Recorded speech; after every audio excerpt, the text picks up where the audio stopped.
A very good morning to all of you. So we are gathered here for the workshop on infectious keratitis, management challenges and expert perspectives. So we have changed the format from our original cornea workshops to have a more focused discussion, picking one area of interest, and infectious keratitis is an area of interest for all practitioners, cornea and general practitioners alike. So we hope to have a very fruitful session. So it will be chaired by Professor Jeevan Estetyal, Chief RP Center and Professor, along with Professor Radhika Tandon and Professor Namrata Sharma. So I'll just introduce our faculty. Unit 3 faculties Professor Tushar Agarwal, Professor Rajesh Sinha, Dr. Manpreet and Dr. Sridevi. Unit 4 faculty headed by Professor Namrata Sharma, Dr. Praful Maharana, Dr. Annu Malik. Unit 6 faculty Professor Radhika Tandon, Professor Vanathi, Dr. Nupur and Dr. Lomi. Guest faculty and expert panel, we have with us Dr. Revati, who will be joining us soon, Dr. Jagrati Jadeja, Dr. Sharon D'Souza, and Dr. Divya Karthik.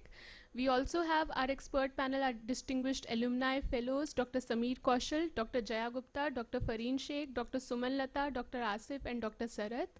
Senior residents, Unit 3, Dr. Afreen, Dr. Mansi, Dr. Akshya, Dr. Shehnaz, Dr. Priyadarshana, Dr. Akshara, Dr. Veena, Dr. Kartike, and Dr. Vaibhav. Unit 4, Dr. Priyadarshini, Dr. Vishal Dev, Dr. Vishal Kumar, Dr. Hemlata, Dr. Anand, Dr. Amog, Dr. Himanshu, Dr. Jyoti, Dr. Ekta, and Dr. Chandra. And Unit 6, we have Dr. Navneet, Dr. Neha, Dr. Kusumita, Dr. Shehnaz, Dr. Manu, Dr. Preeti, Dr. Ananya, Dr. Abhijit, I'm so sorry, Dr. Soumya and Dr. Shivani. So these are the residents, faculty, guest faculty who will be with us today. And I invite the chairpersons for the first session, the moderator, the chairpersons, Professor Tityal, Professor Radhika, Professor Namrata. And the first session will be moderated by Dr. Namrata Sharma and Dr. Tushar Agarwal. So we'll start with the session, Microbial Keratitis, Diagnostic Dilemmas. So we have in between some expert lectures, and the format of the cases would be, we'll have a case presentation by a resident which will be moderated by a faculty preceptor and discussion with our expert panel. Over to you, sir.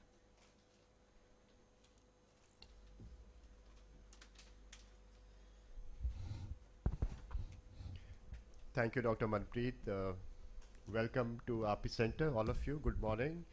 Hope that this nice weather continues for throughout day also, with lovely sessions on not a uncommon entity, infectious keratitis.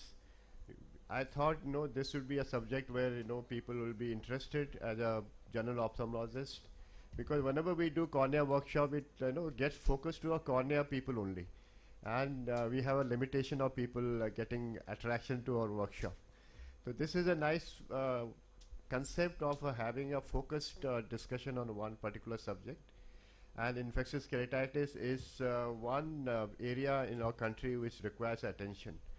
If you look into a publication from Ministry of Health and RP Center 2018-19 survey for blindness, you know that more than 50 years age, corneal blindness is number 2 after cataract. Less than 50 years is number 1 cause of blindness across the country. And that's a very significant number. And we did a Haryana cornea opacity study. Dr. Nupur is sitting here.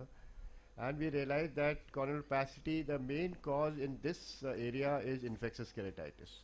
So you can understand how significant, how important it is for us to understand the various etiology of infectious keratitis, the pattern, the type, presentations, the difficulty in diagnosing them clearly, and giving a proper appropriate treatment for these people to save their eyes, save their vision, and improve the quality of life for those people also.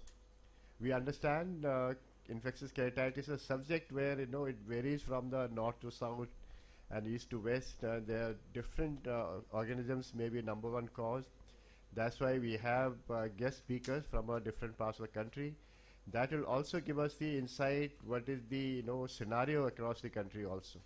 So today I very feel happy that we can have the entire perspective of our country in infectious keratitis. Thank you for all the guest speakers and our own alumni people for making this day for RP Center, because RP Center has been a lead in the field of not only in terms of NPCB, for the entire education system also, and we do have a responsibility also.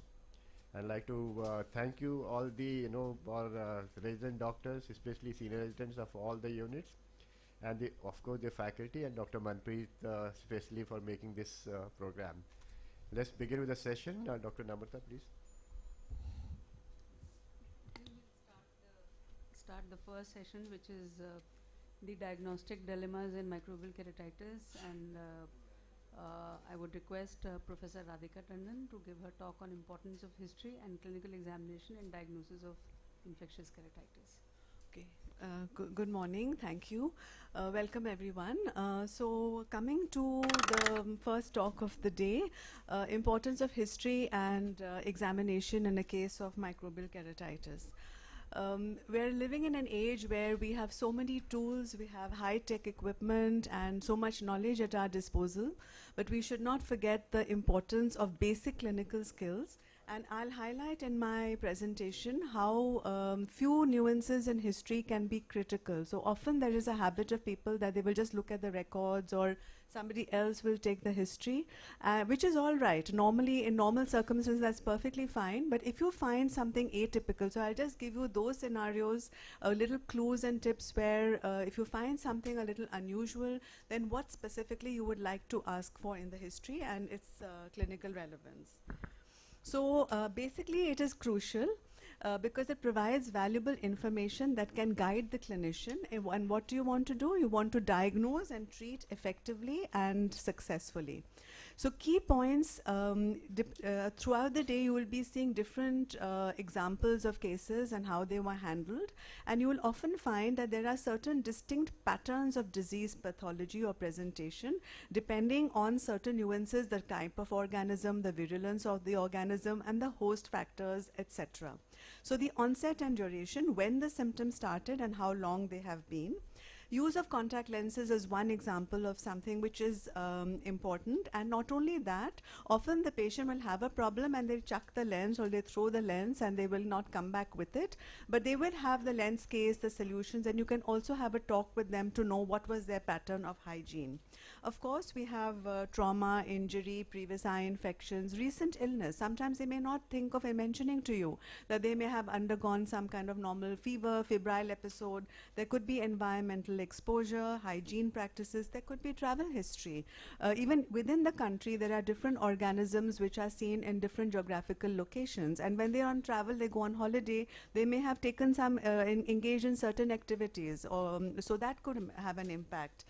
Underlying medical conditions, compliance with medication. If you have a patient who's come from different centers and you see that they're getting the proper treatment, but they're not responding, so then you may like to reconfirm that. Social and family history, contact with infected individuals, occupational exposures, and not to forget medications and allergies, because you may be then giving them some treatment which may exacerbate their condition.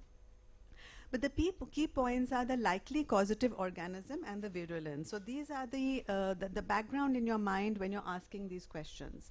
The other thing is, of course, we know the relative distribution of symptoms, but the symptoms may go up and down depending on the extent of involvement, the extent of severity, and the kind of organism. So they will not necessarily go in this order, and they may be higher or lower depending upon the situation. For example, vision. If you have a very small ulcer in the periphery, the vision may not be affected, but that doesn't mean that case as serious as another one. And the other thing is, which we don't normally list, but if you are having an odd situation which is not fitting in, you can even ask, when did you notice that the appearance of the cornea changed? Or for example, lid edema. So these are other pointers which you could ask for if you're finding something odd or you want to know something more in detail. So idea being, of course, you want to differentiate the kind, and you also want to assess the disease severity and response to treatment. So we want to get an accurate diagnosis as far as possible right at that stage, because whatever investigations we do, you're likely going to get the outcome in 2 to 3 days at the earliest. So therefore, straight away, you want to know what you should start. This is, of course, with the exception of a smear. A smear is a very effective means of getting a quick estimate about what it is. Then you select the appropriate treatment to tailor the management strategies to individual patient circumstances. For example, there may be a very elderly a lone person who doesn't have any relatives, then you would have to admit that patient. Another patient may have a whole complete setup at home, so they can be treated at home. Similarly, improve the chances of a positive outcome and minimize complications also. You may have a confirmed or a very obvious case of fungal keratitis, and then you start him on one hourly fortified antibiotics unnecessarily, then you damage the epithelium further or unnecessarily. So that is what I meant. So a complete eye examination is absolutely essential. Don't forget the posterior segment. If you can't see it, then you will do an ultrasound and try to estimate. And the importance of examination. So idea is to have an early diagnosis, look at the differential diagnosis, assessment of severity, and also for monitoring progress, detection of complications, such as there may be endophthalmitis, there may be secondary glaucoma, treatment adjustment, depending upon how the patient does. The patient comes back to you in 2 to 3 days, and if you don't have a proper documentation of the features seen at the first point of examination, then you will not be that effective in assessing what has happened afterwards. Prevention of spread, patient education, because the patient may have a lesion and may think that washing the eyes with tap water may help to get rid of the organism. So unless you explain that you have a defect, please don't put tap water in your eye, so that they don't come back with some other secondary infection. And of course, research and development as we learn more and more about these organisms. So a comprehensive and systematic approach. So case-based approach, I will not go through all the slides because you're going to see a lot of this throughout the course of the day. But just for, there might be some first semester or some very young ophthalmologists here who are just starting medicine or starting ophthalmology. So use the correct terminology. So we have ulcerative versus non-ulcerative keratitis, and not only the epithelial defect, but you also have to look at the extent of the infiltrate, because that is also going to help you decide how is the patient responding to treatment. And so both of them have to be documented. And earlier one would spend a lot of effort drawing diagrams, which is very good. You can do that. But if you have access to a photograph, then that's a very useful tool.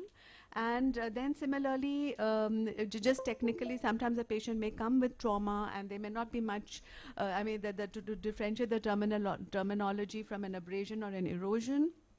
In the case of an abrasion, it's usually associated with a traumatic just shedding off of the epithelium, and an erosion is a spontaneous. So corneal ulceration is when you have the underlying infiltration. There will be inflammation, infiltration. It could be infectious and non-infectious, and sometimes it is truly difficult. So in that case, I would say err on the side of infection. Investigate, treat for 48 hours. Once you confirm that there's no infection, then you can treat it as a sterile. So with that, I will stop, because throughout the course of the day, you will be going through the various challenging cases and scenarios. Don't forget that sometimes you can have combined infections. So if you have to try to get to the basic pathology, what it was. So there could be sometimes another underlying disease which has got secondarily infected. So you must take care of all those additional problems to have an effective treatment. Note down all the signs meticulously, and don't forget to look for secondary glaucoma and endophthalmitis. For example, if you have a patient of corneal ulcer with an inaccurate projection, it's either secondary glaucoma or there is endophthalmitis, or because of the perforation, the patient has huge choroidals or a retinal detachment. So that is what, routinely a corneal ulcer will not lead to inaccurate projection. Of course, you have the predisposing factors. Sometimes just topical steroids, particularly our corneal graft patients, they are on topical steroids for a long time. So therefore that has to be kept in mind. And don't forget the systemic risk factors such as diabetes. So with that, I'll stop here and hand over to the next speaker. Thank you. Thank you, Professor Radhika, for initiating this session and beautifully presenting the various scenarios can happen, the importance of history taking and the examination, which is so important for any medical field, but most true for infectious keratitis also. You can pick up by history only and clinical examination, you can pick up the type of infection patient suffering with. With that background, we'll start with a case presentation so that we can have a discussion and contribution of from the faculty to have a discussion on. The first presentation would be on the first case by Dr. Somya. Professor Radhika is the faculty preceptor, and we have a case of recalcitrant microbial keratitis by Dr. Navneet and Dr. Soumya. People, audience can also participate. Can also participate. If you have any question, you can stop in between. You can ask the question there itself, because these are case-based presentations, and it is for you to understand how things has to be done in a correct manner, and we can pick up the some other things which can be discussed during the presentation itself. Yes, Dr. Soumya. Good morning, everyone present here. I'm going to do a case presentation on recalcitrant infectious keratitis.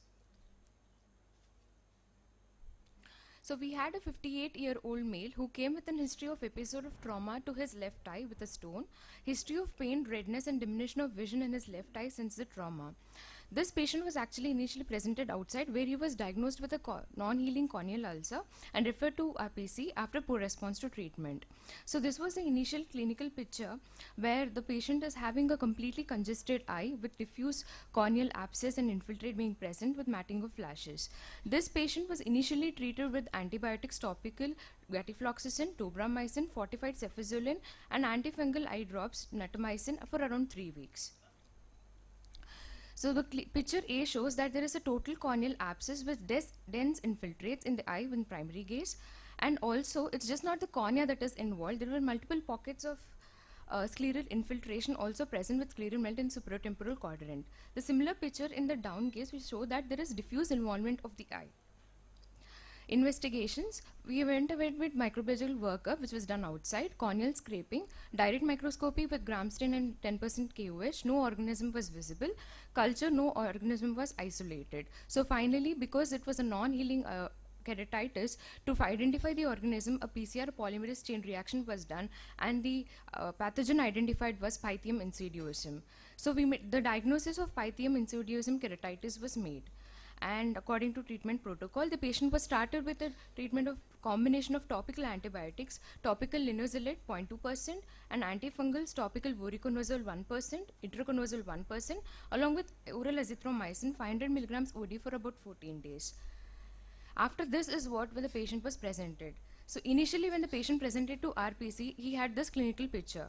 But it was within rapid of 24 hours the outcome was like this. There was poor response to treatment and rapid worsening with development of total corneal melt.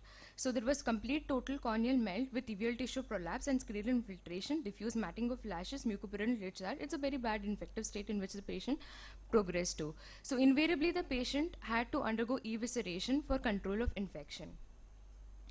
So the take-home message for this particular case, so the diagnosis of Pythium insidiosum keratitis was made. It's a oomycete, it's an aquatic parasite, where it is also called as the parafungus because the initial clinical picture mimics fungal keratitis. A variety of treatment options, including topical antibacterial drugs, linezolid, azithromycin, and antifungal natamycin, voriconazole, itraconazole have been reported.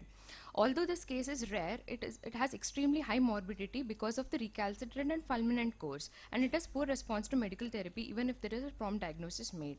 Early therapeutic keratoplasty is warranted if it's a non-resolving cases, but because of rapid fulminant course, evisceration might be needed as is seen in our case.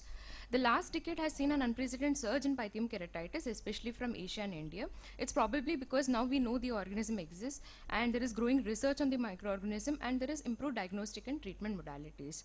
I would like to acknowledge the case report from the Color Atlas, Corneal Infection and Inflammation by Professor Radhika Ma'am, Professor Nupur Gupta and Dr. Ritika Mukherjee. Thank you. Thank you, Soumya. That case was well presented. This patient had been treated elsewhere. A few things that we learned from this case is that we should not forget the standard indications for therapeutic keratoplasty. So therapeutic keratoplasty is indicated whenever you have a progressive recalcitrating infection, and ideally one should not wait till the patient gets to this stage. One can understand that there are often situations where the therapeutic keratoplasty, for some reason or the other, surgeons may be hesitating. So there's something that we must encourage, that all places should be equipped with the facilities for therapeutic keratoplasty, it's to be done as soon as indicated, so that the patient doesn't go from pillar to post. So now the patient came to our center at a very advanced stage, and patient was admitted and was to undergo therapeutic keratoplasty, and in the process, over few hours, it progressed to that very severe stage. It was quite a frightening scenario. All the investigations had in fact been done by the referring physician, and we appreciate that, because if the patient had, in any case, one would have done the therapeutic keratoplasty and got the results on histopathology as well. Regarding Pythium, remember it is a water mold. So in this case, the patient gave the history of injury with a stone. So that is not enough. We need to know where was the stone, where did it come from, was it contaminated with soil, did the patient wash the eye with dirty water after that, what was the occupation of the patient. So here again I want to say that Pythium is one of the organisms which is associated, it's like a water mold. So just like the scenarios where we suspect acanthamoeba contaminated water, contact lens users who wash their contact lens in tap water, or any kind of soil or water contamination. I'd also like to mention that we had a patient very similar to this several years ago with a similar history of injury with stone, etc., which actually turned out to be nocardia. He had a similar appearance, and he had those huge, big necrotic scleral patches. So here I would like to say that there are certain case sort of profiles, and whenever you get these multifocal lesions and they're affecting the sclera as well, then think of Pythium, think of nocardia, and even think of atypical mycobacteria and even tuberculosis. So those are the cases where one has to be very aggressive in the investigation.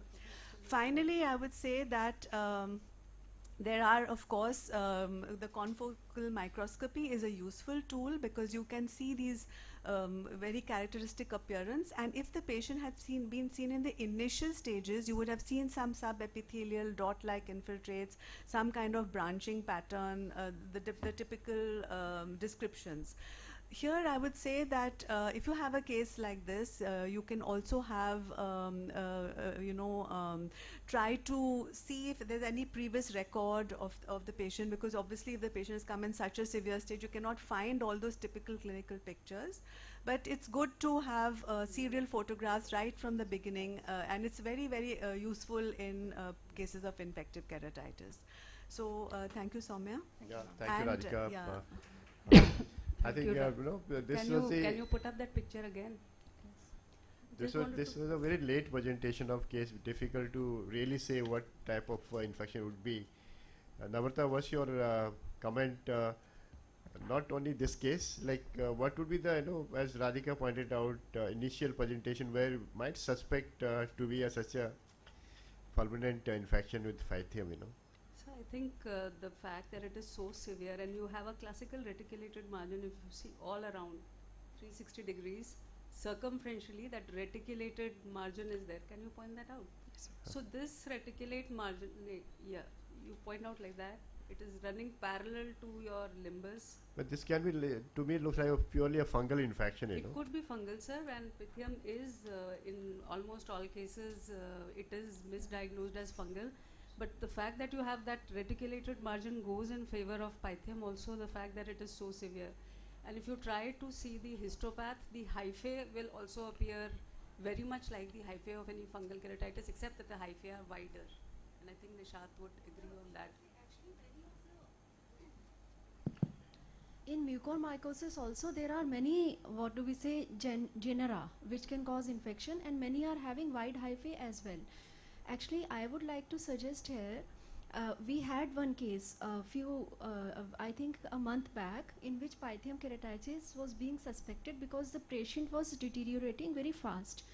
So it is although we do not encourage it, however, when it comes to the site of the patient, we can add linezolid and azithromycin, because it may not cure the patient completely, but it will decrease the progress of the disease at least.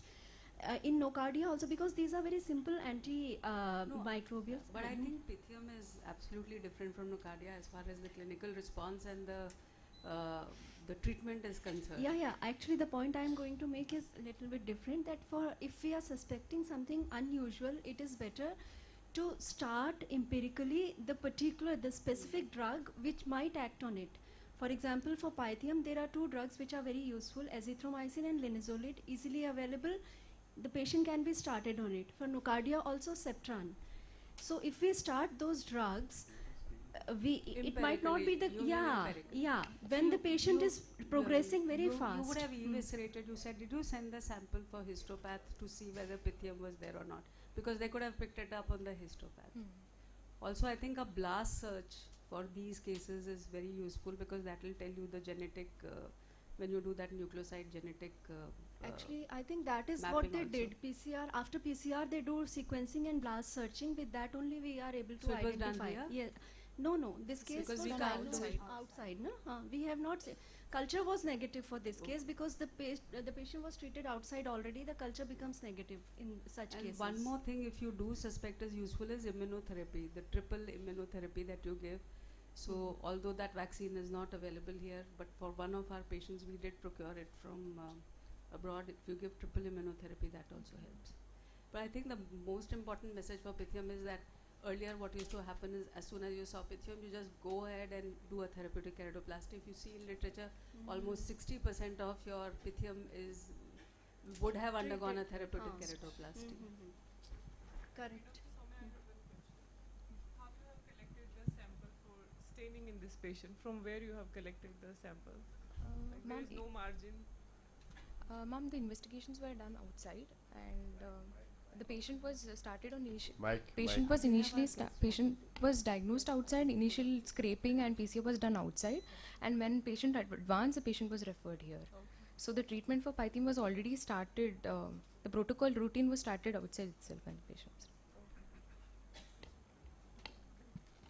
Yes, her question is valid that if we have a patient like this, where should we do the scraping from? The entire cornea is affected. Isn't it? You can send it from multiple locations. You can even have taken it from the necrotic lesion over there, right? So you have to send multiple specimens in such a case from different locations. And each time use a separate needle or a separate blade so that you don't retouch the patient's eyes. Be prepared with multiple media and multiple specimen collection devices. Thank you. I think people have joined us online also, Facebook Live and YouTube Live. We have one question from online. Would the evisceration this patient would have taken care of scleral infection also?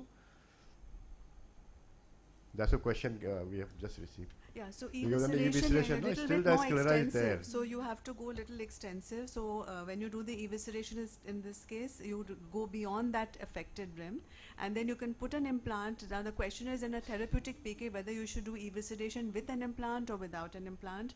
Generally, if there is involvement of the posterior segment with endophthalmitis, better to avoid an implant. But if supposing it's a gray area basically whether to put an implant or not. But you can do an evisceration up to that external point. Is very important because you're going through a very devastating procedure, which is death of the eye for us. So definitely you want to make sure you take care of the entire infection. And if you have a doubt, you can do an enucleation as well. But generally, evisceration is preferred because it has a better cosmetic outcome and better movements, etc. later on. But what about the scleral part of it? I mean, that would... Yeah, you'll excise that as well. You would excise that as well. Definitely. So maybe it would be an extensive removal of infected tissue. Yes. Because this is an infection which may not get controlled at all. In fact, sometimes you have such severe involvement of the orbital cellulitis and involvement in the lid. Sometimes they even require exenteration, not pythium per se, but sometimes you can have very severe infections which require that as well. But in this particular case, evisceration. I remember one case which we had, in which patient had pythium keratitis and then endophthalmitis and then panophthalmitis and then even cavernous sinus thrombosis. And so finally the patient expired because of cavernous sinus thrombosis. I think Dr. Tushar would also remember we were co-managing that case. Not that it is a case to be proud of, but then this can occur. And in that we did a partial lid sparing exenteration because it had gone so much. Sure, but that patient had panophthalmitis. This patient didn't. It was only anteriorly. There was no endophthalmitis at all. Thank you. I think we started with the most severest form of keratitis. Let's come to some normal presentations. Thank you, Soumya, for presenting this particular case. Excuse me, sir. Yeah. Ma'am, I would like to just make a small point here. Like whenever we are suspecting pythium or nocardia, first, ma'am, in KOH, pythium will always have ballooning. It will not be a straight hyphae or a septate hyphae or like mucor. It will always have a ballooning. And second, when we are suspecting nocardia or pythium, the sample when it is taken on the bedside, like we are taking from the scraping, it should be directly inoculated C-shape on the blood agar. So the isolation will always be better. We recently isolated a nocardia by doing a bedside isolation on a blood agar because the incubation conditions are different. They are not as fungal. So it has to be mentioned that you are suspecting this, and it should be done like that. Thank you, Kanika. Thank you. Okay, so it is my pleasure now to call upon the next speaker, and that is Dr. Sharon D'Souza from Narayan Nethralaya. She's a senior consultant there, and she's got a brilliant, you can say, qualification. She's also done PhD in ophthalmology or in cornea. So, and she's going to be talking to us about the role of confocal microscopy in microbial keratitis. Is there a pointer I can use? Good morning, everyone. It is an absolute honor for me to be presenting here at RP Center. Thank you so much, Namata ma'am, Tityal sir, for this opportunity. So, confocal microscopy is not something which is very commonly done or is commonly available, but it has its role in some particular cases, and my talk today is going to try to make this as simple as possible for everyone to understand how to really look at an image of a confocal. So I don't need to specify how important it is for us to diagnose an infective keratitis as early as possible, as shown by that beautiful case by Dr. Tandon. That the faster we try to get a proper diagnosis, the faster we can instill the correct or appropriate therapy, and the patient is more likely to improve. So of course we always start with our clinical examination. As we discussed, it's very, very important, and then we go on to a microbiology, and sometimes we also may need to do a biopsy and histopathological examination. When these don't work, we do have options of PCR and the in vivo confocal microscopy. So one very important thing for the postgraduates and fellows here, what you need to remember is the principle and why confocal microscopy gives us such high resolution and magnification. So the main thing is in the name itself is confocal. So there are two pinholes which are confocal. So the light sort of sits at the same fixed point. So rather than a normal light microscopy where there's a lot of peripheral light which also is imaged, and therefore there's a lot of scattering of light, and so the image is not as clear. Whereas here, because of that confocality, we get a much higher resolution. So one thing you need to remember is the amount of resolution, which is the lateral resolution is 1 to 2 microns, which is close to what we see on a histopathological section. We have an excellent depth of field as well, but because it's a such a high magnification, we see a much smaller field at a time. If you remember how we do a histopathological section, that it is a vertical section through the specimen. Here it is layer by layer. So you see epithelium, Bowman, stroma, DM, endothelium, and that's how you see when you image as well. And the patient is sitting, and the confocal sits, and it is a minimal touch. It is fairly non-invasive, minimal touch to the eye. There are three main different kinds of confocal available to us, and the best available is the laser scanning confocal, and most of the images I'll show you today is based on a laser scanning confocal microscopy, but you need to at least remember these names. So as in, similar to how we describe for, say, CT, MRI images, or even on B-scan, even on confocal, we talk about hypo and hyper-reflective structures, and I'll be using those descriptions through it. It is a laser. It's a 670 nanometer wavelength diode laser, which is the light source which is used. So just to show you what a normal looks, because without knowing normal, we can never appreciate an abnormal. So as I was saying, in confocal microscopy, you can look through all the layers. You can actually see the various layers of the epithelium. So the basal layer, the wing cells, the superficial epithelium all appear different.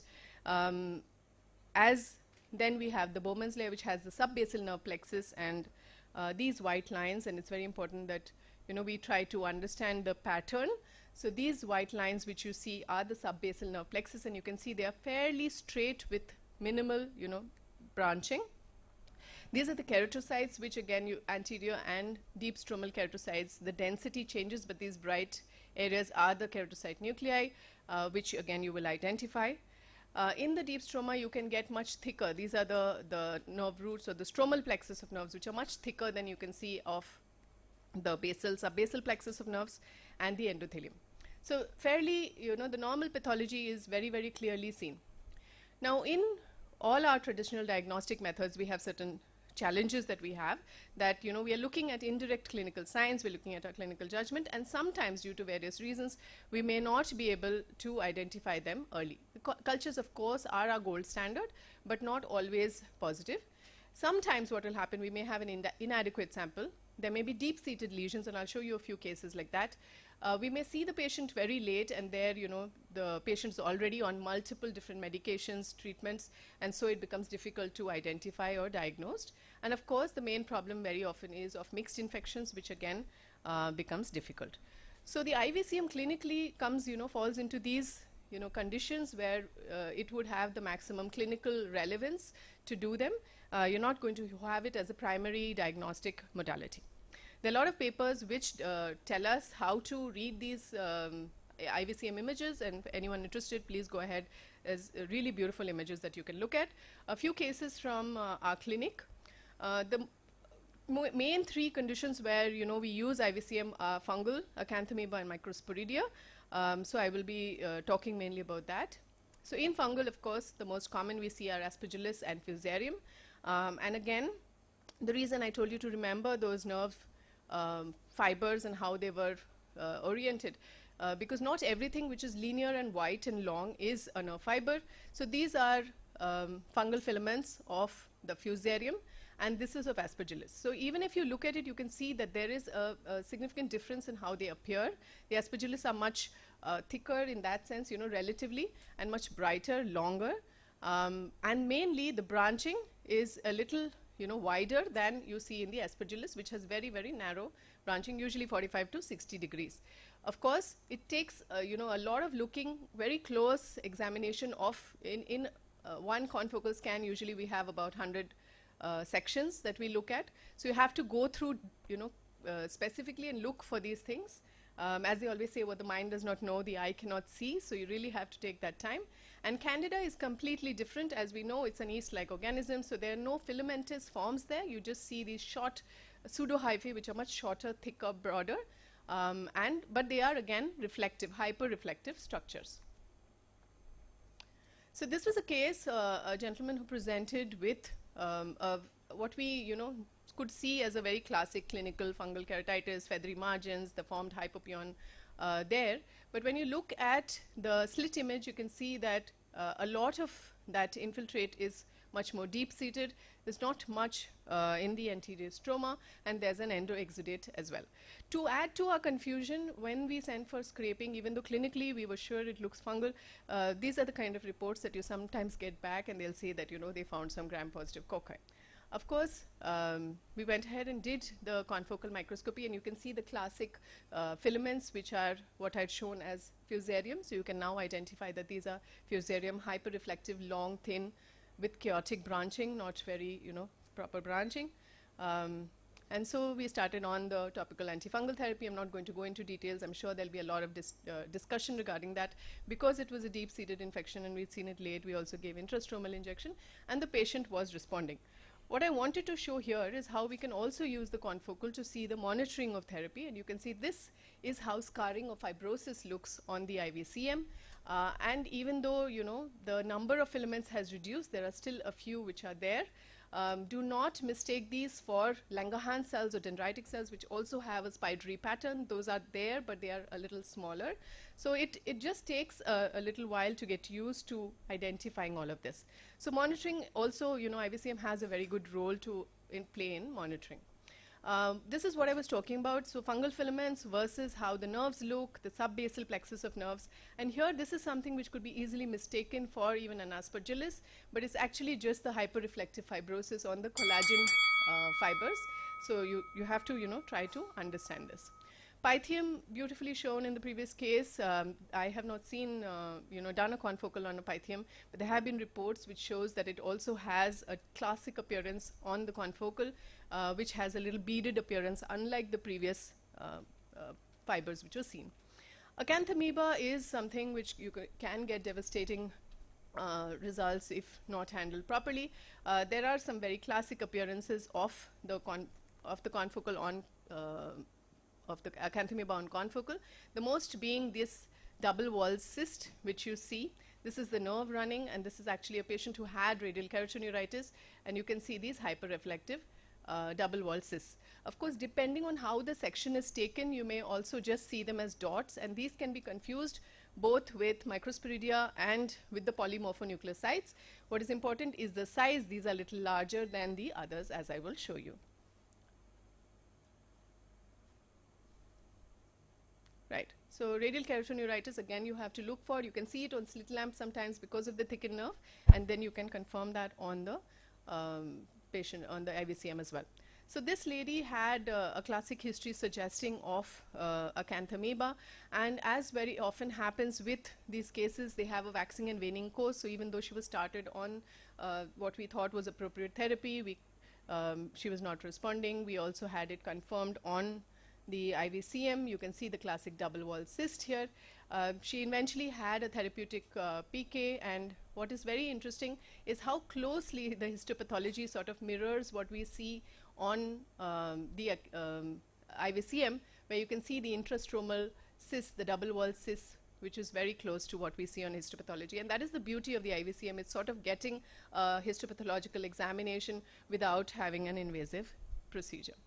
Microsporidia is also very important, and of course epithelial microsporidia is very easy to diagnose because of its classic clinical appearance. We don't really need an IVCM to diagnose it, and it also responds very well. Don't need any additional tests, but just for the sake of showing you, this is the kind of patterns that you see, a beautiful rosette pattern that you see on IVCM, and of course these are the hyperreflective bodies. So if you remember what we saw in acanthamoeba, it also is dots, hyperreflective dots. So how do you differentiate? These are much smaller. If you can see, you see these tiny, small, clumped little dots. And in the next case, I will show you how it shows on histopathology. So stromal microsporidia, of course, is becomes much more serious and sometimes is very, very difficult to treat. This was a gentleman who presented to us. He'd already been on multiple therapies outside for more than 3 weeks, bilateral involvement, and had been on so many different medications, antibiotic, antifungal, antiviral, everything with no relief and further worsening. What we saw was a bilateral ulcer, which was staining only in one section. The other area was a very non-specific kind of intrastromal infiltrate which was there. And this is what we saw on the histopathology, which then helped on the IVCM, which then helped us. You can see the small little clumps of hyperreflective dots, which are intracellular and extracellular. So if you ever had to describe it, these are the words you would use. You have to look to whether they are intracellular, extracellular, and whether they are hyper or hyper reflective. This patient underwent a therapeutic PK in the right eye, and as you can see, again, the histopathology beautifully mirrors what we saw on the IVCM. You can see the same clumping of the microsporidia on the acid-fast stain. The last thing I'll be talking about is viral keratitis. Of course, IVCM cannot image viruses or bacteria. Please remember that. So we only get indirect evidence in these conditions. The indirect evidence we see is activated keratocytes, which is very hyper-reflective as compared to normal. Dendritic structures, which are these little, small, wiry-looking structures on the IVCM, and a decreased subbasal plexus density in the area of the keratitis. But please remember, none of these are pathognomic of a viral keratitis. It can happen in a lot of conditions which have inflammation, so we cannot use it for diagnosis. But where it helps us is, this is a patient who had a history of herpes zoster, keratouveitis, and meningitis, and thankfully he recovered from his systemic condition, but this was the condition of his eye when we saw it with a bad neurotrophic ulcer. We treated him with a BCL tarsorrhaphy, and thankfully the ulcer healed over time, otherwise we're planning a neurotization. But this is what we see on the confocal microscopy, which we did after the epithelium completely healed, and you can see that the nerves have not really followed. So there's still a lot of subbasal plexus. The nerves are completely absent, and what that tells us is that you can still have a lot of problems on the ocular surface due to this neurotrophic eye. And so you have to keep this patient on a very close follow-up, keep them on lubricants, repeated tarsorrhaphy if you need, and watch for a breakdown of the epithelium. So to conclude, there are certain limitations. Even though it's a great tool, there are certain limitations. You do need a lot of experience to sort of read these maps, but if you keep doing it over and over again, it's like pattern recognition, and that's the beauty of cornea, I think, that you can identify, especially in dense infiltrates, or if there's a lot of scarring, it may preclude your visualization. Corneal cultures are still our gold standard, but hopefully with increasing technology, we'll get better at this. Thank you very much. I'm sorry, I think I overstepped time.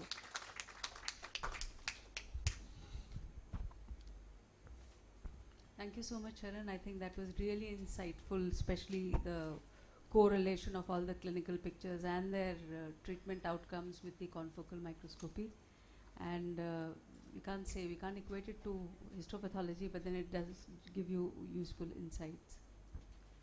The next case is a case presentation, which is going to be done by Dr. Afreen. Afreen, can we have the case? Yes, ma'am.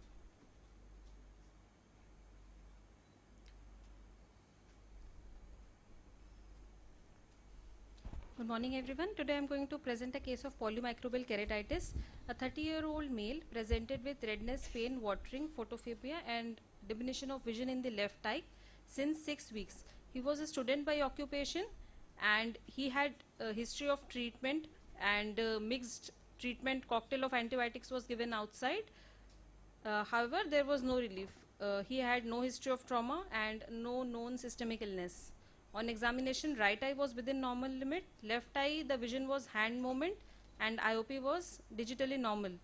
Here we could see this is the slit lamp clinical image of the left eye. Here we can see that the margins were irregular, fuzzy. We could see that there was an epithelial defect. We measured the epithelial defect. Also the infiltrate were at a deeper level and wider than the epithelial defect. We also did anterior segment OCT for the patient, on which we appreciated that there were dense infiltrates beyond which they were shadowing, and ultrasound B scan was done. It was anechoic. Corneal scraping, the most important investigation, it was done. Slides were prepared. There were 2 slides, one for gram staining and one for a wet KOH mount. Samples were taken and sent for bacterial and fungal culture as well. We came to know that there were septate branching hyphae which were frankly seen on the slides. So based on that, the treatment was started. Patient was started on eye drop natamycin 5%, 1 hourly, gatifloxacin 0.5% 6 times per day, atropine, and tablet voriconazole and pantoprazole was started. After 3 days, the patient presented to us. The epithelial defect and the infiltrate size both had decreased slightly. We also got the bacterial culture report by that time. It was Staphylococcus species, and the culture sensitivity report, it was only sensitive to vancomycin, rest were resistant. So we modified the treatment. We tapered natamycin from 1 hourly to 2 hourly, and vancomycin was started 2 hourly along with atropine and oral voriconazole. After a week, the patient was followed up again. Here we could see that the fuzzy margins had sharpened bluntly. They have become very blunt here, and the infiltrates, they have become compact. Again, the epithelial defect and infiltrate size were measured and documented. Anterior segment OCT was repeated. Here we could see that the cornea had become relatively compact. The depth of infiltrates could be appreciated. The patient was asked to continue on the same treatment, natamycin and vancomycin 2 hourly. After again the next follow-up, the patient was seen, and serially the images were taken. Epithelial defect and infiltrate size are again decreased. So now we had tapered the patient's drops. We had tapered it to 6 times per day, natamycin and vancomycin, and asked the patient to continue to follow up. On serial follow-up, we could see that how the margins had decreased, relatively the scar formation had started, and the epithelial defect and infiltrate size had started to shrink. And the same was documented. The depth of infiltrates had decreased on anterior segment OCT.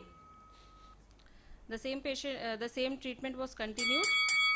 At 55 days, the epithelial defect and infiltrates had decreased to a very small size, and the drops were tapered further. After 2.5 months almost, the epithelial defect had healed completely. The stroma had become relatively compact.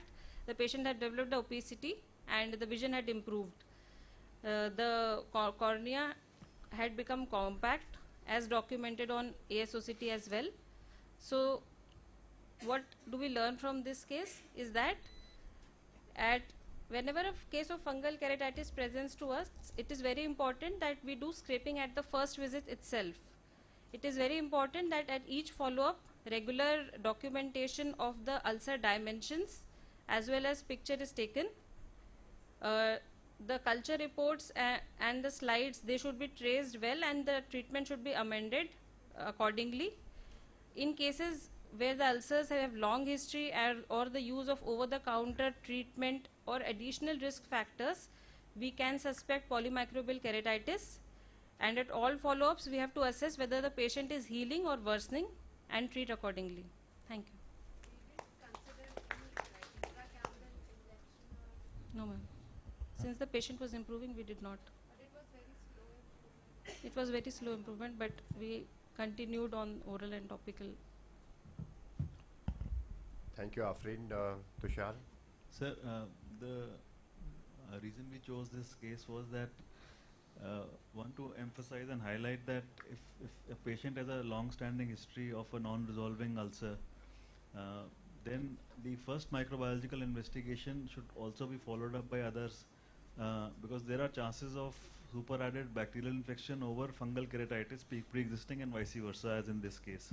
So the smear came positive for hyphae but negative otherwise for gram positive, but the subsequent cultures showed a highly resistant form of staph. So any long-standing keratitis, multiple investigations should be done, and this possibility of polymicrobial keratitis should be kept in mind.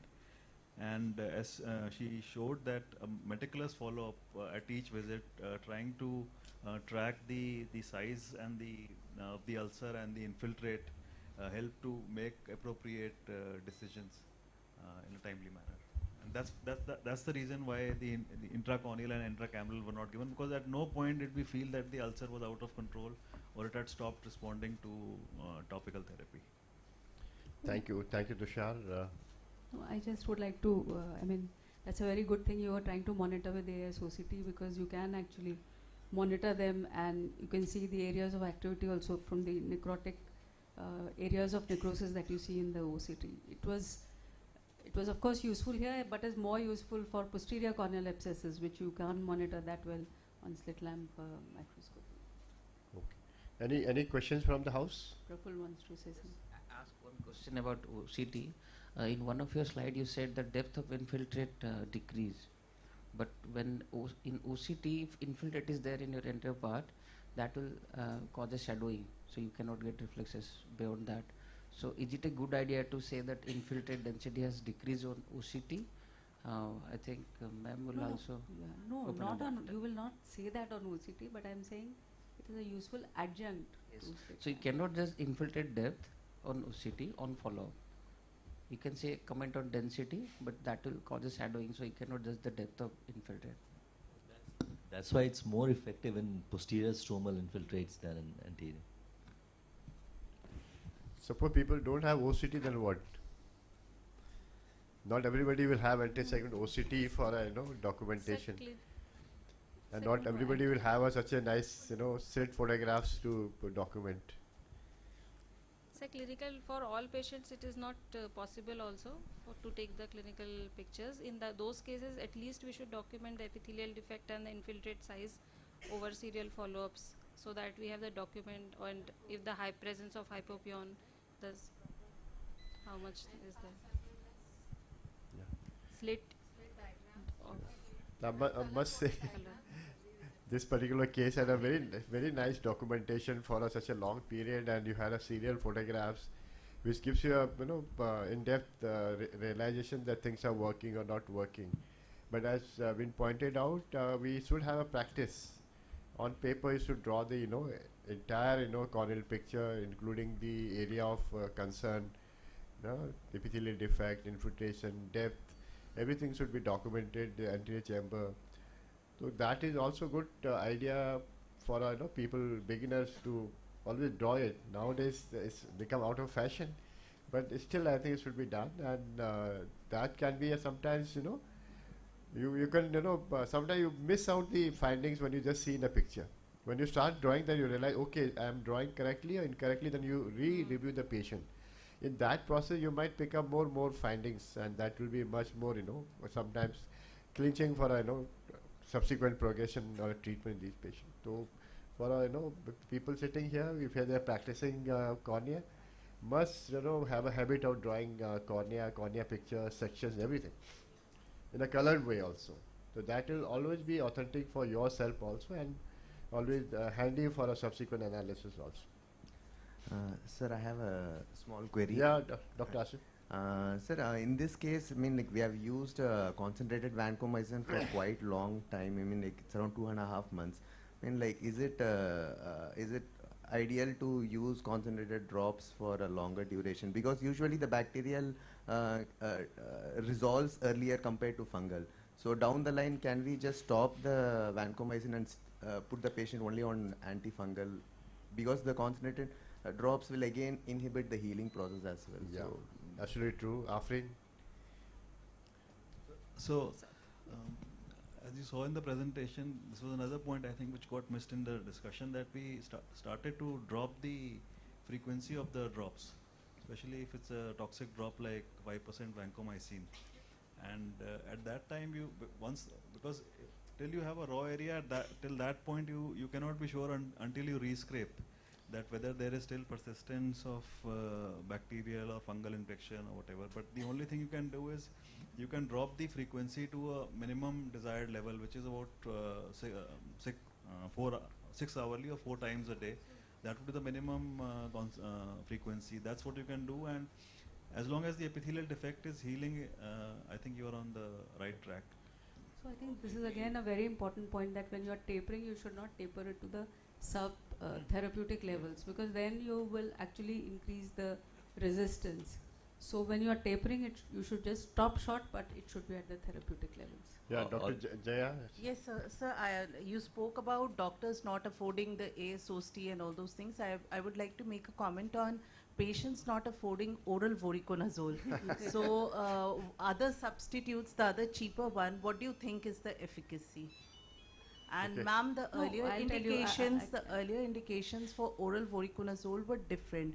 So do you want to say anything now? Because this was a ulcer in the mid cornea where oral voriconazole has been started, though the depth is, I mean, full thickness or So 20. we did a study where we compared in a randomized control trial oral voriconazole versus oral ketoconazole in fungal keratitis, and we found that in terms of healing there was no difference, no difference in clinical response.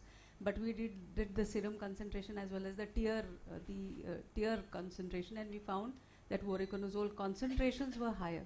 But in terms of clinical response, there is no difference. So if the patient can't afford voriconazole, you can give ketoconazole also, because clinically it will not, matter much. Second question was oral voriconazole in current, scenario, whether it should be given or not. I would still, give it, because we tend to, because see, natamycin you give, it doesn't work. Voriconazole, it doesn't, still not healing. Then what do you do? The next thing is you would give oral voriconazole or do a targeted therapy. I think one last question. That this patient took such a long time and you still have a scarring. So when would you start a steroid in this particular case? Did you start a steroid in this patient? No, sir. Since this was a fungal polymicrobial mixed keratitis involving fungus, we did not start steroids in this case. And at the end of 2.5 months, the cornea was compact, and the thickness we appreciated it was 410 microns approximately. In fungal keratitis, steroids they should not be given. They have only have a role.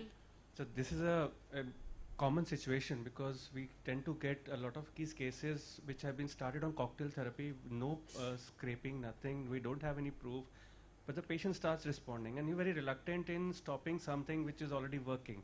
Patient on natamycin and 2 concentrated antibiotics, and does come a stage where you want to start steroids, and then you're in two minds whether is it okay to start on steroids in these cases or not. But since he's responding to a cocktail, we don't know what's working and what's not.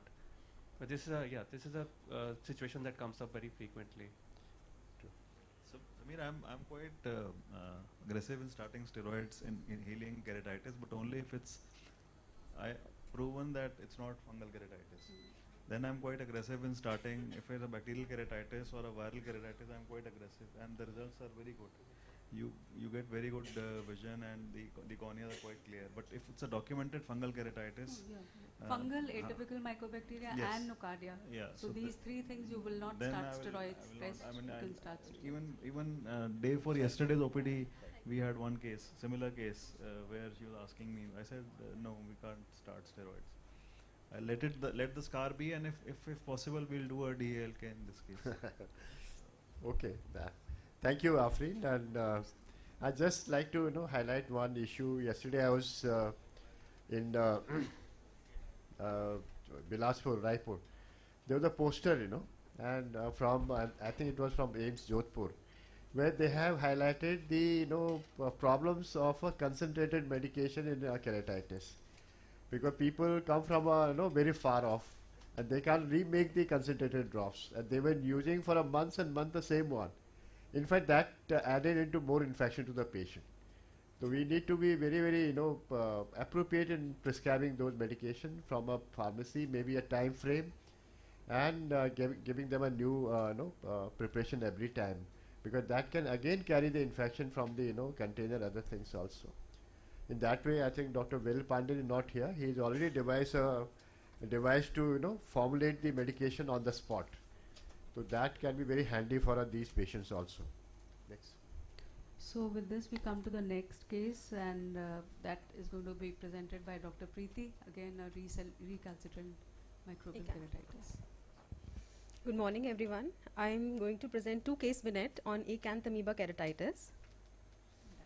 Coming on to the first case, here 26-year-old contact lens wearer presented to RPC OPD with a 2-week history of red, painful eyes, associated photophobia, and decreasing vision in the left eye. This was the clinical photograph taken at presentation showing dense ring-shaped stromal infiltrate with overlying epithelial defect measuring 6 by 7 mm. AC details were not visible. For posterior segment evaluation, patient was sent for ultrasound, which showed non-echoic as well as no optic nerve head cupping was seen.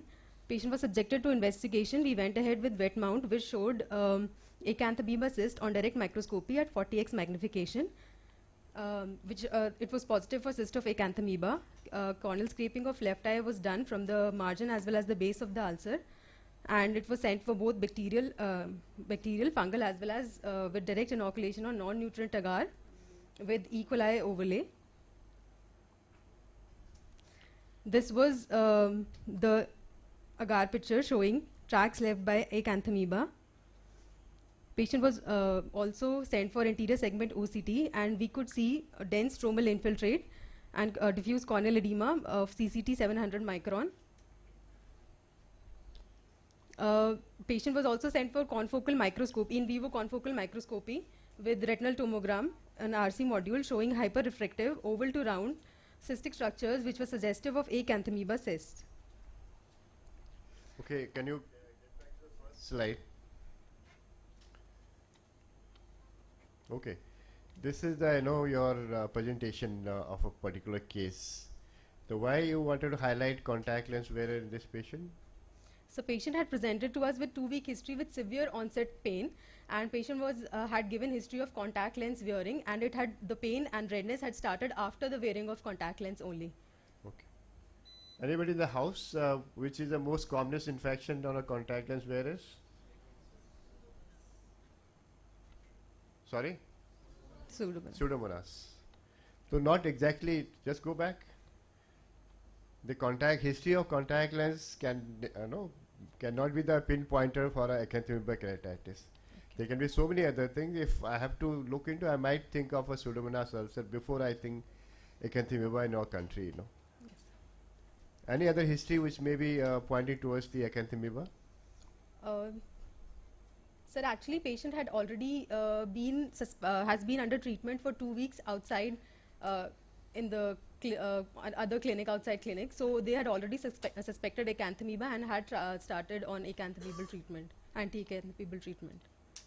Other thing can be acute. Normally all these patients with contact lens keratitis, they'll have redness, pain, which is a classical presentation of anything which relates to contact lens. But if it is acanthamoeba, then there will be like Pseudomonas, rapid progression, severe pain. These two things will be the major thing. And sometimes it can be unilateral, sometimes it can be bilateral also, because contact lens case, solution, other things are important. Yeah, patient was asked for get the contact so lens what case about as the well as clinical picture wise? How can you point it out this is acanthamoeba? Sir, Sir, it was not very typical of ring-shaped infiltrate, but we could see all these around a ring-shaped deep stromal infiltrate with the involvement in the central diffuse stromal involvement as well. So this highlights, despite patient on a contact lens wearer patient, they came after 2 weeks. That's quite a late presentation of a young person who is a contact lens wearer, that means educated. So we have not, given the danger signs for these people also. So it is a responsibility of practitioners to tell them what are the high-risk factors, high-risk signs, symptoms when you are using contact lenses also. Especially those people who wear extended wear contact lenses, overnight wear. So these are high-risk things. Patients, if this patient would have come day 1, day 2, the things would have been totally different. So it's quite a late presentation. Difficult to really analyze this fungal or other thing, If you see the third slide, looks like a typical fungal corneal ulcer. Yes, sir. So it was any comments on a Dr. differential diagnosis. So as far as contact lens wearing is concerned, now in prior practice, every time a person comes in with a regular use of contact lens, nobody knows why they've chosen a monthly disposable versus a daily disposable versus a conventional. Nobody knows. The optician ne pakda diya, wo de diya. If you have a user of daily disposable, it's not propagated enough कि भाई जो cost differences हैं या जो भी हैं, at least the patient should be taught and given the opportunity to choose between the two. Like given a choice, I would definitely choose a daily disposable. Contact lens case, everybody is throwing away the contact lens after a month. Though people are using the contact lens case for 6 months or 1 year. Why? It's much cheaper. Why not throwing it away? I think the patient education is not not happening because the ophthalmologists are not getting involved. It's been done mainly at a very, very local level, and this is probably one of the contributing factors which can improve the prognosis. Okay, thank you. Actually, I agree with you, but one thing is this, that's why many times we haven't noticed in our cases so many infections. So, but the reason why, I think maybe one thing that could have been added in the history, that whether the patient slept wearing contact lens or did swimming or anything, bathing, anything no, sir, with contact lens. There was no history of recent swimming or anything, and no overnight contact lens wear, but it was an extended wear for 12 hours. So extended wear the risk is there, and post contact lens keratitis, you can have similar picture. You can have Pseudomonas and acanthamoeba, both can have ring infiltrate, both can have similar kind of symptoms.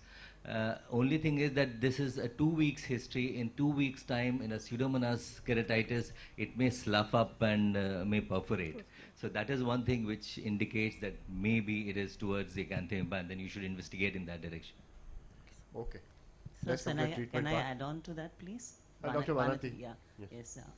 I think the crux of this is when these cases on contact lens were induced infections, they have a very typical ring infiltrate which occurs when they are seen early on. And if that gets missed, then it progresses further. Then the picture becomes difficult from differentiating with a fungal keratitis or a staphylococcal infection. If he did not have a history of contact lens wear, this picture with the peripheral cornea remaining clear goes more in favor of a staphylococcal kind of an ulcer which is present here. Again, we would rule out Pseudomonas, as Rajesh rightly pointed out, a 2 weeks history of Pseudomonas, fulminating infection, you would have severe coagulative necrosis of the cornea, and that would lead to an increased melt, stromal thinning, and a predisposition to perforations. So this is how, when you see the patient on first visit, you will probably place your differentials in your mind and think that these are probably the differentials, and these would be the most possible microbial organism when you're sending it across, or when you're holding a suspicion of how to take it forward or how to proceed in the management of the case. Thank you, Vanati. Dr. Nishat, as a microbiologist, what will be your point in this? How should we proceed as a microbiological investigation? Sir, I think the microbiological investigation done was correct. They have taken a scraping for direct microscopy, as well as they have taken a sample for culture. And both of them have turned out to be positive, which could actually clinch the diagnosis. So this is the thing which needs to be done and was appropriately done. This photograph, although I am little skeptical about, because this is not our photograph, the second one, the culture. So in culture they look little different, not like you the way don't write agar 2% or something like that? it is 2% agar, sir, non-nutrient agar. We write it because it looks like nutrient agar and other things which we inoculate for other organisms. Perfectly done. Our confocal microscopy is also correlating with what. So No, this apart case it from was, yeah. Like your culture will pick up all the cases? So culture will pick up all the cases if the case has not been treated previously, and this is, I think, the forum where I can say that wherever there is a lesion, from there we have to take the specimen. And whenever we are taking a specimen for microbiological culture, please do not add any disinfectant. Do not use only saline to clean the area, and then take from the infected area. We had a case of microsporidium which we diagnosed in the last month. The first scraping only showed 1 or 2 spores, and then we told we have to take another one, and properly we told that from where to collect the sample, and it showed hundreds of microsporidia. Okay. So this also has to be taken care of. I think Preeti did highlight they have taken culture from the ulcer, from the case, and from the contact lens also. Yes. Yeah. Dr. Vanati, can we have you here for a treatment part? Sir, we also have a case minute too. There's another presentation of acanthamoeba which is a little different from the usual type of infection. You can just show the picture. So there are 2 cases. Yeah. So the case Vinette, this was 32-year-old female with 10-day history of pain and diminution of vision. She presented like this as multiple radial perineuritis, infiltrates along the stromal nerves. On confocal, we could see trophozoite attached to the thin and tortuous corneal nerves. This was on 28th August presentation, clinical photograph at presentation, and also numerous acanthamoebal cysts were seen in corneal stroma. She was again started on suspicion of acanthamoeba. She was started on PHMB and chlorhexidine, and 2 weeks later she had beautifully healed except for the lesion infiltrate remaining in the superior-nasal quadrant. Later she was continued with the same treatment, and 2 weeks later this was the picture with almost near to total complete healing of the case. And this was the confocal 4-week from the presentation with highly refractive activated keratocytes forming a honeycomb pattern in the stroma, thin fragmented and tortuous corneal nerves, as well as numerous cysts in the corneal stroma seen. Very, very nice. Let's have Dr. Vanati's comments here for treatment part. Because many people struggle, actually picking up the treatment for acanthamoeba, what should be given, from where we should acquire these medications, how long we should give these medications, when to stop, when to start, all those things. It's one of the challenging part. Yes, I think we are here seeing 2 two different presentations of acanthamoeba. One is you see a classical ring infiltrate which progresses to a stromal infiltrate here, and then becomes, when it's not responding or it's a very virulent infection, it goes on to form a complete strobal abscess kind of a presentation. Here you would have to manage it with a medical management, see how it's responding, and if you're having loss of stromal tissue and perforation, you take it on for therapeutic keratoplasty. The second, otherwise you could have a significant keratouveitis kind of a presentation. The third one which you saw is the radial perineuritis. This is a very, very early presentation and can get easily missed by the practitioner or the people who are seeing it if they do not have a suspicion on it here. So once you are able to, or once you have an immediate recognition, what you need to start for these patients is you have to start them on biguanides or propamidine medications. What we have is chlorhexidine 0.02%, and we have PHMB 0.02%, and most of these are not available over the counter. So they have to be formulated in-house from the PHMB powder, so it needs to be reconstituted. So that is where immediate recognition of the case and sending it across to the institutions which can provide you with immediate or early therapy is going to go a long way in decreasing the morbidity of the case. So as you can see, the second case was picked up very early in a 10 days history, still at a stage of multiple radial perineuritis, severe pain. PHMB started immediately. We had come over to our center.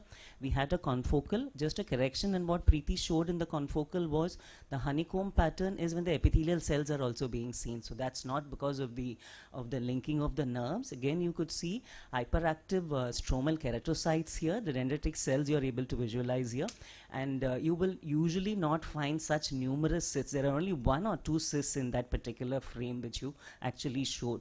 So I think, as Sharon rightly showed, it is a learning process, and you should learn how to interpret your confocal. Otherwise, you would probably land up giving a wrong interpretation for these. So what we have now is PHMB drops, and we do have what is known as golden eye drops, which is propamidine, but it's not readily available. It's available in a couple of shops in Delhi, and it's not over prescription. It's something like a non-legal, illegally procured medication which is made available, but even that is not available for this particular patient. So we do start chlorhexidine 0.02%, which can be reconstituted from the pharmacy. How long we can give these medications? You have to take the patient to healing, see the patient is responding, and after your case is healed, from the point of after healing, post-healing, it's a 6 months therapy at least you need to have. So that's what is probably important, because these cysts can remain dormant, and there are cases which have been opacities, and when taken for keratoplasty maybe a year later, 2 years later, or you've done triple procedures on these cysts can get reactivated. And if you have scleral infections here, so sclerokeratitis because of acanthamoeba can be recalcitrant and will form a very, very morbid situation which you cannot handle. So early recognition, early treatment, prompt follow-up of these is going to be important. What is new, I think, what Sir wants to point out is we now have miltefosine oral therapy, which is being advocated for recalcitrant acanthamoeba keratitis patients here. So miltefosine is not easily available. It's not over-the-counter medication in India because it is a particular medication for leishmaniasis, for dermal leishmaniasis here. So that is something which you will have to get it with a doctor's prescription. Again, there is not confounding or very confirmative evidence that it is going to be helpful, but it's an adjunct therapy. The dosage has to be given properly for these patients. 50 milligrams TDS for acanthamoeba keratitis. The recommendation is about 60 days here. For dermal leishmaniasis, it's about 28 days here. The dosage is slightly different. Again, the body weight plays an important role. Less than 45, 30 to 45, that is, you're looking at in children, you're going to give BD dosage. When it's above 45, then you go for TDS and for 60 days therapy. But beware, miltefosine has corneal side effects, can lead to flare-up of inflammation of the ocular surface. So that's another thing which is new and which is coming up in acanthamoeba therapies. And the last but not the least is what we already discussed is when do we start steroids in acanthamoeba here.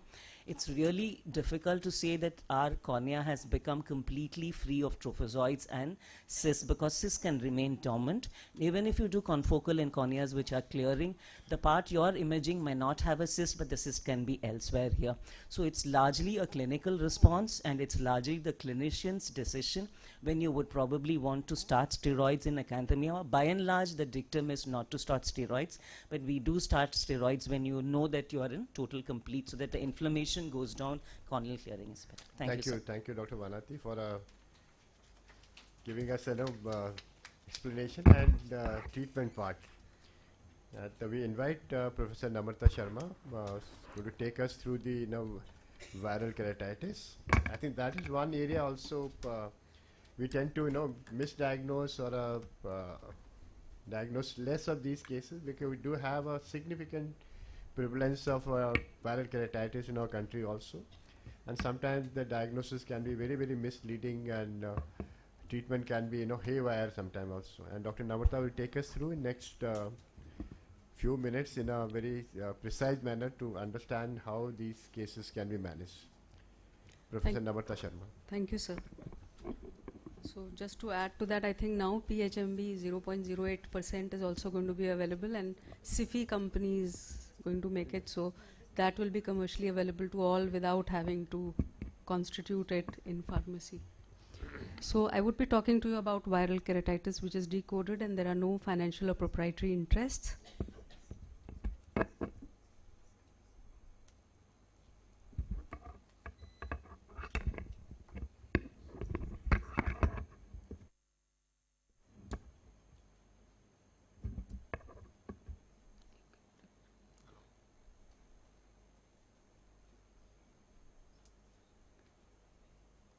And there are no financial or proprietary interests, and it could be because of herpetic eye disease or could be because of the non-herpetic eye disease.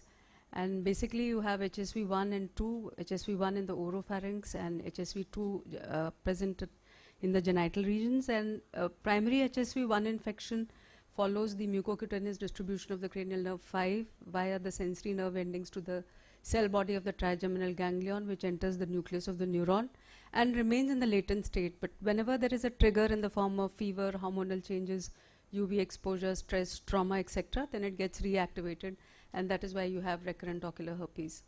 Now again, primary is the one which is confined to epithelium and has blepharoconjunctivitis, pre-auricular lymphadenopathy. But the recurrent ocular herpes, which can be infectious or can have neurotrophic keratopathy, can have epithelial forms such as this, stromal form, or can have endothelial form. Now sometimes patient will just complain of pain, redness, watering, and if you don't stain, so this is the importance of staining, then you will miss the lesions because there will be subtle dendrites which would be present, and it is important to recognize these, because on this only you will be able to diagnose. Another one, although you can see on the slit lamp that there is a fuzzy margin here, but when you stain you can see these dendrites much better, and this is almost turning into a geographical dendrite. So these are again some of the pictures of the dendrite, and they can become geographical such as this. And when they become geographical dendrite, I think very important thing is that you have to stop steroids, because if in an epithelial dendrite, which is due to herpes simplex, topical steroids have been taken, then the dendrite breaks away into a geographical ulcer, and that is something which has to be avoided, and the first thing is stop steroids. So this is just to show the healing after stopping steroids. It can completely heal only on acyclovir 3% ointment given in curative doses, which is 5 times a day. Then of course you can have stromal keratitis, which can be necrotizing or non-necrotizing, and there can also be double immune ring of Wesley. And these are again stromal keratitis, which is non-necrotizing, and there can be a recurrence. Recurrence in the sense that here you have a scar already present here. So here, if you see on the slit lamp or on the anterior segment OCT, it is going to be thinned out, but there is a recurrence which is present there, which you can see. And sometimes when the recurrence is stromal, then you will have a thin cornea and a thick cornea or a edematous cornea together, because already the scar is there previously on which the recurrence is occurring. Then these are some, this is a case of herpetic stromal keratitis, which eventually lead to healing. And just wanted to point out that in cases where you have thin part of the scar, because of a previous episode, you can still have recurrence, and that part would become edematous or will show activity. Of course, necrotizing type is the one which is most devastating, with heavy infiltration, deep vascularization, corneal thinning and perforation, and then you can have disciform endothelitis, linear and diffuse endothelitis, and then you can also have a peripheral corneal ulceration, because herpes is a great masquerader and can masquerade as anything. When the trabecular meshwork is involved, you can have secondary glaucoma, and then also features of uveitis or iridocyclitis may be present. Now, as far as the lab diagnosis is concerned, PCR is the test which is done most frequently, which has a 70% specificity. All the other tests are more for research purposes and perhaps not done routinely. FDA has approved trifluridine, ganciclovir and acyclovir recently for treatment of viral keratitis.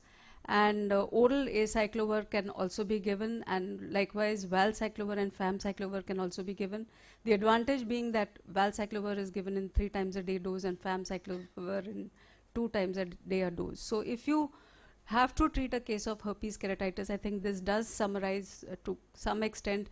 If you have epithelial keratitis, then you will start topical acyclovir 3% 5 times a day for 1 week and 3 times for 21 days. If you have epithelial and stromal, you will start the treatment for epithelial keratitis. But after the epithelium heals, you may add predacetate 2 to 4 hourly to take care of the stromal component, and then taper both by 6 to 8 weeks. But if you have necrotizing and non-necrotizing keratitis, then you have to start topical acyclovir, topical steroids, and top it up with systemic acyclovir 400 milligram 5 times for 1 week, and then TDS for 1 week, which is gradually tapered because you don't want reactivation to occur. Now, Dr. James Shudosh has given a very good classification, and I think that holds true. So earlier, which we've already discussed, we were classifying it as we have discussed, but he's classified it primarily on the disease location. So it could be epithelial, stromal, without ulceration, with ulceration, and endothelial. And these are the historical terms that we were using otherwise for these conditions. And this is the evidence-based treatment that he's brought out in a very useful paper in Cornea Journal, where he says that whenever it is epithelial, you'll give antiviral, and that is what we have been taught. The only thing which is different is that instead of saying necrotizing and non-necrotizing, it is stromal with ulceration and without ulceration. And whenever it is without ulceration, you give prophylactic dose of antivirals with topical steroids, but whenever it is with ulceration, you have to give treatment dose with topical steroids, which means here your acyclovir will be 5 times a day, and here your oral acyclovir will be 3 times a day. Again, just to show this, and then this is just to show how in endothelitis you have to give topical steroids with oral acyclovir. The drug acyclovir is known to have toxicity and is also known to show resistance. Topical ganciclovir in head-to-head comparison with topical acyclovir has been found to be marginally better, and these trials were done. The problem was that topical acyclovir was not approved till very late in US, and they were using topical ganciclovir. But having said this, topical ganciclovir can also be given in those cases which are resistant to acyclovir, and it does have useful outcomes in these cases, although it does have adverse effects also which are less as compared to topical acyclovir. Now, oral acyclovir has to be given in recurrent or stromal cases, immunocompromised patients, and HSV keratitis in a graft. Valcyclovir can be given orally again, and the advantage is that the the compliance of the patient is much better, because you have to give it in less frequency. And it was when oral acyclovir was compared with valcyclovir, in terms of disease recurrence there was no difference between the two groups, but in terms of compliance, of course, it may prove to be better. Then oral ganciclovir can also be given in these cases, which reduces recurrence of HSK compared to oral HCV, and in this it was found to be better, in fact, than oral acyclovir.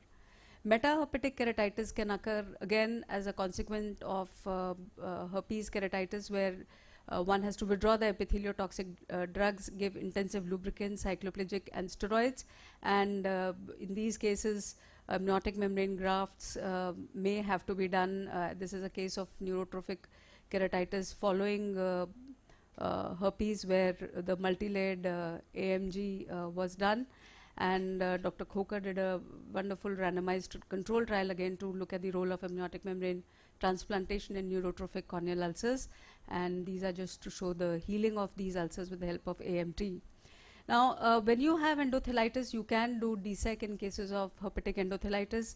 Of course, one has to be aware of the fact that the endothelitis as well as the entire spectrum of herpes can recur in these cases. When you do DSEC in such cases, the biggest challenge is to remove the Descemet's membrane, because that never comes in piecemeal, it comes in fragments. In keratoplasty cases, you can have post-herpetic keratitis, and again, to prevent this, one has to give acyclovir in prophylactic doses, and 400 milligrams BD has to be given for 1 year, but this can occur in cases of grafts. And sometimes you can have persistent epithelial defects such as this, which again can occur because of recurrence.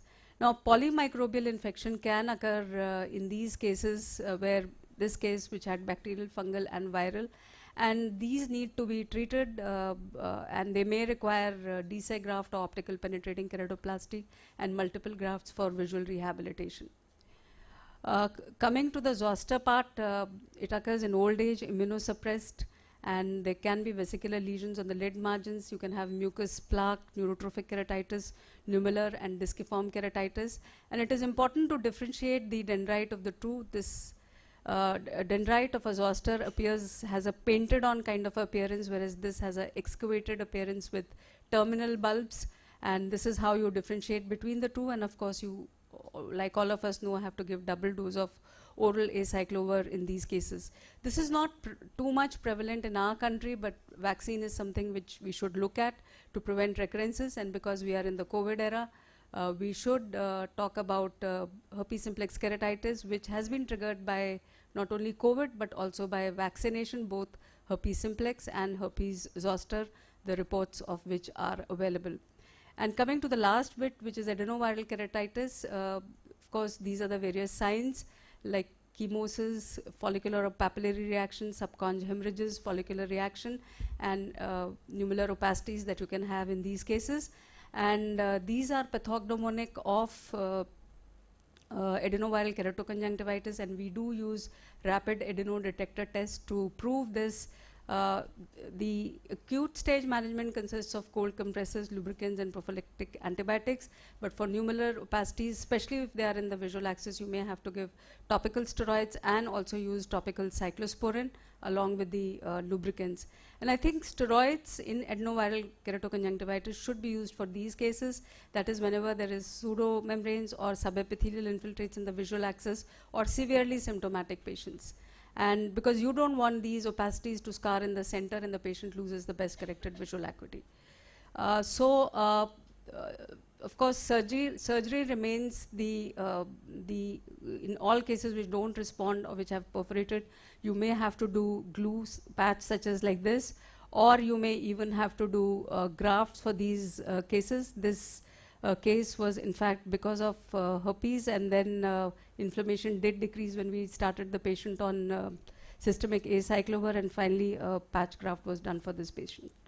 The details of the therapeutic keratoplasty, which is beyond the scope of today's lecture, can be seen in the review article that we've already published in Current Opinions of Ophthalmology, and we are going to come out with our second edition of this book. Thank you very much for your kind attention. Thank you, Dr. Namrata, for giving an overview on viral keratitis, right from the clinical presentation to treatment and surgery. Thank you very much. We go to the next case presentation by Dr. Shivani. In the meantime, any comments from the house? Yeah, Dr. Suman. Definitely.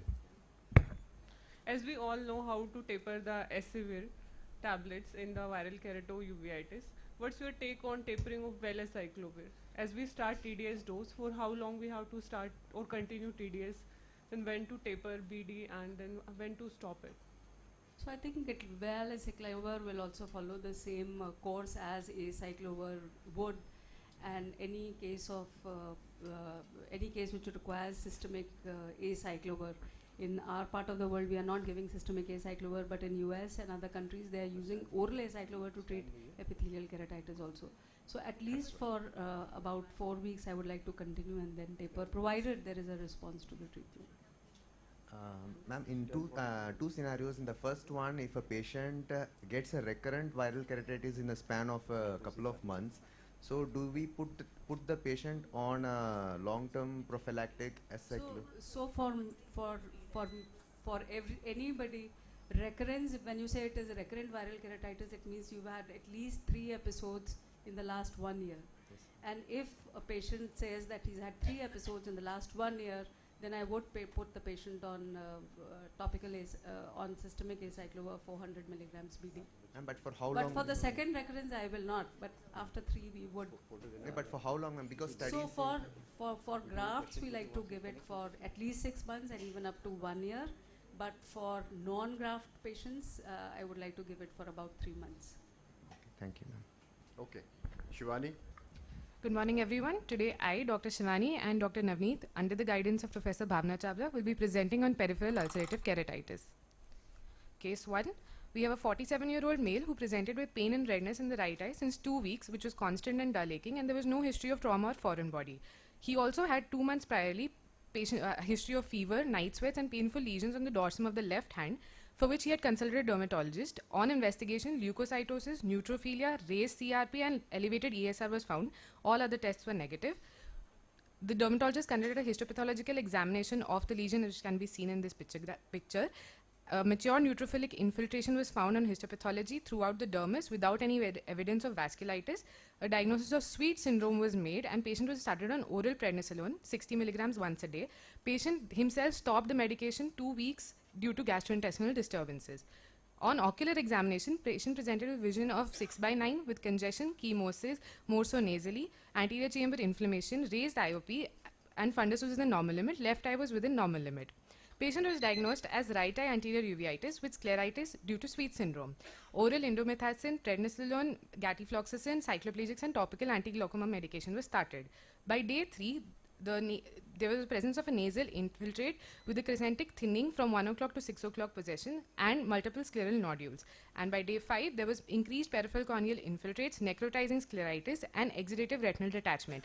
Smear was made and Zeal lenses staining was done, which showed uniform non-beaded acid-fast bacilli. On culture, Mycobacterium tuberculosis was found. Patient was started on oral ATT as well as topical medications of prednisolone, amikacin, and 5% cefazolin.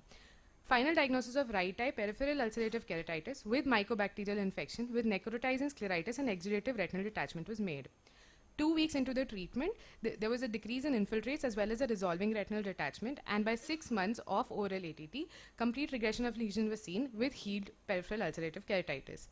So Sweet syndrome is an acute neutrophilic dermatosis, which is an abrupt onset of fever, malaise, erythematous plaque-like lesions on the skin with peripheral neutrophilia and neutrophilic dermal infiltrate without vasculitis. There can be 3 types of Sweet syndrome: classic, idiopathic, malignancy associated, or drug associated. Most likely our case was a classic or idiopathic type. Ocular manifestations may be the presenting feature in 1/3 patients of Sweet syndrome, but that was not our case. Infectious pathologies must always be ruled out, like in our case, we had Mycobacterium tuberculosis. Amongst all the ocular manifestations, limbal nodules, PUK, scleritis, and uveitis were seen in our case. This is the publication for the same. Case 2, a 24-year-old female who presents with pain, redness, watering since 15 days, associated with progressive diminution of vision since the past 3 months, which has now led to a complete loss of vision. On system examination, patient had pallor. Both eyes' vision was no perception of light. Fixed reactive pupil was present. In the right eye, there was a peripheral corneal thinning with scleral thinning nasally with uveal tissue show, and both eye had disc pallor with blurred disc margins and multiple flame-shaped hemorrhages obscuring the macula. On investigations, there was both eye optic nerve thickening, and on visually evoked response, bilateral extinguished response was seen. On systemic investigations, patient was found to have pancytopenia, raised LFTs. The rheumatological workup was negative. On peripheral smear, we saw the presence of lymphoblasts, and as well on bone marrow aspiration, there was lymphoblasts, suggestive of acute lymphoblastic leukemia. Patient was diagnosed as ALL with right eye PUK, with necrotizing scleritis, both eye leukemic retinopathy, and optic nerve infiltration. Prednisolone, gatifoxacin, hometropine, and CMC was started. Patient was also started on chemotherapy on advice of medical oncology and hematology, and within 1 month, there was healed PUK and scleritis, but there was no visual recovery. In ALL, there can be direct infiltration of the lymphoblasts of the ocular structures, leading to proptosis, cranial nerve palsies, papillary edema. PUK is theorized to be due to the direct infiltration of lymphoblasts to the peripheral cornea, but this has not been proven. There have been only 4 reports of PUK associated with leukemia, as is the only case associated with ALL. Other effects can also be subconjunctival hemorrhage, pre-retinal or vitreous hemorrhage, and vascular occlusion. PUK can be also a presenting feature of other systemic malignancies. It has been reported in recurrent breast carcinoma, metastatic gastric carcinoma, as well as thyroid adenocarcinoma. This is the publication for the same. So I'll be presenting the case of a 65-year-old male who presented with chief complaints of redness, watering, photophobia, and whitish discharge in both the eyes since 3 weeks. He had history of poor vision, grittiness, and foreign body sensation in both eyes since the last 2 years. However, there was no history of trauma. He had history of cataract surgery in both the eyes 10 years ago, which was followed by good gain of vision in both the eyes. And there is history of oral ulcer present 3 months ago. However, it was just a single episode. On examination, the right eye vision was hand movement close to face with PR accurate in all quadrants. There was mild MGD present. However, there was an inferior peripheral ulcerative keratitis from 3 to 9 o'clock position with presence of infiltrates and corneal thinning, and there was a central spheroidal degeneration. There was a similar picture in the left eye. The vision was finger counting close to face, and the inferior PUK was again present from 3 to 9 o'clock position with presence of infiltrates. The ultrasound B scan in both the eyes was anechoic. A corneal scraping was sent from both the eyes, and in the right eye, it showed the presence of hyphae on QH mount, and no organism was seen in the gram stain, and on bacterial culture and sensitivity, Staphylococcus aureus species was found in both the eyes, which was sensitive to vancomycin, and fungal culture showed the presence of alternaria species in the right eye and no growth in the left eye. On ASOCT, as we can see that there was peripheral thinning seen more in the right eye, and systemic examination was within normal limits, and all the blood count that was done was within normal limits. X-ray and Monto was also normal. So we made a diagnosis of both eyes, peripheral ulcerative keratitis with secondary infection, with chronic MGD, with spheroidal degeneration with pseudophakia. And based on this, we started the patient on concentrated antibiotics, vancomycin and tobramycin. And in the right eye, we also added concentrated natamycin. The right eye, however, showed no signs of healing even after 7 days. So we started eye drop voriconazole 1%, whereas the left eye was showing signs of healing. And the right eye progressed to inferior thinning and impending perforation. So a full thickness, a penetrating therapeutic keratoplasty with a large graft was done, since the thinning had started to incorporate into the central cornea. The left eye, however, showed decrease in the size of infiltrates. So we added eye drop loteprednol 0.3%, and the patient eventually had a healed PUK. So the take-home message is that polymicrobial involvement is rarely seen in cases of PUK, and fungal etiology is quite uncommon. So scraping, gram staining, and QH mount along with microbial cultures is essential in such cases to diagnose and manage such infections with appropriate antimicrobials. And in progressive infections, therapeutic penetrating keratoplasty is a management of choice in these cases. Thank you. Good, very nice. Thank you for showing the gamuts of PUK presentation. We know that it's difficult type of cases. Multiple things can be associated. May not be only topical, systemic. So many things can happen. Let's have comments from our guest speakers. Any comments, Jagriti? We had 3-4 cases. Though you are going to cover subsequently also in talk also. Well, when you have it clearly, with a history of rheumatology reference and all that, there is always a lead there. But often we land with cases where you don't have this and we begin afresh. That's where the rheumatology support becomes very important, like, to take an initiative and send the patient from there. Clinically, sometimes these are so obvious, like the PU case, but with the secondary infection history that they give, often to get the notes and to get back to the clinicians to procure some notes also helps a lot in this. So that's what. Dr. Dibya, any comments? No, I would just agree with Jagruti madam. I think clinical workup is very important. I just wanted to add one thing which we found useful in patients where we are having polymicrobial infection or we are suspecting. One test that we've added is when we are taking the scraping for grams and QH, we also take a sample for cytology.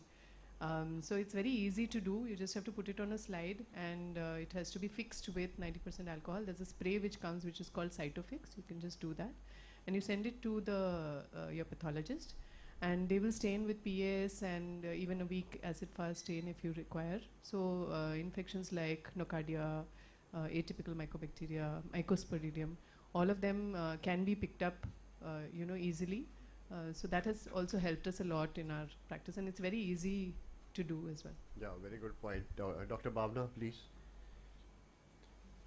Because the cases have come from her only. They came on their own, sir. But so yes, so a couple of things that I can add to this. The discussion that's already going on is that the first case that came to us was already diagnosed case of sweets, and the patient had already received systemic steroids. And in that particular case, it so happened that there was added infection, topical local infection with Mycobacterium tuberculosis, and probably the addition of systemic steroids had worsened the Mycobacterium tubercular infection. So it became very challenging because the classical treatment of sweet syndrome is oral steroids. Now if you stop oral steroids, then sweets can deteriorate, but if you continue with that, then there is Mycobacterium tuberculosis to take care of. So we kind of managed, we took the middle path where we, used oral indomethacin and topically we used the steroids, and that led to a good response in that case. So again, the second point in that case that I would like to emphasize is that in that case usually sweet syndrome can have an underlying malignancy. In those cases sometimes we have to do a whole body PET CT to rule out an underlying malignancy, or there can be other systemic issues such as tuberculosis, but ocular tuberculosis, in this case it was a primary ocular tuberculosis. We didn't have any systemic focus of tuberculosis, so that again became a very rare association, and we were not thinking along those lines until we did the culture. And the second case again of leukemia, probably in ALL, this is the only case report in the literature where PUK has been the presenting feature of ALL, though it has been reported in some of the other leukemias. And early diagnosis and treatment again is very helpful because there have been reports where patients have lost vision initially, but that has recovered after radiation therapy and chemotherapy, but unfortunately that was not possible in our case. And the PUK part healed, but the retina and the optic nerve element was already at a very late stage, and the vision could not be restored in that case. Thank you, Bhavna. I think, sir, we'll move to the next session. We move to the... Sorry, I'm sorry about this. So the next talk is going to be, there is a case of, so Dr. Akshara is going to, I don't like to say the diagnosis because I think that should come right in the end, because then you are already, you know what you're talking about. Anyway, it's a case of graft infection. Akshara is going to present. Good morning, everyone. I, Dr. Akshara, will be presenting an interesting case. So, 50-year-old male, known case of left eye healed keratitis with adherent glaucoma, underwent left eye optical triple on 10 June 2023. Post-op vision of the patient was 618, improving to 612 with normal intraocular pressure. The graft characteristics were graft clarity of 4+, graft whose junction was opposed. There was no epithelial defect. All the sutures were intact and buried. However, after post-op 1 month, he had history of redness, pain and blurring of vision for 1 day. There was no history of trauma. His vision was 636 with no further improvement, normal intraocular pressure. There was total epithelial defect with 2 into 1.5 mm infiltrate at 7 o'clock. Graft clarity was 3+ with graft edema. ASOCT was done that showed increased thickness of the graft, that was 724 micrometer. Rose Bengal stain was positive for the epithelial defect margins. Corneal scraping was done which showed gram positive cocci. KOH was negative. HSV, DNA, PCR, bacterial and fungal cultures were negative. So a diagnosis of graft infection, viral reactivation with superadded bacterial keratitis was made. He was started on concentrated antibiotics, that is eye drop concentrated vancomycin 5% 1 hourly and eye drop tobramycin 1.3% 1 hourly. Eye ointment Acivir 3% 5 times a day. Eye drop homatropine 2% QID. Eye drop prednisolone phosphate 1% BD and tab acyclovir 400 mg 5 times a day. Tab doxycycline 100 mg BD. On serial follow-up at day 4, patient has had a vision of 636 improving to 618 with normal intraocular pressure. There was 2:1 mm resolving infiltrate at 7 o'clock with decreased epithelial defect of 4:8 mm. Graft clarity was 3+. So at day 4, the frequency of concentrated antibiotics was reduced to 6 times a day. Rest was continued the same. Again on day 4, the patient had a vision of 624 improving to 618. Nearly resolved infiltrate was seen and further reduced epithelial defect, that is 3.5 into 5 mm was seen. At day 8, concentrated antibiotics and eye ointment Acivir was stopped. Eye drop moxifloxacin hydrochloride 0.5% TDS was added. Rest treatment was the same. Further on serial follow-ups at day 14, the patient had a vision of 624 improving to 618. There was nearly resolved infiltrate on slit lamp examination. Epithelial defect further reduced to 2.5 into 4.8 mm. Graft clarity was 3+. We did an repeat ASOCT which shows decreased thickness of the graft, that is 624. So on day 14, eye drop moxifloxacin hydrochloride 0.5% TDS was continued. Lubricants were added. Eye drop sustained hydration 1 hourly. Eye drop prednisolone phosphate 1% QID. Eye ointment Lacrygel HS. Tab Acivir 400 mg BD. Following the patient to day 20, the vision of the patient improved to 618. Intraocular pressure was normal. There was resolved infiltrate with no epithelial defect. Epithelial hypertrophy, however, epithelial hypertrophy of 3 clock hours was present. The graft clarity was 4+, and the ASOCT showed further reduced thickness of the graft, that is 528 micrometer. So the treatment was continued similar, except for the frequency of the lubricant was reduced to 6 times a day. So I'll be discussing a few points in this case. The frequency of epithelial defects from recurrent epithelial herpes keratitis in the corneal grafts has been reported around 6% to 75%. And the causes of late onset epithelial defects after penetrating keratoplasty can be trauma or contact lens wear, toxicity due to medications, ocular surface disorders, reactivation of viral keratitis, and rarely acute epithelial rejection. The predisposing factors for viral reactivation could be topical and systemic corticosteroid use, local trauma in the form of penetrating keratoplasty or suture removal. The postulated mechanism for reactivation could be surgical trauma, which can precipitate viral shedding in the tear film, leading to corneal infection and large geographic epithelial defects. And there is also a postulated theory that regenerating corneal nerves can serve as a conduit for infectious virus from the site of ganglionic latency to cornea, resulting in late herpetic epithelial defects. So the take-home message is the herpetic keratitis in the differential diagnosis of early and late onset post-keratoplasty epithelial defects with or without a history of previous herpes infection should be considered. Reactivation of a latent HSV is the most likely cause for HSV keratitis in patients who had penetrating keratoplasty without previous history of HSV, and clinical evaluation and imaging has an important role to play. Thank you. Thank you, Dr. Akshara. Dr. Rajesh? Yeah, Few comments. very nicely documented serial photographs and all that, Akshara, well presented. Epithelial defect post-keratoplasty has been reported many times, and epithelial defect occurring, patient presenting about 3 to 4 weeks after graft, after complete epithelial healing. The first thing that comes to mind is, of course, reactivation of viral keratitis. And there can be various reasons. There can be neurotrophic keratitis, secondary to conditions like patient is a diabetic or some trauma or many things. But reactivation of viral keratitis one should always think about.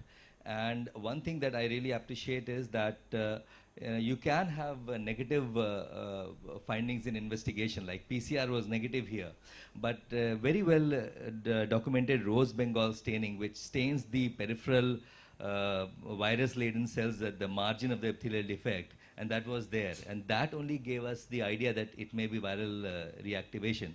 So that can only be done if you have the highest degree of suspicion. You think about viral reactivation in these cases. And polymicrobial keratitis also can be seen in about 3 to 15% of such graft infections, and that was there in this case. So and we had the evidence in staining, but again culture was negative. So overall it was well managed. The only thing that I would like to further highlight and emphasize is that simple clinical methods like use of rose Bengal to detect these virus-laden cells at the margin of the epithelial defect helps a lot, because many times your investigations are negative and then you are nowhere. Thank you, Rajesh, for highlighting all the points. All these post-graft cases sometimes can be difficult to diagnose also. You remove one suture and you have an entire epithelium going off. Sometimes you have a small injury and you have a dendritic picture coming up. And sometimes maybe something else also. And one of the important areas of concern is the rejection. It can be just epithelial rejection happening, or a stromal or endothelial rejection. And Dr. Namrata, what will be your points to differentiate epithelial rejection? I wanted to ask the same question actually. It could be epithelial rejection also, given the fact that the corneal thickness is so much increased. So that is something which we have to again rule out. I'm sure it must have been ruled out by Rajesh, and so Rajesh will tell us how did he rule it out. No, for epithelial rejection, I think the stromal edema will not be seen that significant. It is not seen in epithelial rejection. That is one. Number two, a very simple method of using rose Bengal when it's taken up in the peripheral part of the epithelium, the margin of the epithelial defect, that gives you an idea about the viral reactivation. But that would happen in epithelial defect also. If there's epithelial rejection and epithelial defect, that will remain the but same. then epithelial rejection will not result in stromal edema. What was the duration between the graft and the presentation? I think that will answer it. Akshara? 1 month. 1 week, no? 1 month. 1 month. Okay. One month is a Yeah, duration is it actually came to us at 1 month duration when there was some infiltrate as well. So there was epithelial defect. It might have happened maybe about 3 weeks after graft, and then there was some superadded infection. So based on that, it appeared. The first thing that one can think is viral reactivation only. So and it worked therapeutically also. So that's how. Okay. Important point. Most of our cases with a corneal scar, you never know, they would have had a viral episode before also. So maybe if you have a little suspicion, we can start prophylactic antiviral for these patients, which we normally do and continue for a long time. Yes. And if you look into history-wise, you can pick up some patient who had an episode of viral keratitis. On our scenario, I think this can be one important clinical diagnosis to be kept in mind, because most patients can have reactivation. But if in the early phase of a graft, as Dr. Namrata rightly pointed out, it may be epithelial rejection. We all know that it can be self-limiting also. It can go off within a period or so. Rarely it can progress to cause involvement to other area also. Thank you. I think we conclude the first session. And Sir, thank you for. sir, can I just ask one point? You can add. This is quite unusual. If you have epithelial keratitis viral and you are giving topical steroid, and that still responded. Normally we avoid giving steroid in epithelial keratitis, but in your case it responded quite well. Yes, so we were worried about graft failure, so that is why we continued. Actually, she has not mentioned about the thing that when we stopped steroid initially, there was some element of increase in thickness of the stroma. So the patient was only on twice daily steroid, not on a high frequency steroid. Could that point towards graft rejection rather than epithelial keratitis? See, just twice daily, if you are giving steroid, topical steroid, it will not clear up the graft rejection. So that is not a treatment for graft rejection. So basically, that was just as a supportive thing that was given. And with the use of acyclovir, the epithelial defect that was, sequentially monitored and shown, that shows that it responded to the antiviral rather than steroid. Thank you. Yeah, yeah.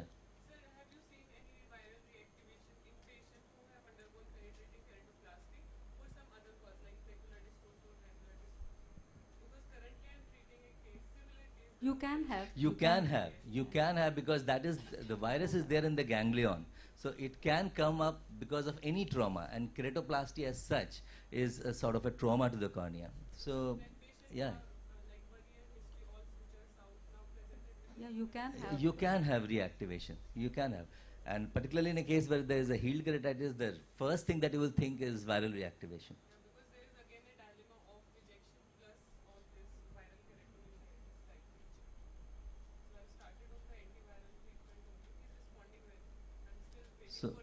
So, yeah, so it may not be a recurrence. You can have a fresh episode of the very first episode of. In terms of this.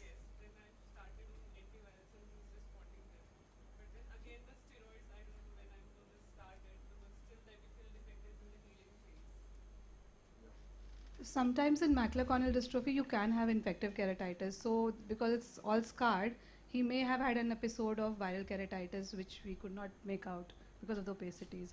And for that thing on steroids, we could have stopped the steroids. Sometimes the topical steroids and could start on oral steroids. And if the patient responded, then it would have been not a viral Start keratitis. also topical cyclosporin. Yes.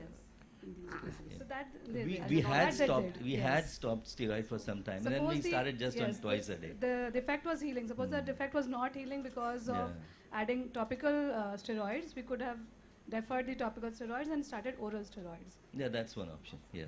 Okay, thank you. I think this highlights the your clinical judgment for case.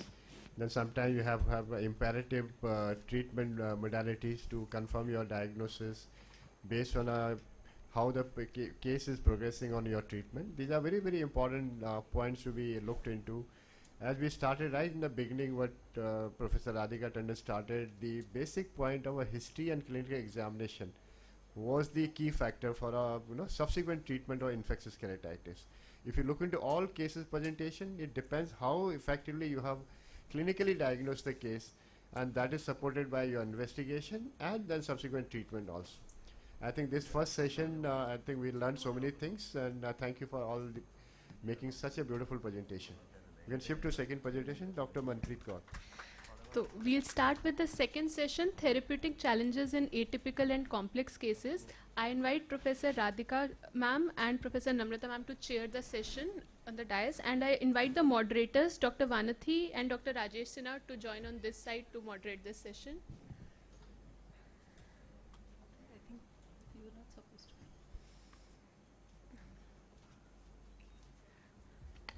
I request Professor Radhika ma'am to take over the moderation of the session and invite the first speaker.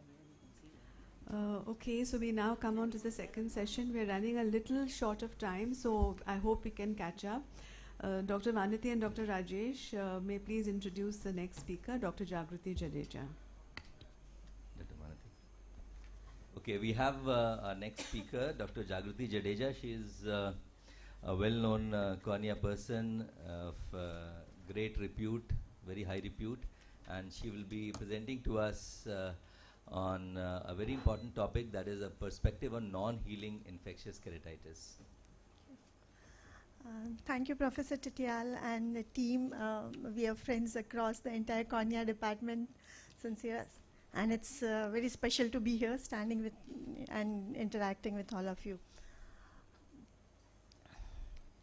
A perspective on non-healing infectious keratitis. I put it in inverted because since morning we've been seeing, we started with the grave case of Pythium and we moved on to C. And most of the times when you have those clear-cut cases where your microbiologist gives you something on the paper, it's it's such a relief for most people. And in residency, it's often so intimidating to get to handle a case of PTM like that, and where you get a grave prognosis like that. And there's always, I mean, you get very few of those clear cases where you can start on drugs. So many times it's that polymicrobial involvement, and you are scratching your head. So going back to the basis, like, you know, time until healing depends on the cause, size, location, and the depth. Treatment may continue for long periods, but the aim is to reduce the amount of scarring or the potential loss of sight or the eye. And most appropriately treated, ulcer should start improvement and start showing resolution signs and all that, at least in 2 to 3 weeks' time. So that's when you start thinking of other things if you don't get a good response in due course. Superficial abrasions or those viral dendrites and all that should, if they don't sort of show signs of good clearing by 7 to 10 days, which is the turnover for the epithelium sort of, then that's again where you start thinking of why. So the refractory corneal ulcers or ulcers, that are the ones which heal poorly and tend to recur, and probably the epithelialization, all that suffers because there's more of structural damage. The basement membrane is damaged, and probably the cells are having some other defects like the structural hemidesmosomal attachments, because the epithelium on the surface moves like in an amoebic pattern. They the cells sort of send out pseudoperias where there are those laminin and elastins which stretch and they spread over the surface, literally walking onto the surface types. So this too, and if this is kept in mind, we want to correct to bring it to this level. There are several risk factors from time to time: disrupted surface homeostasis, infections in the adnexa, affections of the tear mechanics, strength and the rarity of the organisms, the virulent ones, a vulnerable corneal epithelium either per se locally or because of some disease affections, the systemic affections. There's an absence of healthy flora because of the lid and the meibomian glands. The biofilms, which are recently talked about a lot, the corneal anesthesia, drug abuse or toxicity or over-treatment, multi-drug regimes, the local immunosuppression, if there is there, the viral infection, and so on and so forth. If you look at the external factors, trauma, contaminated water, contact lenses, again, certain other drugs, fingering, sometimes the manipulation itself is worsening the thing. And systemic risk factors in terms of systemic diseases, like the commonest we look for is the diabetes, major infections, immunosuppression because of other reasons in the body, collagen vascular diseases, malnutrition, modified immune systems. So I'm just going to go through a potpourri of some cases where we started by knowing it to be something else and we ended up looking at it the other way. So this was one case which was being treated for a long time with antifungal treatment, and the referring surgeons after 4 to 6 months on that sent to us. And that simple pattern, any cornea person would start looking at those branching and the bulbs and all that, and we could see it healing to the last picture. So it was treated on lines of viral when this was seen, and because this is a very focused picture, we see, but in an oblique diffuse illumination, it was just seen as an haze on the cornea, in the superficial cornea. This is the second case. Again, it was treated as recurrent viral keratitis on and off with this granular beaded appearance, diffuse, and this almost involved 8 to 9 millimeters with just a millimeter of the rim left in the periphery. We went on to do a biopsy, which gave the report of microsporidia and stromal microsporidia, and then a graft, a customized oval graft was done to spare at least that normal limbus, normal peripheral cornea of 1.5 millimeter. Finally, the patient had a cataract also because of the long-standing medications and the disturbed physiology. And then a toric IL was done for that patient. The patient came down to 6.6. So from that grotesque look, we can still come down to this. This was again similar to that post keratoplasty involvement. Patient was being treated for a long term for bacterial keratitis, and when it came again, we stained and saw this geographic pattern. Started with steroids as well as antivirals. It's often difficult to give up on steroids, as was discussed in the earlier case, because there could be this stromal component also, and there could be a rejection component also to begin with when this started, or maybe this induced that. So a combination that was used. This patient also came down finally to about 6/18 part with that peripheral scarring and then thin. This thin tissue was left like this, and though we were considering should we go for a regraft to improve the vision, but the patient was very reluctant from what he suffered. This, as a first look, would be thought of as microsporidia, but the patient was already treated for diffuse conjunctivitis and adenoviral sort of conjunctivitis. Patient was put on multiple drugs and had antibiotics running for almost a month, and this was like a toxic keratitis where we had to stop everything, just put the patient on lubrication, and the patient did well. This was a case which was treated as bacterial, but the look of that plaque on the surface and the punched out edges made us to look into more details, and we looked finally at the details in the limbus. This was a 40-year-old guy with those Horner Trantas type of lesions on limbal area. So we went for the serology, and he turned out to be HIV positive and patient with AIDS. So if you look up this sort of shield ulcer type of a look in an elderly patient, always look for the other features. And finally it healed with that much of scarring. Here again, this was being treated as a peripheral keratitis, but when the patient came to us and with a droopy look, we thought of everting, and there were this huge papilla hanging on there and creating that. This was similar to the case, PUK case. Here again, there was some infiltration. We couldn't assess the pictures because the referring person did not take pictures or anything. But then the patient was a known case of rheumatoid arthritis, and there was this hump on the scleral side, which was leading to sort of uneven wetting of the surface. And the tissue was getting lost just because there was an uneven wetting of the surface. So the primary infectious part healed, but then the surface did not heal because the wetting was not good enough.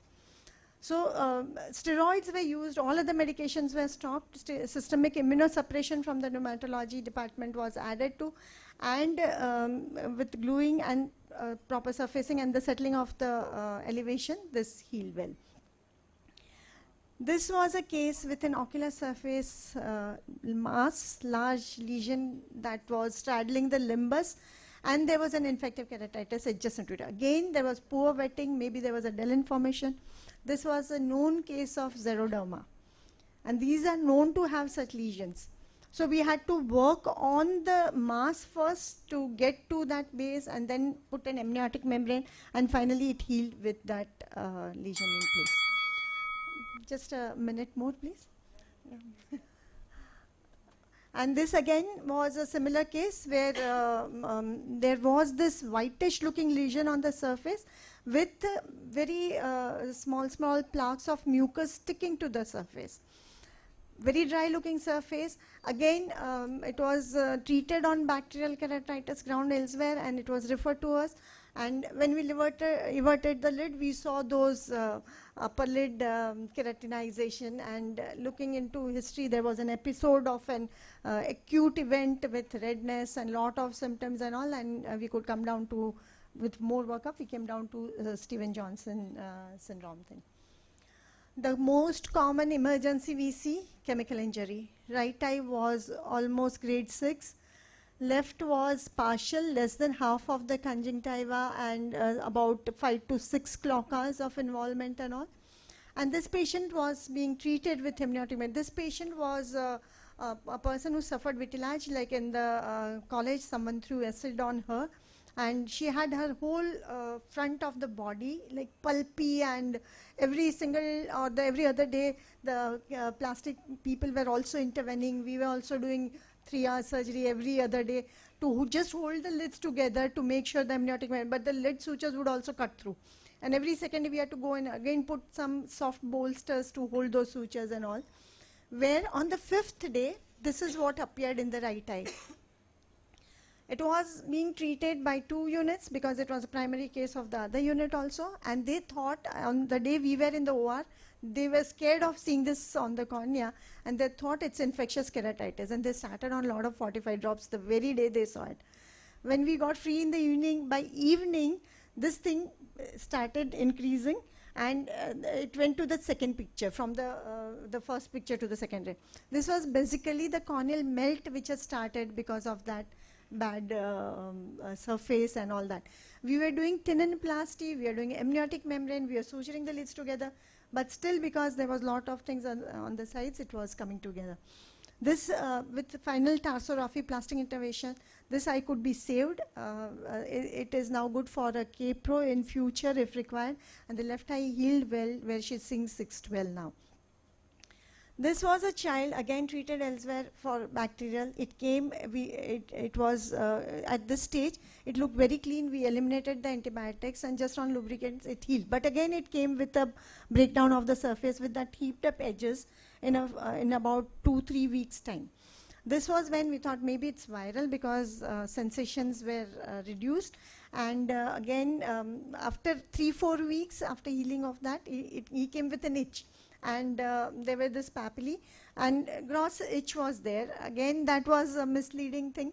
But finally, the second time when he came with this sort of a geographic lesion, we sort of looked into why was this happening in both the eyes. The other eye, there was a failed graft from elsewhere, which was also breaking up. Both eye surfaces were breaking down, and this was probably a case of congenital anesthesia, which in the first place, before keratoplasty, if the sensations would have been because so a lot of re-evaluation, re-workup, stress on the basis like the history taking what Dr. Radhika said, and repeat cultures, biopsies, all the armamentarium that we have, glues and all different mix and match combinations of all this would probably help us in getting away. So for all the trainees and the residents and the fellows, we don't give up basically. These are complex cases sometimes, but most of the basic workup helps us. This is a very good review article all of you can refer to. That's from teams from SN and Dr. Radhika and Dr. Vanati and all. And there are a lot of cross references given in this. It has simplified the things a lot, and we would love to have our pictures so simple so that we can treat all of them. But often we need to scratch our heads more and get into the details to this. Thank you for the patient hearing, and thank you for the opportunity to interact here. Thank you so much, Jagriti. That was a very wonderful talk, covered all the aspects and highlighted that they are really challenging, but you need to be systematic and logical in your approach. One more addition to the possible armamentarium for management of such cases is the judicious use of autologous serum drops. Also, cord serum is useful, but it's not very easily accessible. So that's, but again, you have to be very careful with autologous serum that it has to be refrigerated and should not get contaminated. So that was really a wonderful talk. Thank you so much. Any questions, or since we're running short of time, maybe we can go ahead with the case presentation and we'll have a discussion after that.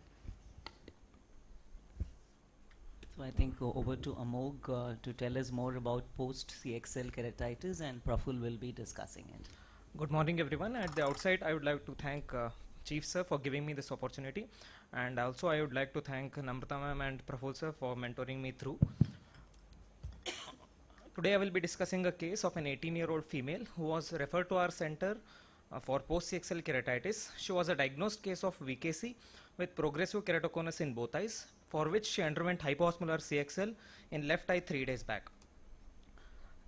Coming to relevant past history, she was a diagnosed case of VKC which on and off medication since 6 years, and also use of topical steroids which was on and off since 3 years, and also she was using ciprofloxacin and moxifloxacin topical eye drops, and there was history of repeated change in glasses, and there was no history of contact lens use, and currently she was using moxifloxacin and lubricant eye drops post CXL. This was her pre-op pentacam maps, and which showed thinness pachymetry of 372 micron and 68.2 Kmax, for which she underwent hypoosmolar CXL. Coming to examination in the left eye, her visual acuity was hand movements close to face with projection of rays accurate. We could see lid edema. There is a severe lid edema with congestion and mucopurulent discharge. On the right upper side, we can see a stained photograph where we can see a 4.5 into 4 mm of epithelial defect. And we could also see on slit lamp photograph the multifocal and well circumscribed anterior stromal infiltrates, which were involving the central of the cornea, and also we could see a hypopyon which was 3.8 mm and it was a mobile hypopyon. And we made a diagnosis of both eye VKC with progressive keratoconus with left eye post-axial keratitis. Following the diagnosis, we went ahead with the ultrasonography, which was anechoic, and we did a scraping which showed polymorphs in the gram stain and the KOH was negative. And we also sent it for culture sensitivity. Also, we sent the contact lens which was there for bacterial and fungal culture sensitivity. So we started with the empirical therapy of concentrated vancomycin and tobramycin, 5% and 1.3% respectively, 1 hourly, along with atropine and timolol. And on day 2, we could see a very good response with these medications. We could see the coalescence of infiltrates and reducing epithelial defect, and the hypopyon also resolved to some extent. And we continued 2 hourly medication, and after 48 hours, when we obtained the culture sensitivity report, we could see there was a growth of Staphylococcus aureus, which was resistant to moxifloxacin and tobramycin, and which was sensitive to vancomycin and amikacin. And also the BCL culture also showed the same. And on day 3, we tailored our therapy accordingly, and we changed the tobramycin to amikacin 2 hourly, and we continued with the vancomycin and atropine. We could see the coalescence of infiltrates again. And on day 5 again there was improvement in the signs which we could see in this picture. And after 2 weeks of this therapy, we could see the epithelial defect was totally healed, and hence we started her on prednisolone acetate 1% 4 times per day. And finally on day 30 we could see the compact anterior stromal scar which has been formed on the central cornea with a corrected distance visual acuity of 6/12. We continued the tapering doses of prednisolone acetate 2 times per day, and we started on lubricants. With this, I request Dr. Praful sir to carry forward with the discussion. Just before Praful takes over Amog here, I think since we are doing a lot of CXL here, what do you think will you give as take-home messages to avoid the occurrence of infection in cross-linking? I think Praful is taking it up. Okay.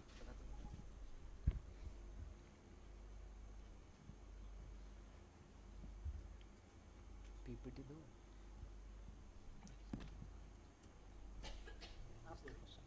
So we'll come to that point. Before that, we wanted to have a discussion with our panelists, since we have panelists from Narayan Nethralaya, Arvind, and BJ Institute, and also Dr. Jaya. She's from Healing Touch. So how frequently you see such cases in your setup? And we had an excellent paper from Narayan Nethralaya also. So Dr. Saran, you may enlighten on this aspect. How frequently you see such either primary or maybe referred cases? Obviously, they will not. No, that's why the referred cases stuff. No, so obviously it's not common, but I have seen primary as well, and we do get referred, but it's not common. But what is very, I think, important with post-cross-linking keratitis is that the way it behaves. So even though it may be a staph or a strep, you will see it behaves much more aggressively than we are used to seeing in a regular gram-positive organism. It behaves like what we mentally believe a gram-negative behaves, like a lot of corneal melt. It progressive very fast. But when you scrape and you get the organism, it will be most commonly a staph. Of course, you can get all the others as well. You can get fungal, you can get Pseudomonas. One very important thing, and very nicely placed in the presentation, is how you definitely clinically understand that it is an infective infiltrate versus the sterile infiltrates which you can also get post cross-linking. And the important points for any of the postgraduates are the fact that there was congestion, there was edema, there was an epithelial defect, there can be AC reaction, you see a lot of AC reaction. All of these would put a red flag that this is more likely to be infective. And another very important point, which again is very important in post-cross-linking keratitis, is the need for a relatively early steroid instillation. As soon as your epidefect heals up, you tend to put it. So thank you. I think you covered almost all our discussion points. So this is the literature that suggests. One report from Narayan, of course, the incidence was very low.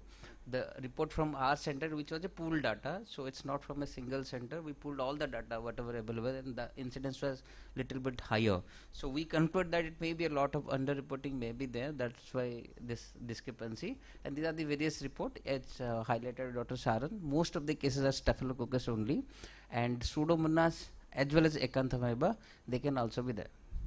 So why keratitis following CSL? So these are the few factors that all of you should remember. Especially if preoperatively patient is having VKC. In our setup, 50% of keratoconus they have VKC. So VKC patients, they have altered ocular surface. They have received steroid for a long period of time. So these patients are at risk. The second is intraoperatively you are creating a epithelial defect, and also you are putting a BCL. That part I'll highlight subsequently. And post-operatively with a large epithelial defect, the patient is again at risk of infection. So could VKC be a risk factor? And I think I would put this question to our panelists. Anyone would like to comment upon this? If not, then I'll move to the next question. Well, there was a meta-analysis. Sorry. Rajesh, continue. There was a meta-analysis wherein they showed that cases with VKC had a higher chance of having post-CXL keratitis. So because as you said, that the surface is altered because of the long-term use of steroid. So that is one. And another thing that they highlighted was the use of steroid with bandage contact lens on. Yes. The two combined increases further the risk of infection. And there's That's another thing in what, this, and that is hypoosmolar. Yes. So in our patient, hypoosmolar was used. So these are the risk factors that have been proposed to be associated with VKC. And in from the report from Narayan Netralaya, the association was 60% with VKC. In our series, 80% patient had VKC. So whenever you are planning CXL in a VKC patient, please ensure the eye is inflammation free for a minimum period of 3 months. Then only plan for CXL. So this was the study from LV Prasad. The important point to notice what they found that in VKC patient, the staph aureus is significantly more in the local microbiome compared to other organisms, and they are resistant to moxifloxacin. In fact, this finding, that was corroborated by both the studies from Seti et al. Either our study. So that is the risk. If VKC is there, moxi resistance is quite high among the staph species. Role of BCL, this is important. One point I would like to highlight: the cold chain requires the BCL to be kept in temperature between 15 to 25. But at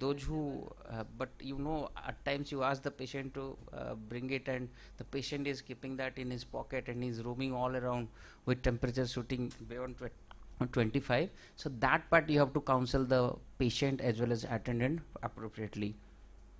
So second thing, Dr. Sharan, as I said, she has already covered this. In our patient also, there was a surprisingly severe AC reaction. The entire AC was filled with fibrinous membrane.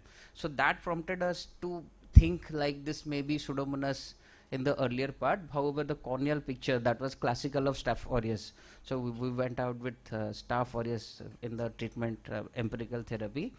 And the second thing that we thought, the procedure that you follow doing CXL, you have to be very careful. The beam of that laser beam, the ultraviolet ray, that should be clearly focused on cornea, because there are reports. If you do CXL and don't follow the protocol, then you can land up in severe enterobacteritis. Okay, so that thing you'll have to keep in mind. And this again, as I highlighted, moxifloxacin resistance. If you see the available reports in our series, almost all our patients were resistant to moxi. From the series from Narayan, again all Staph aureus species were resistant to moxi. And the most common factor that have been implicated is over-the-counter use of these drugs, and probably association with VKC. So that thing you'll have to remember. Role of steroid, when to start? In our case, the steroid that we started a little bit delayed. It was almost 2 weeks because there was a component of stromal lysis. So we were a little bit hesitant to start steroid, but what I think we'll have a presentation on this particular topic after 2 lectures. So I'll not elaborate on this much. So take home message, control VKC before CXL. And if you suspect infection, don't go for moxifloxacin as your first line of medication, because there is high risk of resistance in such cases. use steroid judiciously. And last sentence probably important. Remember, CXL is not 100% effective, and it is not 100% safe, and it is not 100% useful if there is no documented progression. So please don't jump onto CXL the moment you diagnose a patient of keratoconus. Wait for progression to be documented, then only go ahead with the CXL. Thank you. I think one more thing that needs to be known is that in those cases where infection does occur and they do heal, what happens to the ectasia part? So maybe that's a long drawn kind of a follow-on study, but then I think that should be also considered. Those cases, I think there will be scarring, so that will in itself lead to some Itself. flattening. And I just want to share that it's actually a very devastating complication. So we had one case after which we've changed our protocol. We do get a conjunctival swab done before we schedule. Also, we put a bandage contact lens on the table, and we do not start topical steroids post CXL. We wait for 3 days and remove the bandage contact lens and then start the steroids. It's just that because we're a very big center, we have complicated patients referred, and usually they have VKC usually. So that's been our protocol. Thank you, ma'am. It's always nice to. Yes, after you.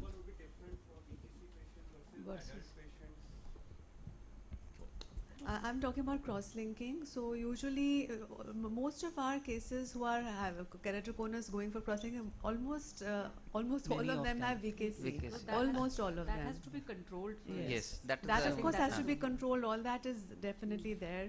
But you have to keep it in mind that this is a possibility because they do have ocular surface disorders, and ocular surface disorders are known to change the microbiome, and there is a high chance that they could be having a different spectrum of bacteria as well as their sensitivity. It may be a bit of overkill, but it's just a severely devastating complication. So especially when you're seeing inflamed surfaces, pediatric patients with chronic VKC who tend to be more progressive, and they also would have if those cases which have bad MGDs with blepharokeratoconjunctivitis patients. So if you're taking them on for collagen cross-linking, these are the particular risk cases where their ocular biome is already altered because of the pre-medications you're giving, and also because that their surfaces have a higher amount of inflammatory MMPs on them. So this is going to predispose, and again the way you maintain your sterility when the procedure is being done, and two is vigorous taking off of the epithelium, so which the way they scrape off the epithelium again. So these are all factors by which you can take care that you are preventing occurrence of infection in these predisposed eyes. Thank you. I think we'll move to the next case because next case is going to be by Dr. Vishal on multi-drug resistant corneal ulcer. So from the next time, I don't think we should have diagnosis in the title, because then there is a surprise factor as to what happened. So if you have a diagnosis there, then there is no surprise. Anyway. Good morning, everyone. I am Dr. Vishal Kumar. I am going to present a case of multi-drug resistant Citrobacter corneal ulcer. So this patient was a 56-year-old man. He was a known case of uncontrolled diabetes mellitus. His HbA1c was 12.2 at the time of presentation. He was referred to us by a private practitioner with the complaints of left eye non-healing corneal ulcer. He had history of multiple anti-VEGF injection, which was given for proliferative diabetic retinopathy. His last injection was given 4 weeks back, and he had history of neurotrophic keratitis earlier. After last injection 4 weeks back, he developed epithelial defect, which further progressed to corneal ulcer. Which he was treated with a cocktail of antibiotics, fungal and bacterial, and he was referred after 4 weeks. He presented to RPC where detailed examination was done, and all necessary microbiological investigations, gram stain, KOH and culture was sent. So we made a provisional diagnosis of bacterial corneal ulcer. Investigation, gram stain shows presence of polymorphs, and KOH was negative and culture was awaited. So we started him on empirical treatment of concentrated cefazolin 5% 1 hourly, concentrated tovacin 1.3% 1 hourly, atropine and eye drop Combigan. So this was the initial presentation at RPC on day 1. As we can see, there is a large corneal ulcer, infiltrate of 7 into 7.5 mm, hypopion of 6 mm, and there was also epithelial defect measuring 5 into 5 mm. So culture and sensitivity, we have started him on cefazolin and tobramycin.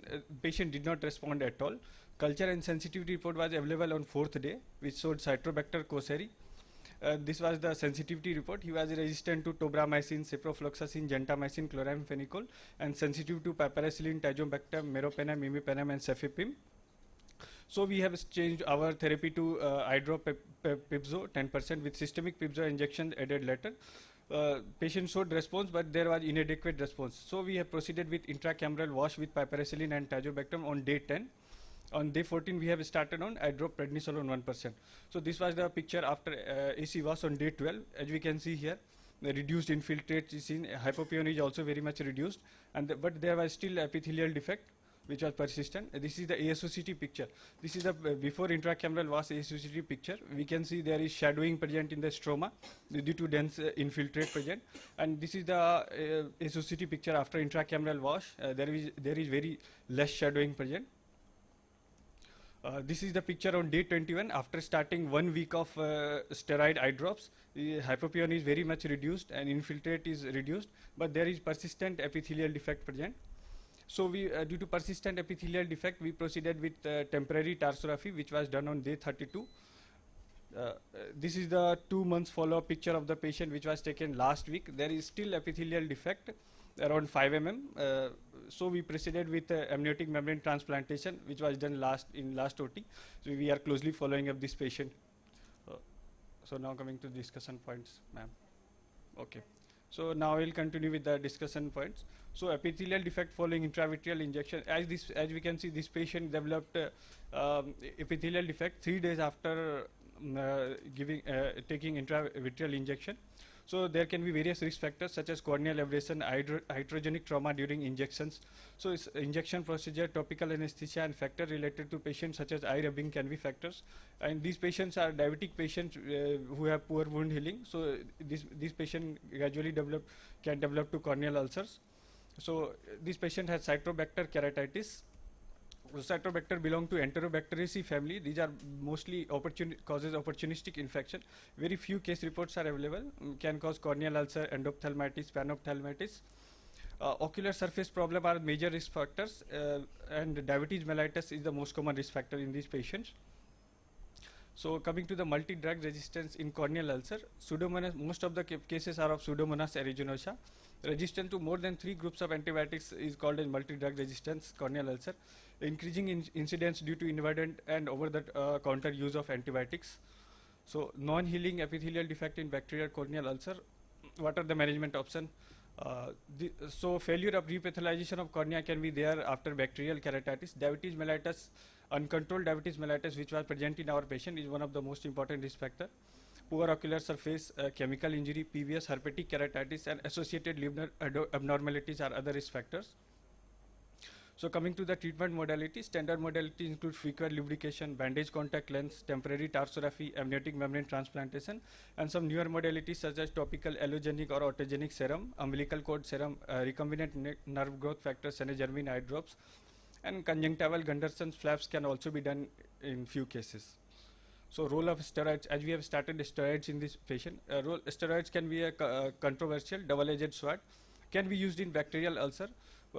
Pros are reduced host inflammation, reduced scarring, improves vision, and cons include risk of stromal melt and corneal thinning, fungal and acanthamoeba infections exacerbated by topical steroids, and it can retard healing process and potentiate infection. So this is the SCUT trial, which showed that steroids can be started in severe and corneal ulcer and central ulcers.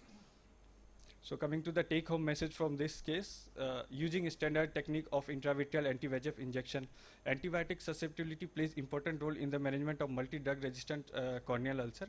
Judicious use of corticosteroid eye drop in severe and central corneal ulcers, amniotic membrane transplantation, and tarsorrhaphy as valuable adjuncts in the treatment of non-healing epithelial defects. Piperacillin tazobactam can be helpful in the treatment of gram-negative multi-drug resistant corneal ulcers. Citrobacter coceri can be a rare cause for microbial keratitis in uncontrolled diabetes mellitus patients. Thank you. Thank you. Thank you, Vishal. Dr. Nishat, would you want to comment on the Citrobacter, especially coceri? Or was it Karnika, or I mean one of you, whosoever? Actually, the section reports everything, so it is a collective reporting that we do with discussion. So okay. I mean, Citrobacter, as said, by the presenter. It is one of the enterobacterials, so it resembles Escherichia coli. However, it is not very rare also, but not very common also. However, drug resistance more than E. coli is reported in Citrobacter, Klebsiella, out of the enterobacterials. So they are mainly found to be multi-drug resistant organisms. So this case was actually a challenge because the patient was very difficult, very finicky patient, came with such a big corneal ulcer. We, thought that we might have to do therapeutic keratoplasty, but fortunately because of, I think, the support thanks to the microbiology department, who were able to tell us the sensitivity, resistance and the organism. So we changed our drugs, and I think that kind of helped. Second thing, I think Tushar also talked about, and I completely agree with him, you should be a little more aggressive about starting topical steroids, and we were aggressive, and that did help us in the manner that there was no once the infection, the size of the ulcer, it came down and the hypopion came down, it did not it did not flare up, and those topical steroids were continued. The challenge now is that the epithelial defect still remains, and I think Dr. Radhika referred to autologous serum. And in this case, we did not use because this was already, we were scared that autologous serum also is a good media for culture of organisms, and it might not reflare. So tarsorrhaphy has been done, and now amniotic membrane transplantation has been done, and hopefully the epithelial defect would heal. For the same reason, amniotic membrane transplantation can also provide sort of a substrate for growth of organisms. Yeah, but because the infiltrate is not present, the hypopion is not present now, and it's close to how many days? More than a month. 2 months now. So now on a non-healing epithelial defect, AMT seems to be the logical way to go.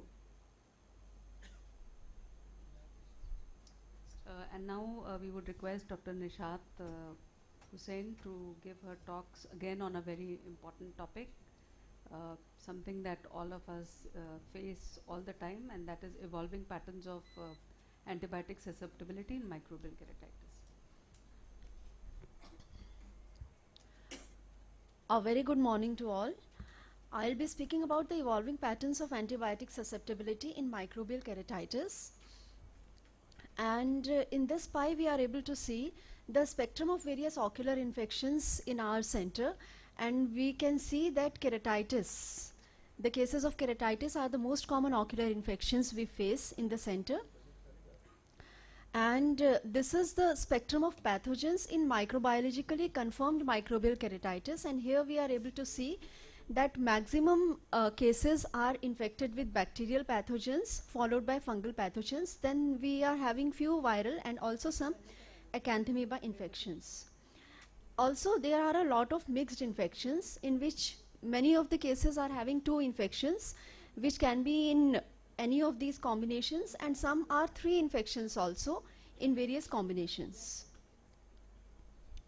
So we start with the susceptibility patterns or the resistance patterns of the pathogens in bacterial infections.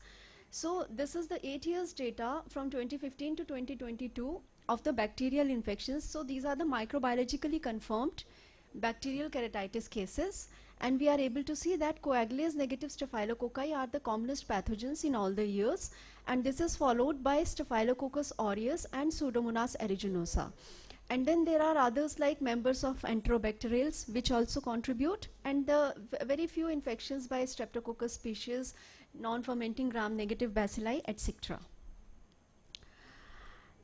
So this is a pie showing the same, that 66% of our infections are coagulase negative staphylococci, and 13% are Staphylococcus aureus and Pseudomonas aeruginosa, which is then followed by enterobacterials.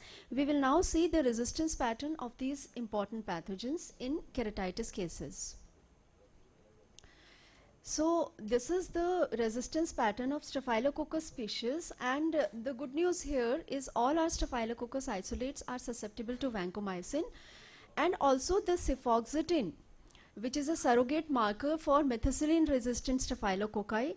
The cefoxitin resistance is also not very high, so it is from 25 to 35% in most of the years, which is not very high for a tertiary care center especially. However, we are able to see that in all the years, to commonly prescribed fluoroquinolones and erythromycin. Also to clindamycin, the resistance is very high. And to aminoglycosides, also to tetracyclines and chloramphenicol, the resistance is not very high, and we are even able to see a decreasing trend of resistance in case of aminoglycosides. We move on to Pseudomonas aeruginosa, and the bad news here is that there is no anti-pseudomonal drug to which all the isolates were found to be susceptible.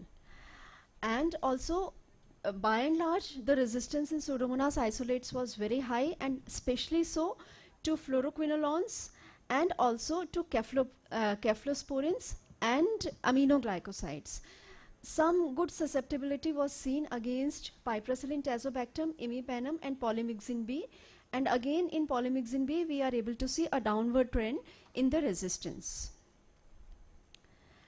Enterobacterials, although they are not very common pathogens, nonetheless, the understanding of susceptibility pattern is important. And we are able to see again that the resistance rate is very high amongst these pathogens, and to all the cephalosporins and also to the fluoroquinolones. The number of isolates which are resistant, the percentage of isolates which are resistant is very high.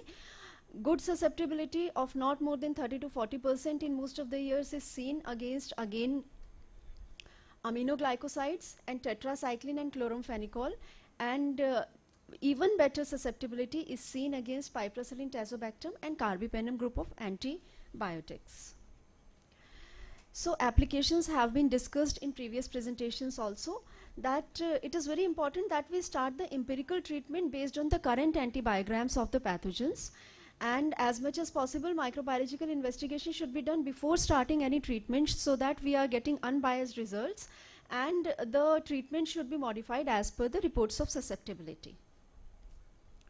Next we move on to the fungal infections, and this is a pie showing the common fungal infections in our center. This is a collective data of last 22 years, and we see that Aspergillus species at 30% is the most common single genus causing the corneal infections, also followed closely by Fusarium as a single genus. Then there are other hyaline fungi like Penicillium, Poecilomyces, Acrimonium, etc. And pigmented fungi at 31%, again as a group they are very important pathogens causing mycotic keratitis. And then we are having 7% Candida and others like mucormycosis, Rhodotorula, etc.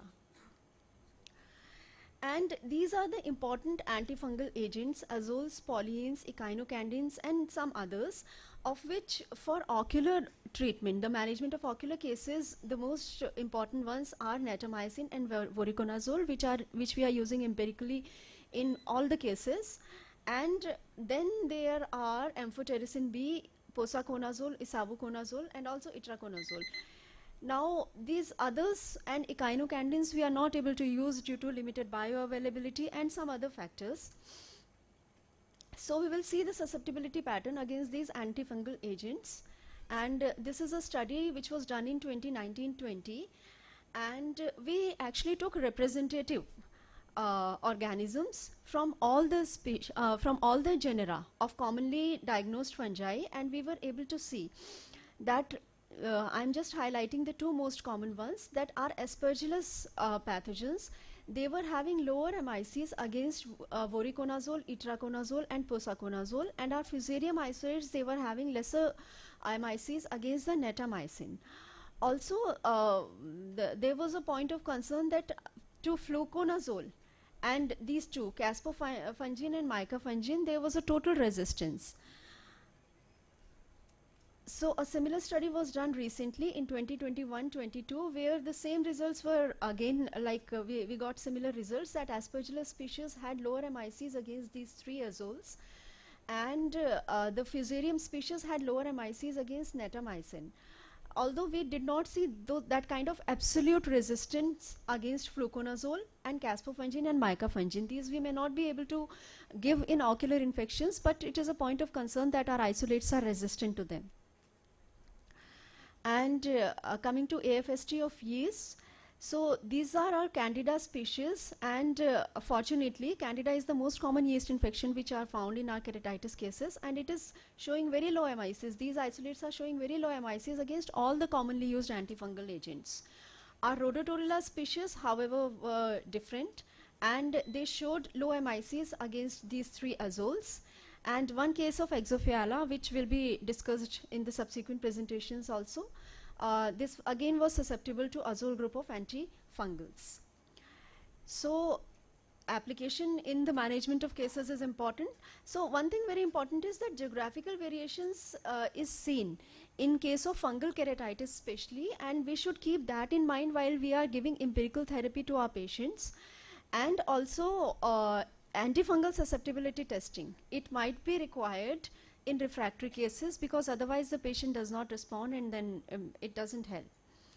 So I acknowledge the hard work of all the 3 cornea units and the ocular microbiology section in the management of keratitis cases. Thank you for your patient hearing. Thank you so much, Nishad, for that very comprehensive presentation and very meticulous analysis of all the data. It's extremely helpful because how things change with time and how the what is the correct interpretation is really very valuable. So we can go ahead with the next presentation. We have to try to make up for the time because some of our guest speakers have to catch flights. So I'll ask Dr. Abhijit to please tell us about his experience with an unusual case of fungal keratitis. Good morning, everyone.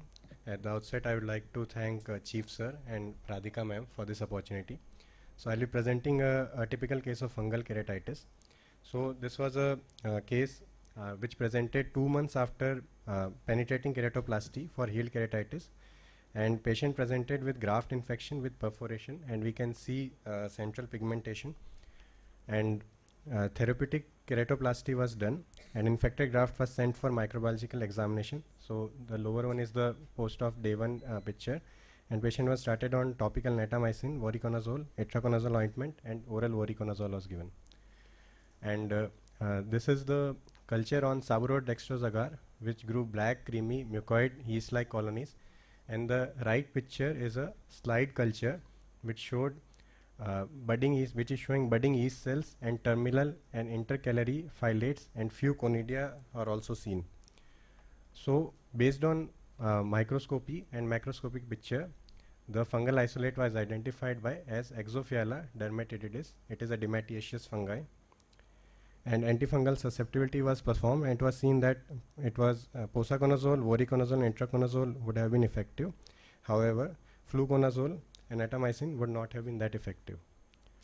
So it is an opportunistic pathogen. It is widely available in soil, plant, water sources, human habitats. Infection is seen in post-surgical cases and immunocompromised state. Most of the cases reported in the literature will recalcitrant, and in the literature it is seen that in the few cases seen in 80s and 90s, amphotericin B was effective, but in the recent literature it is not that effective, and posaconazole and voriconazole would be first-line drugs. However, the empirical treatment, that is natamycin, has not been that effective. Thank you.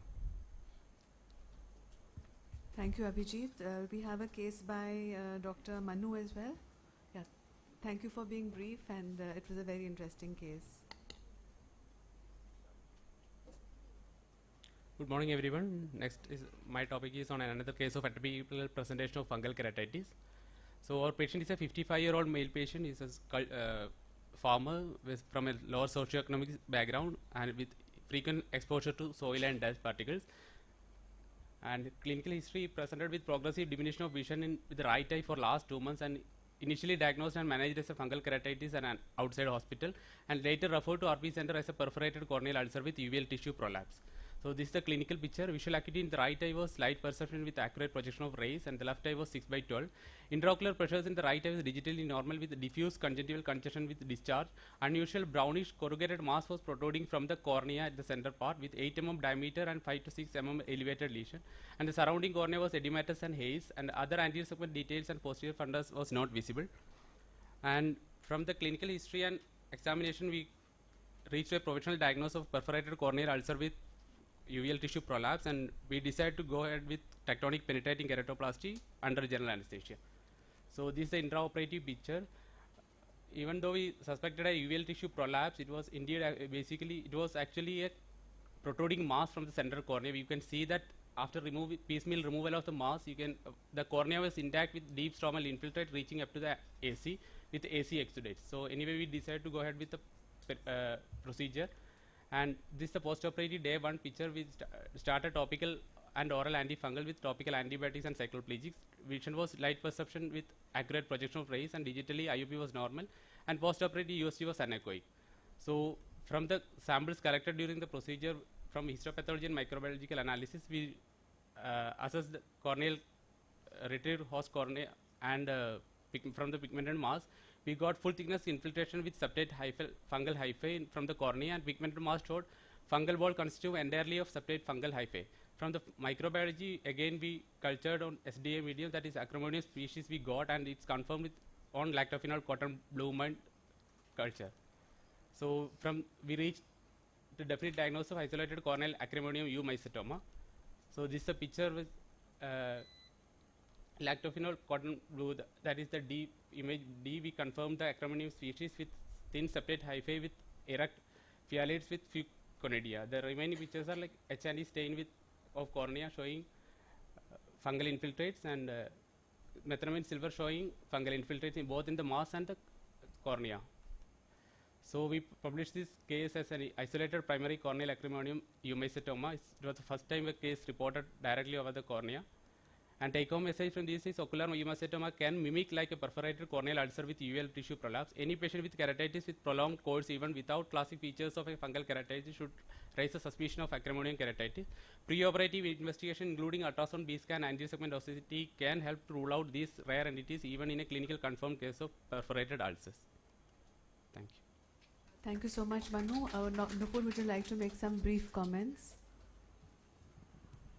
And meanwhile, Dr. Chandra and Dr. Anu will So prepare two for the next. interesting cases like fungal keratitis we know is a common presentation and response to our antifungal therapy usually.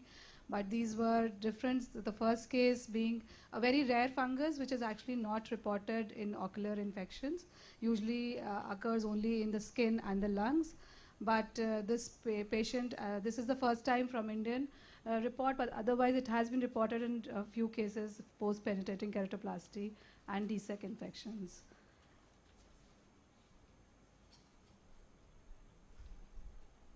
Thank you, Nupur. So, Dr. Chandra, please start with your case. Thank you.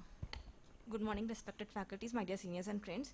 I would like to thank Chief Sir for this opportunity, and I'd also thank Namrata ma'am, Professor, and Anu ma'am for mentoring me. My patient is a 53-year-old male patient who is a resident of Noida. He has been referred from a private hospital for neurotrophic keratitis with decimetocele with BCL-dependent epithelial defect for further management. Coming to the past history, he had redness, blurring of vision, watering, and photophobia for the past 1 year, and which aggravated for the past 25 days. He had episodes of redness and diminution of vision right eye for 1 year. He has been treated with topical lubricants, topical antibiotics, and BCL application. There was history of monthly exchange of BCL for about 10 times. 4 episodes of redness were present in the past 1 year. He has been treated with low-dose steroids for the past 3 months. There was aggravation of symptoms for the past 25 days, so he has been treated with glue and BCL after doing corneal scraping. After 3 days of the glue BCL application, there was displacement of glue. This is a scraping down outside which showed gram-positive cocci, and his bacterial and fungal culture sensitivity was negative. And these were the treatment he has received at, before presenting to our center. And coming to the past medical history, he has history of stroke 5 years back, and he has loss of sensation on one side of face with loss of corneal sensation. On examination, there is no facial asymmetry. The lid and adnexus of both eyes were normal, and there is no lag ophthalmos. The best corrected visual acuity in right eye was hand movements close to face with projection of rays accurate, and left eye is 6/6, and the IOP is digitally normal. This is the clinical picture where the patient had circumciliary congestion. There was an epithelial defect of 7.5 × 8 mm with stromal thinning. There was a central decimetocele which measured about 3 × 3 mm, and there was heaped up margins of the borders of the ulcer. There is peripheral vascularization, and about 0.5 mm hypopyon was present, and the corneal sensations were absent. So this is the picture depicting decimatocele epithelial defect with stromal thinning, and there is heaped up margins of the ulcer. So the anterior segment OCT showed a decimatocele and a thinning of about 150 micron. The left eye is within normal limits and the ultrasound was anechoic. So we made a provisional diagnosis of right eye neurotrophic keratitis stage 3 with decimatocele with secondary infection. Under emergency, we did a right glue VCL under topical anesthesia on the same day. On post-op day 1, the glue VCL was displaced. So we underwent a repeat glue VCL on post-op day 2 under topical anesthesia. So after drying up the area and removing the loose epithelial cells, a thin film of glue was applied and the glue is allowed to dry, and after that a paracentesis is made and the anterior chamber is formed with air and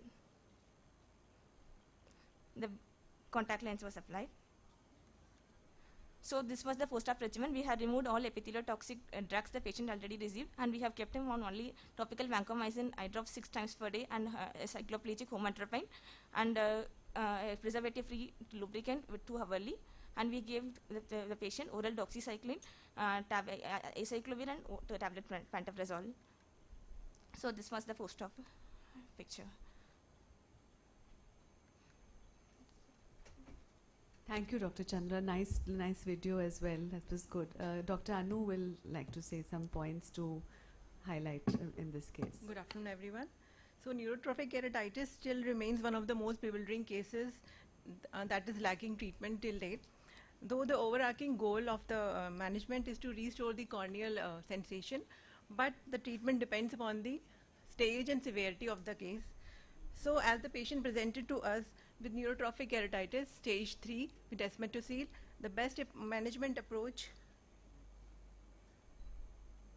we had the following options. Like we could give topical medications, preservative-free artificial tears, antibiotics, steroids under monitoring. The other interventions which we could do were glued BCL with bandage contact lenses or scleral contact lenses. And the surgical procedures like amniotic membrane transplant, tarsorrhaphy, conjunctival flaps, corneal neurotization, and sutured amniotic membrane. Penetrating keratoplasty is preferred for desmetocele with active microbial keratitis and conjunctival graft, and DALC were undertaken for heel microbial keratitis and neurotrophic keratitis. In our case, it was seen that there was dislodgement of the glued BCL, which could be either due to the large perforation size, the location of the ulcer, and it was also BCL dependent keratitis, and the BCL was applied multiple times, or it can be due to surgeon and patient factors. Moreover, there was superadded infection, so we did gram and QH staining and treated the organism accordingly. We started with broad spectrum fortified antibiotics and avoided any toxic aminoglycosides. The patient was also on antiherpetic treatment. Tab acyclovir 400 mg BD was started, and topical antiviral therapy was not recommended due to epithelial toxicity. Role of amniotic membrane grafting has been recommended in refractory neurotrophic ulcer to promote corneal epithelial healing and reduce neovascularization. FDA has approved Senegermin 0.002% ophthalmic solution, which stimulates corneal reinnervation, but this was not our primary goal in like restoration of the corneal innervation. It is approved treatment for neurotrophic keratitis, and it is topically administered 6 times daily for 8 weeks, and generally well tolerated with only one side effect like ocular pain. Corneal neurotization is also a novel solution to neurotrophic keratopathy, and it is a budding revolutionary treatment that shows promise of cure for neurotrophic corneas. So take-home message for neurotrophic keratitis cases is like what we have is we can identify and treat early to prevent such late-stage sequelae, and assessment of corneal sensation is important in any non-healing corneal ulcer. We have to evaluate the patients with herpetic keratitis for corneal hyposthesia, treat the lid defects, use preservative-free eye drops, and early tarsorrhaphy should be taken when needed. But success rate of corneal transplant is very low in neurotrophic keratitis due to lack of trophic support, poor wound healing, and risk of PED recurrence. So if we don't think about neurotrophic keratitis, we are often going to miss it. Thank you. Thank you very much, Anu. Nicely summarized. And of course, be perseverant. This patient has so many times glue and B-cell application, and finally one person was successfully able to apply it. This tends to happen in such cases. So very nice summary.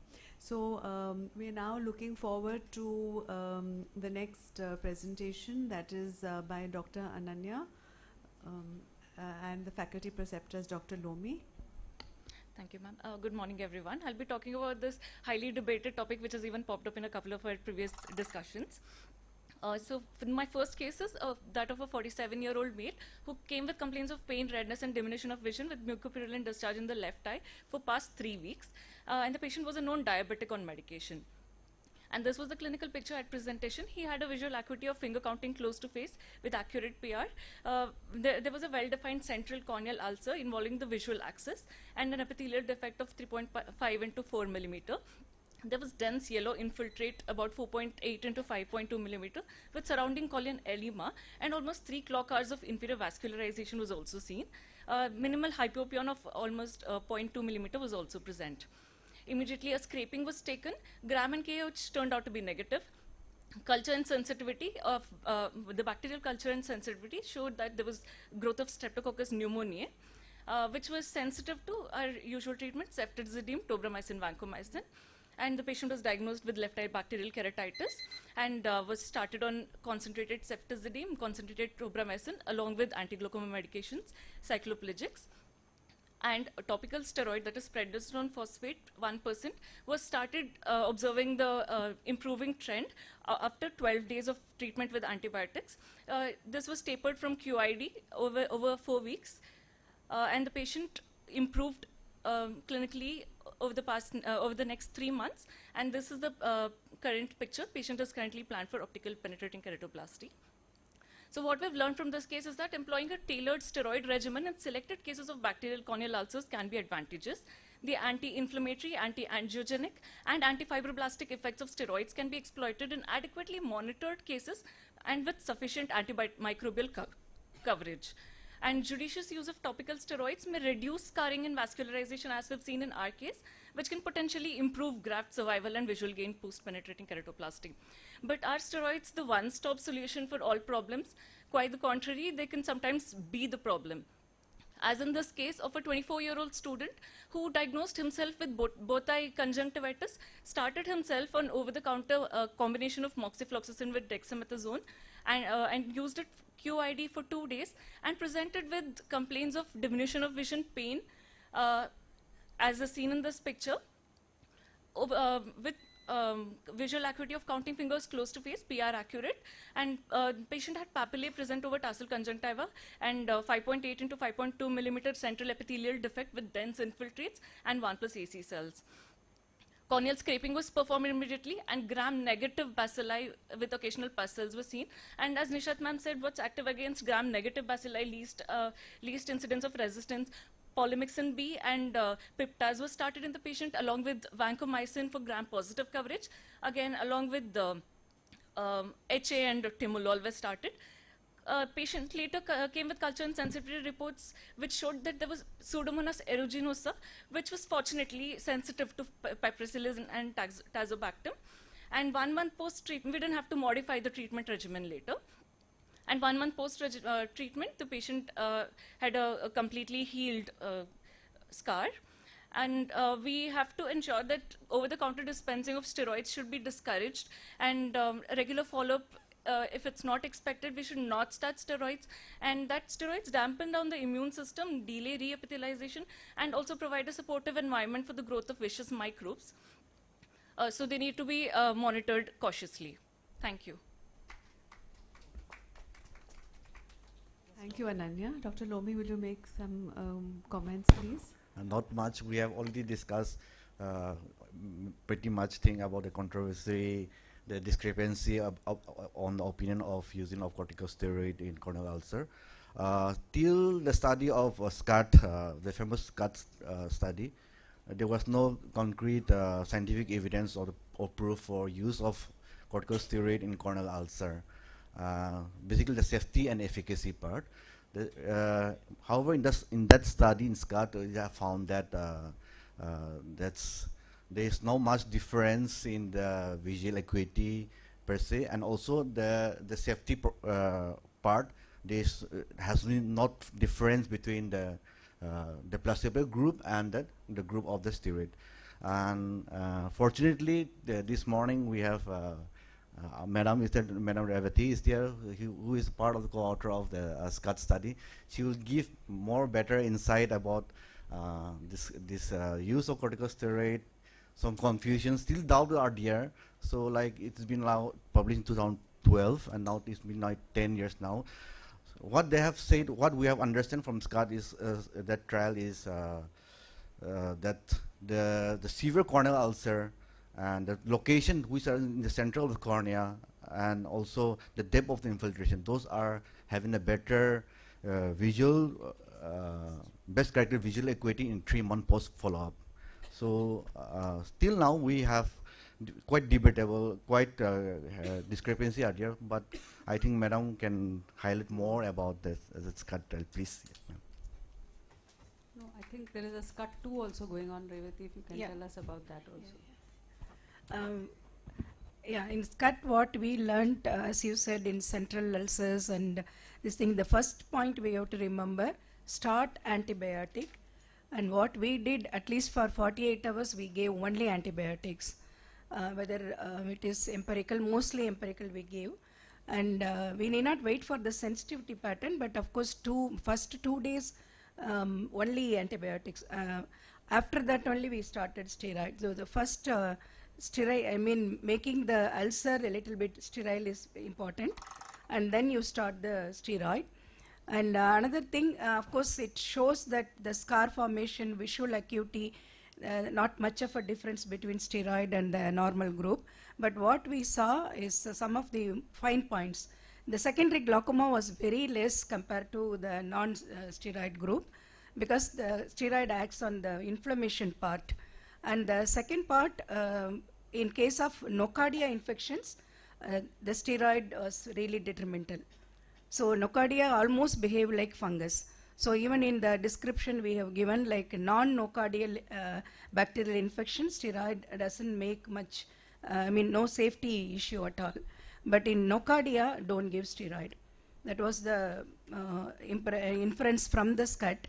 And now the SCUT 2, actually we are including the PDT part. That is the, collagen cross-linking part. That is the SCUT 2. Along with the steroid. That's it's going on now. Thank you so much, Dr. Revati. So it's our pleasure to listen to you now on microsporidiosis, another area for which you're an expert. Thank you. Thank you, Radhika, and also Dr. Professor Titial and Dr. Namrata Sharma to invite me to this program.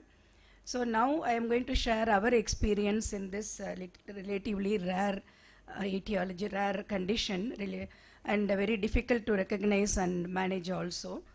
This is the deep stromal microsporadial keratitis. I'll present few cases what we had seen over the years. A 50-year-old female, a diabetic and a thyroid, hypothyroid, but in the euthyroid state at the time, and she presented with one eye, complete right eye, complete necrotic lesion, limbus to limbus, total necrosis, which was treated as viral for quite a long time, and then later suspected to be a secondary infection with bacteria, and then it was referred to us. And she, of course, in that eye we need to go for full thickness grafting only. But even before that we had a doubt, because just prior to that we had a case from the similar area from Kerala, similar picture where we could after the graft we found out that it was microsporidia. So we had a doubt in this case also, so we did a confocal also which showed microsporidia, the rice body like the discrete bodies, and then we went ahead with the grafting. But the thing is, the left eye also was showing some stromal lesion. And the first time we could even prove it with the histopathological examination also. So between the laminae, you can see the rice body like microsporidia colonies. And in the second eye also, left eye also, she had this, and this was also treated as viral outside. But we had a doubt whether it could be bilateral, because bilateral microsporidia also can be there, especially in immunocompromised people. So we did a confocal again, the picture was like more of microsporidia. So we suggested at least we'll go for a biopsy and go ahead with treatment. But she was so scared because that was the only seeing eye. Even we were scared to touch more aggressively. So we stopped the antiviral therapy, but we started chlorhexidine and fluconazole.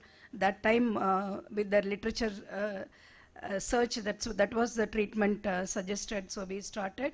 And over the years, we can see that the lesion started increasing. And this is the typical cloudy granular picture. Unlike the typical viral, where we see viral interstitial will be more of a cloudy picture, but the granularity will not be there, and you can see some areas are scarring, but some areas of activation. But here there won't be any scarring at all, and simply this lesion increases, but very little inflammatory signs surrounding the thing. So we did a biopsy, and the biopsy proved that it is microsporidial. And then we went ahead and did a large DALC, because we did the ASOCT, it was not up to the endothelium. So we did a DALC in this patient because this is the only seeing eye. And of late, recently she underwent a regraft in the right eye also, a penetrating keratoplasty. And with a good control of diabetes, she is maintaining. The case 2 is a different one, a young patient, immunocompetent without any previous episode or anything. Again, she was treated for a few months for viral keratitis in one eye, again from Kerala, almost similar, same time. So again we suspected, because the picture also, as you can see, multifocal, Dr. Jadeja pointed out, no, multifocal lesions with granular appearance. So we suspected microsporidia. Confocal in this case was not very conclusive, but we suggested biopsy. But by the time patient went for higher studies to Calcutta and later was placed in, she got a placement in Hyderabad. So for 2 years we couldn't see her. Then after 2 years she came back, again almost similar picture. And she was, throughout this time she was treated again as viral keratitis. But the main point, as I told, there won't be any scarring or anything. The lesion will remain like that for some reason without any exacerbation. But sudden exacerbation occurred within the 2 weeks. Even before she made up her mind for biopsy, she presented with necrotic lesion with KPs and anterior chamber reaction. Then we had to go for a full thickness grafting immediately, therapeutic graft. And of course, my histopathology again proved microsporidiosis. And the main part is, in these cases, the graft survives well. And if you can get a clear margin nicely. So it remained clear, and later after in our after 2 years we were following her up to 2021. Her vision also was improving, and she had a PSCC, as again Dr. Jadeja pointed out, prolonged steroid use. But by the time she got married and went abroad, I hope that she is still doing well. The third case is, and by this time, within this, in between 2 years, in 2-3 meetings in Kerala, I was presenting these cases. So I think more, because all these cases came from Kerala only. From Tamil Nadu, I didn't see any case. And maybe the doctors got more primed. So we started getting referrals in the early stages, as in this case. And this magnificated picture will show the granularity of the presentation, clinical picture. And then we went ahead with ASOCT and confocal, and then went for a DALC again in this patient. Is still doing well with a very good visual recovery also. So the discussion, this part, like keratoconjunctivitis, we all are more familiar with, at least in our part, especially in rainy season. And more of these cases, the stromal ones are relatively rare, and we don't know from where it is going in, either from the one bout of conjunctivitis or due to some other reason. The stromal lesions are very typical like this, the multifocal granular lesion. And one clue is there is no scarring. Even after treating them as viral for several months, you won't see any scar. The lesion sits like that only for a long time. And we don't know the exact reason. Immunodeficiency status is found to be more associated with stromal lesions than the epithelial problems. And this is not a very, from Singapore and Malaysia, there were reports about this condition, and Dr. Garg did a review also about this, and late recognition is the hallmark of this condition. Like acanthamoeba once upon a time, where recurrent treatment failure and late recognition is the most important point in this diagnosing in this condition. And as I said, again, in the clinical picture should give you a clue that there is no scar, and even with antiviral therapy, it is not clearing, and it is gradually increasing. Then keep the microsporidia in mind, and sudden bout of necrosis and the balance tilt. That is also we are seeing in many of these cases. So the diagnosis in the early stage, even from conjunctiva or cornea, you can see in smears like grams or calcifer white, but you can't grow it in the culture. That is the main issue here. And this confocal can be an additional value. And this one case, which is a HIV positive patient with multifocal lesion, very typical, and the confocal is almost like a histopathological slide, like epithelium to endothelium. You can see the rice body sitting there. This case came only one time. They didn't follow, so I couldn't present what had happened to this patient. It's not moving. So histopathology is the diagnostic thing in these cases. So going for a biopsy in the early stage can be of help, a punch biopsy. The treatment again is the problem. None of our cases responded to medical treatment. So our experience, early surgical intervention, where you can get a very clear margin, and if it is possible, doing a DALC will be better. But Dr. Sujata Rao from LVP presented a reactivation after 1 year after DALC. So that is also possible, that we have to keep in mind. And if necessary, we have to go for TPK. Surprisingly, many of these cases who underwent graft, they were surviving very well compared to other fungal infections or nocardial infections. They are surviving well. Thank you.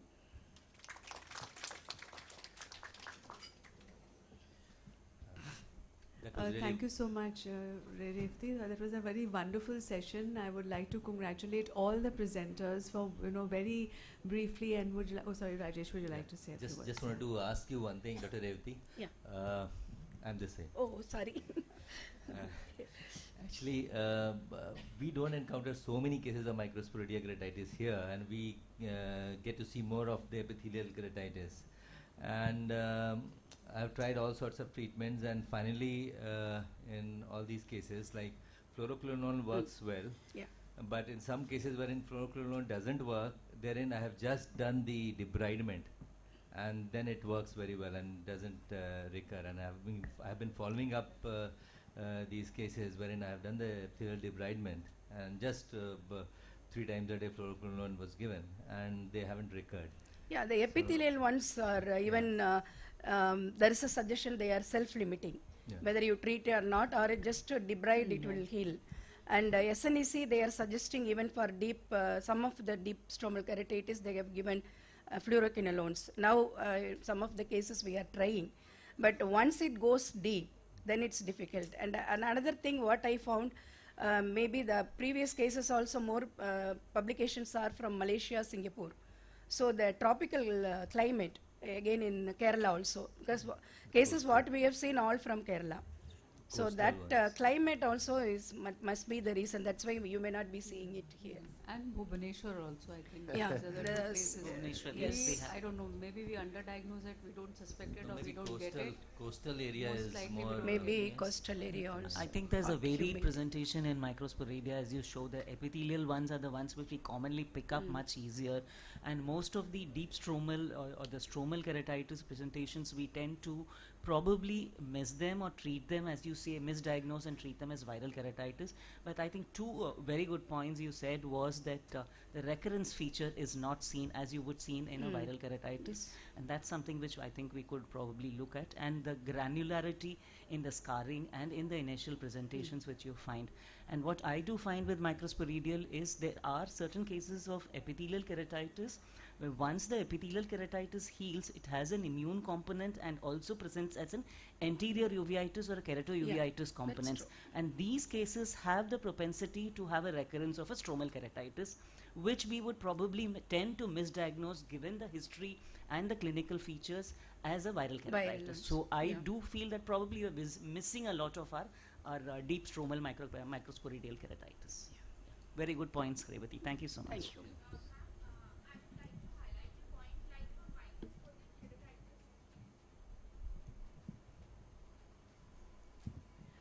Yes, ma'am, I do agree. Like for microsporidial keratitis, it's an overlapping picture and many times we get confused. But frankly speaking, the diagnosis is not that difficult of microsporidia and a cornea. Because if you send a scraping, the generally microsporidia are present in a very high number. They are not very less. Whether it's stromal or it's epithelial. Simple KOH with a calcofluor seen under a fluorescent microscope will give a rice grain appearance. There are plenty. They will never be just a one or a two spore. They always come in clusters, like all the images which ma'am has shown of histopath. So when we are suspecting and we just send a normal corneal scrape which we are collecting for a fungal and we do a request for a calcofluor, it can add on to diagnosis of microsporidia very easily. Yeah. So we have to send more, Vanati, that is what. Yeah, maybe. Even though the epithelium looks intact, it's worthwhile to do a scraping, even conjunctival also. Ma'am, I would like to report a case. It was a case of, the case was treated as fungal and viral keratitis over time, and eventually it scarred. And in the optical penetrating keratoplasty, the histopath specimen showed microsporidia. So that could also be presenting. And scarring was likely because of coexisting viral, because CMV PCR was positive. कुछ बचा या नहीं, सारा ही बता दिया तुमने. CMV भी था, फंगस भी था, माइक्रोस्पोरिडिया भी था. चलो, anyway, I think Manpreet. To thank everybody for this session, and I must say I was literally glued to the screen throughout, and all the cases were so fascinating. Congratulations to everybody.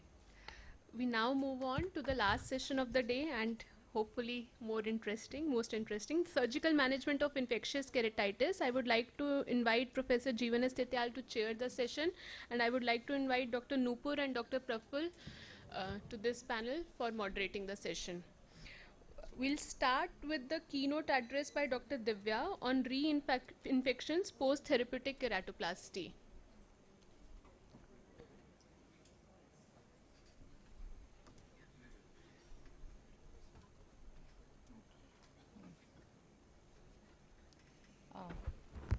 Thank you, Namrata ma'am and Trityal sir, for this wonderful opportunity. Just 3 hours from the beginning of the session and so much of take-home points. It's been a great session. Thank you, sir, for having me here. And I'll be talking on reinfections post-therapeutic keratoplasty. I know there are other speakers who will be talking about therapeutic keratoplasty, but due to want of time and to catch my flight, I'm talking about reinfections even before discussing about therapeutic keratoplasty. So as we all know, therapeutic keratoplasty, the primary goal is to eradicate an infection and prevent endophthalmitis, and again, to maintain the globe integrity and prevent phthisis. Visual rehabilitation is something that we're not concerned about right away. So, and when we're going to have a reinfection in these cases, then it's of a major concern. The cure rate of TPK in one of the studies showed that about 3 to 6% of bacterial ulcers go in for TPK, and the success rate is quite high, about 90 to 100%. Whereas in fungal ulcers, it's about 18 to 20% of fungal ulcers who go in for TPKs, and the success rate is moderately okay. Whereas viral, you know that it doesn't heal very well. The literature review again shows that there is an increased recurrence of graft reinfections in cases with fungal ulcers. it's not just in India, but across the globe, it's a similar pattern again. So why recurrences in fungal ulcer are more common? It's usually done in the advanced cases, and when you do a larger graft, there's a high chance of recurrence. It's done in advanced case because we always think that, TPK is the last resort and it might not really work on a lot of patients. And there's a delay in the diagnosis and lapse in the appropriate treatment. Unfortunately, we only have fungistatic medicines and not fungicidal. So that's another reason. And persistence of fungal hyphae in ocular tissues. So as we all know, the fungal hyphae can actually penetrate into the anterior chamber, extend into the angle, retroiris space, also spread across the lens, and can also invade the posterior chamber, posterior segment, causing endophthalmitis. So that is one of the reasons. And again, risk factor for recurrence, as I already mentioned, retroiris exudates, hypopyon, infiltrates that can extend up to the limbus, perforation and endophthalmitis. Again, the fungal hyphae tend to move laterally, so it can also involve the limbal area and extend into the sclera.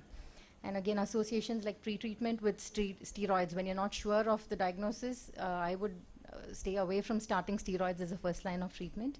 Again, diabetes, which is uncontrolled, which is quite common in our population, and lapse in treatment. Larger grafts and intra-op lens removal. So the presence of the lens actually acts as a barrier. Unless and until there's AC is not forming and there is a lot of bulge and it's a mature cataract, please do not remove the lens. It definitely acts as a protective barrier. So the timing of reference, again, one of these studies show that bacterial ulcer doesn't progress much, but fungal ulcer, as you see, even after 4 weeks, it keeps progressing. There is a chance of recurrence that can happen. So do not start steroids until about 4 or 5 weeks, and you know that your TPK is taken up well. Avoid starting steroids. So these are some of the pictures. You can see the site of recurrence. This is the bed of the patient, the donor. The recipient bed. So make sure you remove all the exudates. Iris abscission needs to be done. So and a thorough wash needs to be done. So this is very important and needs to be followed. Again, the anterior chamber. So some of the cases in our OPD. And progression of recurrence. You see that it starts as a small line in the endothelium, and then it can progress and worsen to this extent. And you can also see that all these grafts are quite large. So when the ulcer is about, one of the studies that show that when the ulcer size is about 8 millimeters or lesser, then the chances of recurrence is quite less. So when the graft is going to be really huge and when there's limbal involvement, then the chances of recurrence is quite high. Again, inadequate graft size. Make sure that you have a 1 mm of clear zone when you excise the recipient cornea. And again, multi-drug resistance. These are cases of pseudomonas where you can see that it's so fulminant, even if you do it, there's chances of getting it back. So again, treatment of recurrent infection is definitely to investigate the case, do a good scraping and culture, repeat culture. And then also good to do a culture of the button and the donor rim and confocal microscopy if available. Medical treatment, again, early natamycin and oriconazole, and also oral fluconazole or ozole can be given. I think a lot of discussion on that has already happened. Surgically, anterior chamber wash with intracameral oriconazole and repeat TPK, and AC wash with intracameral oriconazole only when there is very fulminant infection. So how to prevent recurrence? Obviously, donor considerations, intraoperative considerations, and postoperative considerations.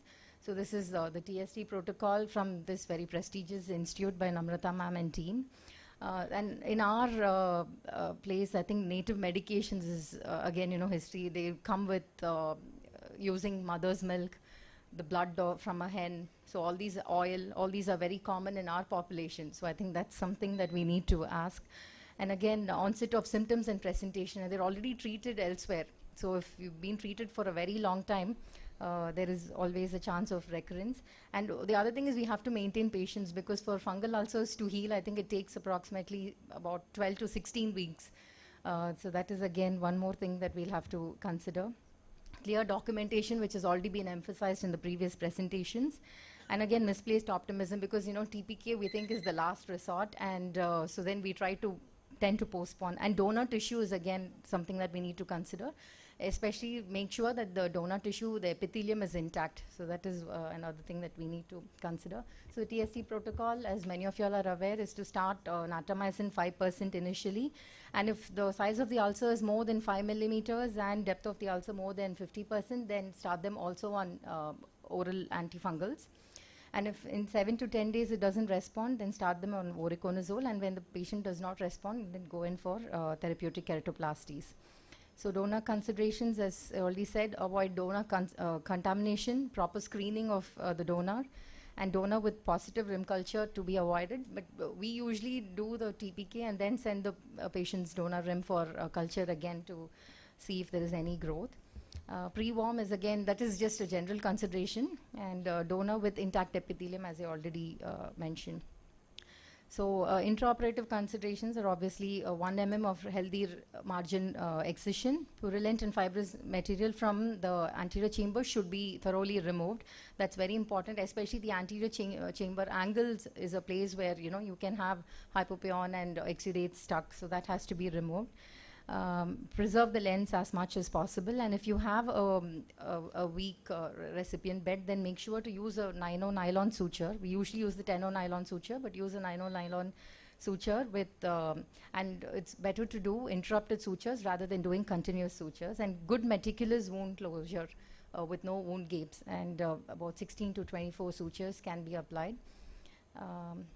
And intracameral antibiotics and antifungals at the end of the surgery. So again, this is the post-op regime that one can follow. And when it comes to steroids in corneal ulcer, with fungal corneal ulcer, it's good to stay away from it. We usually do not prescribe, but there are a lot of people who start about 4 weeks after surgery. But it's better to avoid using steroids.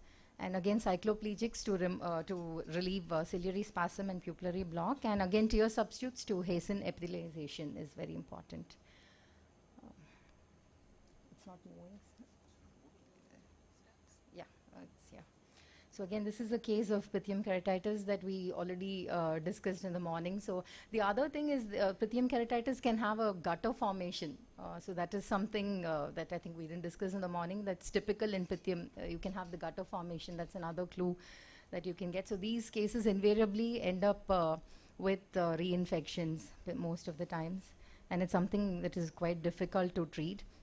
So one of the studies by Agarwal et al., they did about 6 eyes where they used cryotherapy for pythium keratitis at the graft host junction. They used nitrous oxide for about 7 to 8 seconds. And when there was limbal, beyond the limbal, when there was scleral involvement, they used absolute alcohol, 99.9%, for about 20 seconds. And they found that it did help only it was a small number of eyes, only about 6 eyes, but then they found that only 1 patient had a recurrence. So I think cryotherapy does have some role, but we don't do it at our institute.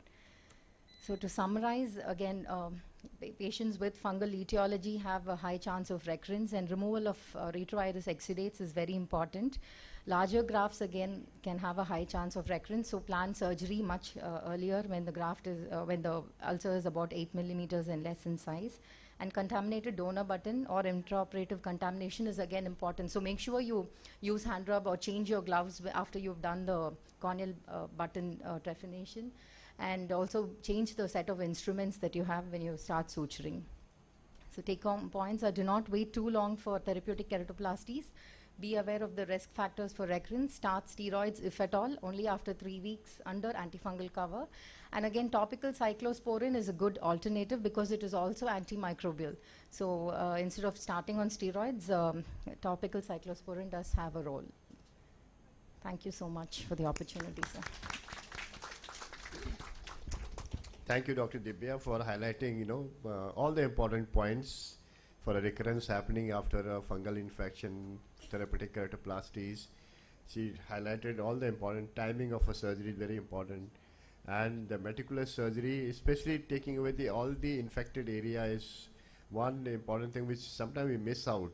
We tend to preserve, for our purpose, but infection can be underneath that also. So sometimes you may have to do a freehand cutting also. So you should prepare the donor tissue subsequently. if you don't have too many donor tissue with you. Classical teaching is to prepare the donor first. Now the things have changed. You can always prepare the donor subsequently, and she highlighted all the important points. Thank you, Dibya, for that. I think one study we published also from Vapi Center where we used the cross-linked donor tissues in a therapeutic keratoplasty for fungal corneal ulcers, and we found that the recurrence rate of these infections were less in those group of cases, and the graft survival was also better in those group of cases.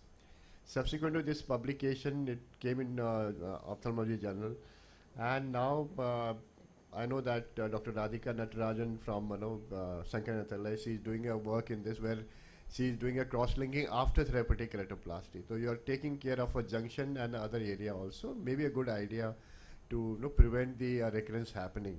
But this concept of cryo is also very good to kill the remaining fungus if they. I'm not sure if they get killed with a cryo, but they can be freeze, I think, for some more time. Yeah, I think it just causes cell dehydration, and that's the mechanism how it acts. Thank you, thank you, sir. 0.5%, madam.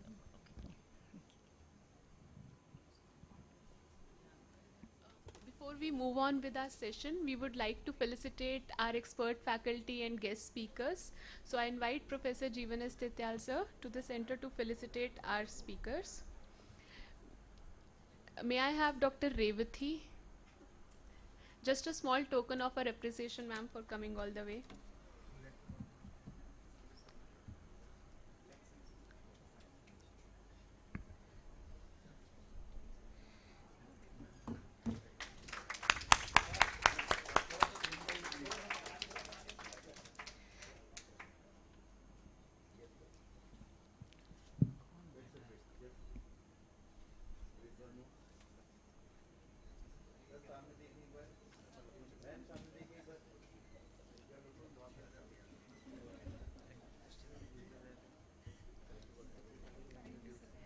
Dr. Jagruti Jadeja.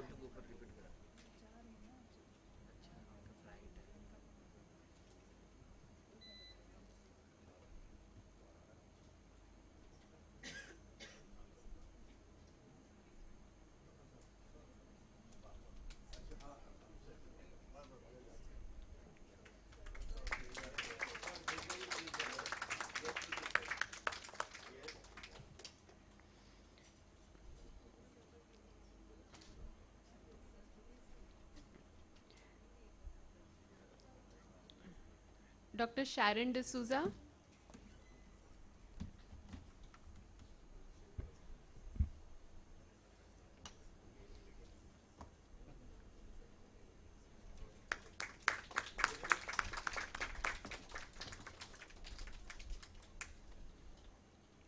Dr. Divya.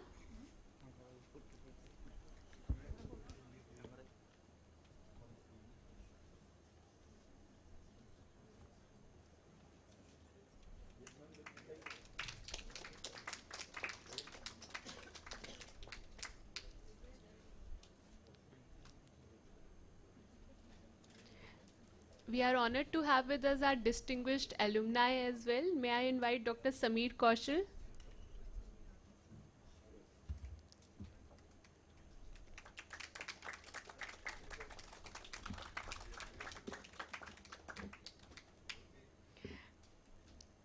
Dr. Jaya Gupta?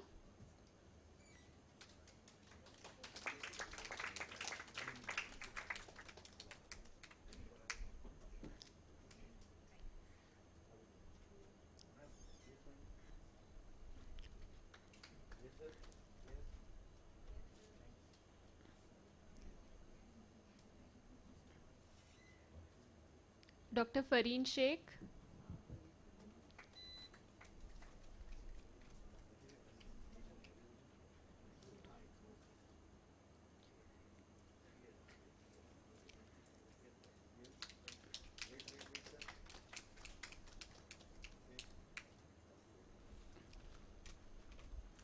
Dr. Asif?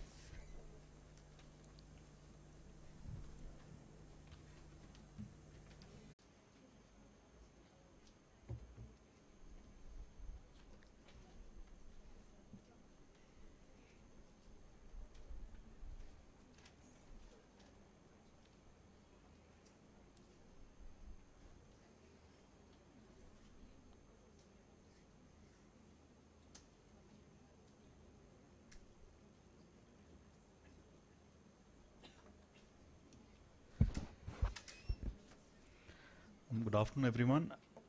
So we have already had the talk on what happens after the problems after keratoplasty. So I'd like try to highlight how to avoid all those issues. We begin by seeing the definition of therapeutic keratoplasty. It is the use of a corneal graft to terminate or improve an actively infectious corneal disease or repair an anatomical defect. The reason I share this definition is that there is no mention of restoration of vision as a primary outcome measure in therapeutic keratoplasty. And this is the mindset which we keep. Of course, at the end of the day, we would like the patient to regain the vision. But as far as in the primary surgery of this keratoplasty is concerned, our goal is to eliminate the infection. So I'll be touching on when to do this surgery, and importantly, what are the surgical differences in comparison to optical keratoplasty and how to manage post-operatively. Now, the therapeutic keratoplasty, if a patient presents to us with a corneal ulcer, he or she can fall into one of three possible scenarios. Some of the patients, we clearly know that they don't need a keratoplasty and they would suffice with medical treatment or adjunctive therapy, like intracorneal or intracameral injections, as highlighted on the left side, where the corneal ulcer is small, limited to the center, and there are no obvious areas of thinning or perforation. And then on the extreme right, we would have cases which have already progressed to almost involving the entire cornea, basically presenting themselves as a clear case of to be treated with therapeutic keratoplasty. And then we have these cases which fall in the middle, in which there is a dilemma, and which I'll try to highlight how to resolve that. So coming to the right side of the previous table, when the patient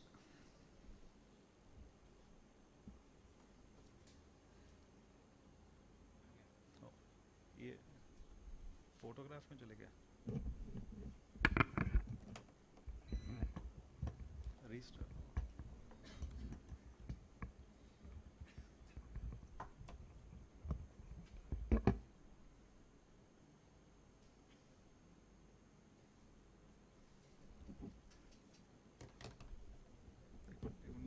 पुराना वाला photo देंगे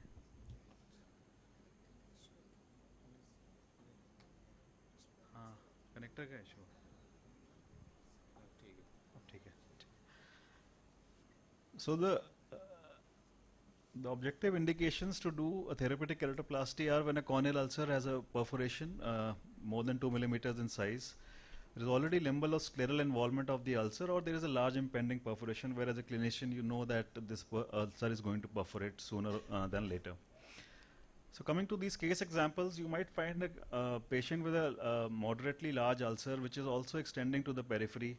The thing to watch out is that once you start getting these vessels in the periphery, they normally indicate the onset of healing, and one can hold their hand to do a therapeutic keratoplasty. Similarly, this is also a small ulcer but progresses on treatment, but again, once we see signs of impending healing as indicated by the vessels coming from the limbal site, one can be pretty sure that the patient will not need a therapeutic keratoplasty. Then you can have these ulcers in which there is corneal thinning present in the periphery. The ulcer is also extending to the periphery. One can keep these patients under follow-up.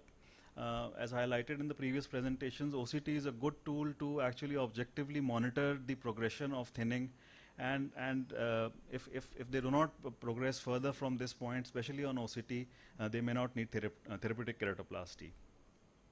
And this is a fairly large ulcer. Again, with multiple modalities, the ulcer continues to worsen, and once it reaches a stage where already the limbus is starting to get involved, one might consider therapeutic keratoplasty at this stage. Now, once you are learning therapeutic keratoplasty, it's important to differentiate between the surgical technique vis-a-vis optical keratoplasty. As I highlighted previously, the primary goal of optical keratoplasty is to restore vision at the outset, but in this case it is to remove the infectious load and then treat the vision accordingly in a secondary stage if required. The other differences are that in an optical keratoplasty we rely on suction or manual trephines. In therapeutic keratoplasty, suction trephines are never an option. We always rely on manual trephines, and these also primarily provide a guideline for the subsequent cut. And generally, a freehand cut is required to remove all tissue. Once you are undertaking a therapeutic PK, you have to be radical in your approach. It's better to cut slightly more than less to prevent recurrences. In optical keratoplasties, the donor's oversizing is generally by 0.5 millimeters. However, in therapeutic keratoplasty, it's 0.75 or preferably 1 millimeter. I'll also highlight the role of measuring the defect size after completion of the cut with the scissors, as the trephine size which you begin with is normally not the size which you will end up with. So it's important to remeasure your the host cut after you have finished all the dissections.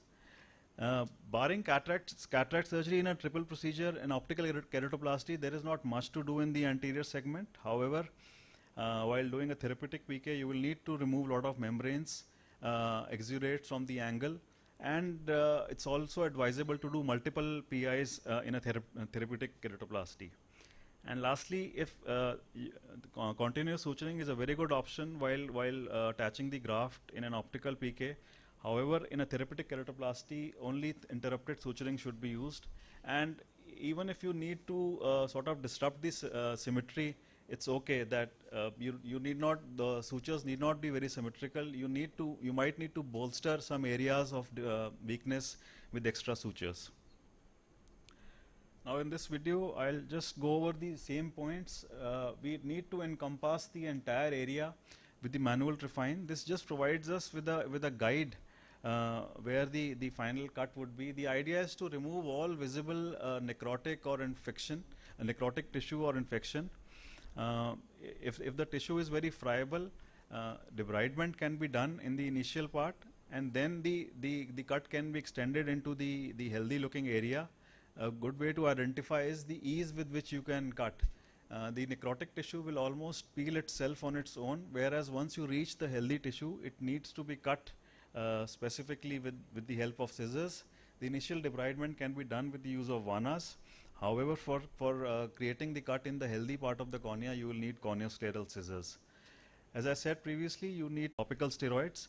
While in bacterial keratitis, the patients can be started immediately with topical steroids. However, in fungal keratitis, at least you need to watch for 2 to 3 weeks to make sure that there is no recurrence, and then one can start with the low-dose topical steroids. In viral keratitis, in the initial couple of weeks, you need to give the patient a therapeutic dose for at least 2 weeks, and then a prophylactic dose for a period of 6 months to up to 1 year. Dr. Vanati already highlighted the role of a need for a long treatment required in cases of acanthamoeba keratitis undergoing keratoplasty. Coming to the complications, the entire textbook of ophthalmology is covered once you do therapeutic keratoplasty. So it's important, A, to be sure that the patient does need the surgery, and B, to be as radical as possible during the surgery itself. Last word about the outcomes, what to expect. This study is from RP Center. So you can see the outcomes have been described in 2 measures. One is the cure rate, which is the eradication of the disease, and the success rate, which is a clear graft, thereby meaning some restoration of vision. And as you can see, barring acanthamoeba keratitis, the cure rate is extending from 90 to almost 100%, whereas the success rate or Thank you, Tushar, for highlighting all the important points on therapeutic grafting. Thank you, and let's get to the next case presentation. Dr. Karthike, going to highlight the role of intrastomal intracameral injections.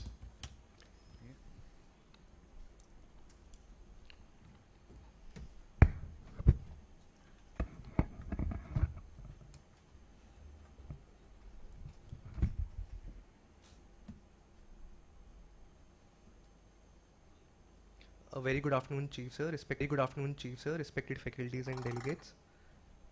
I'll be talking about cameral injections. Our patient was a 56-year-old female patient. She was a homemaker. She had a complaint of redness, watering, foreign body sensation, and diminution of vision 1 month back. and she took over-the-counter topical medication, after which her symptoms progressively increased.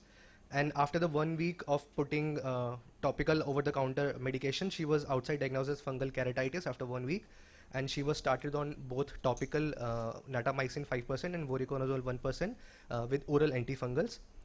But her symptoms continued to be progressive, and she presented to us after 3 weeks of topical and oral antifungal treatment. In the negative history, there was no history of trauma, there's no systemic illness, and there was no history of contact lens use. On clinical examination, her visual acuity in right eye was perception of light, and a PR and projection of rays was accurate. The conjunctiva, there is congestion and severe chemosis present. In the corneal examination, there is a dry looking corneal ulcer involving the inferior 2/3 of the cornea. The epithelial defect, which was measured to be 6.8 into 5.5 mm, and 11 into 7.2 mm infiltrate was also noted, which was fluffy, which had fluffy margins and involving the deep stroma. The anterior chamber was well formed as seen superiorly. There was also a fixed hypopion of 4 mm, which was 4 mm in height. The lens was found to be cataractous. The fundus was posterior segment was not visualized, and on a B scan ultrasonography, it was found to be anechoic. We sent the corneal scraping, and the KOH smear showed branched septate hyphae, which was also seen in gram stain. We did further investigation. We got a ASOCT done, which showed hyperrefractive regions, which indicates the depth of the infiltrate, and we can see the shadowing in the posterior stroma because of the superficial infiltrates. So the plan, as the patient was already on topical antifungal, maximum topical medications and oral medications, and she was not responding to the treatment, so we already diagnosed as a fungal keratitis. So we planned her for giving intrastromal and intracameral voriconazole injection in the concentration of 50 microgram per 0.1 ml.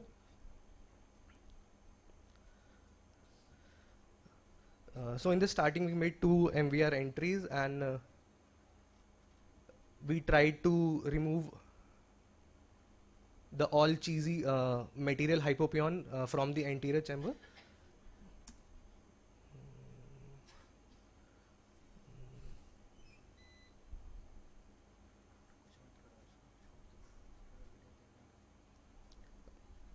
So we slowly removed all the material which was the hypopion and the endothelial plaques, ensured that the necrotic material is removed in the maximum amount.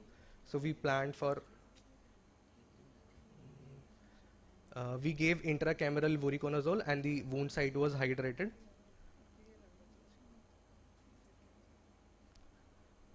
On the further step,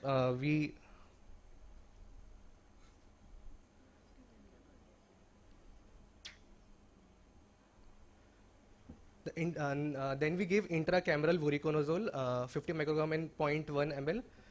We took a 30 gauge needle, which was inserted obliquely in the clear corneal zone and moved toward the infiltrate margin, and the adequate amount given was assessed by the intrastromal hydration.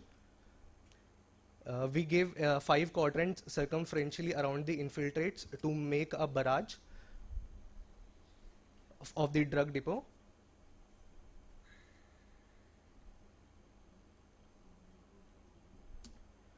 In the post-operative treatment, we gave topical natamycin 5%, 1 hourly, voriconazole 1 hourly, hometropin QID, anti-glaucoma medication timolol, and the oral voriconazole 200 mg BD and oral pantoprazole 40 mg OD before breakfast. As this was the pre-op picture, and this was the day 2 post-op after giving intracameral and intrastromal voriconazole. We can see the infiltrates has reduced has consolidated, but there was recurrence of hypopion after 2 days of the intracameral and intrastromal injections. So we repeated the intracameral and intrastromal injections after the interval of 72 hours, and in the day 5 post-op, we can see the infiltrates consolidating and the hypopions also reduced. We also did the sequential ASOCT, the pre-op ASOCT, which showed the depth of infiltrate, which was involving more than 2/3 of the cornea. It subsequently reduced in depth, and in the day 5, it was encompassing the anterior 1/3 of the stroma. So what are the indications in what cases we'll be giving intrastromal and intracameral antibiotics? So the indications include the mycotic ulcers, which are involving the deeper stroma with endothelial plaques. Other cases which are unresponsive to the topical and systemic antifungals, as in our case, it was both the mycotic ulcer was involving the deep stroma and the patient was unresponsive to topical and oral antifungal. In other surgeries, the interface infections like corneal procedures like in DSEC and ALK, some studies has already been shown the role of intrastromal antibiotics. In intracameral, if the patient is unresponsive to topical and systemic antifungals for around 3 to 4 weeks, there is thick hypopion or endothelial plaque or profuse anterior chamber exudates. In what cases we should be avoid giving the intrastromal and intracameral injection? The cases in which there is very evident and progressive thinning or there is impending perforation, we should avoid in such cases. Now, why we give intracameral intrastromal injections? Because as we know that fungal ulcers are difficult to treat because it involves the deeper stroma where the penetration of topical agents are very difficult, and the poor penetration of the antifungal agents per se. The poor penetration gives the poor bioavailability, and there is side effect of systemic antifungals already been noted. So in cases, we can non-responsive cases, we can repeat the intrastromal and intracameral injections after an interval of 72 hours. So how do we prepare the drug? It is commercially available as 200 mg a vial. We reconstitute in 90 ml of ringer lactate to make it 10 mg per ml. Then again we take 1 ml of this solution and dilute in 20 ml of ringer lactate to make it 50 micrograms in 0.1 ml. Usually this is a study TST protocol done at our center. We initially start on the topical natamycin and we observe for 7 to 10 days. We start with the oral antifungals if the size of the ulcer is more than 5 mm and depth is more than 50% of the stroma. If there is good response, we continue with topical. If there is poor response, in first modification, we add the topical voriconazole. If there is impending perforation or thinning, we proceed with therapeutic keratoplasty. Then if again with adding after topical voriconazole, if there is again poor response, we proceed with intrastromal and intracameral antifungals. So what are the take-home messages? Judicious and timely use of intrastromal voriconazole should be undertaken in selected patients, the patients which have deeper keratomycosis and who are unresponsive to the antifungal therapy. The majority of these eyes shows a good response to the targeted treatment, though a very few may require a repeated intervention and the interval time of being 72 hours. The area of infiltrate and the height of hypopion are important determinants of the treatment success. Thank you. Thank you, Karthikeya. Dr. Sridevi would like to say something more because he's completed almost everything. Yes, so I would just like to touch upon a few points because so as we know that intracameral and intrastromal antibiotics, they don't always work. So there are certain controversies as well to this. So the first controversy is the half-life of voriconazole after intrastromal or intracameral injection, which has been found to be only about 22 minutes. So we don't know how much of the drug actually remains after we injecting. That could be one of the reasons why we don't find response in all the cases. The second thing is the microbiological profile, or what the organism is and what is the drug sensitivity. So what has been seen is that Fusarium has a much higher MIC, which means a higher resistance to voriconazole as such. So they may not be as responsive as maybe Aspergillus. But now we are seeing in our own center that even Aspergillus is having a high MIC to voriconazole, so they may also not be responding that well. So it is important to see what the regional this thing is of the organism, where you're treating the patient and what is the microbiological profile in that place. The third thing is the concentration. So what we inject is around 0.05% or 50 microgram, and we cannot go beyond 100 microgram because animal studies have found that with 0.25% or more, there has been significant endothelial toxicity. So that again limits our voriconazole concentration. So these are a few points that we should recognize in addition to whatever has been discussed by Dr. Karthikeya very nicely. Yeah. Thank you. Thank you, sir. Okay, I think Dr. Namrata would like to make a comment because next to you, your right, left hand side. So I think very well presented and very well discussed. The only thing I wanted to highlight was that voriconazole is the same.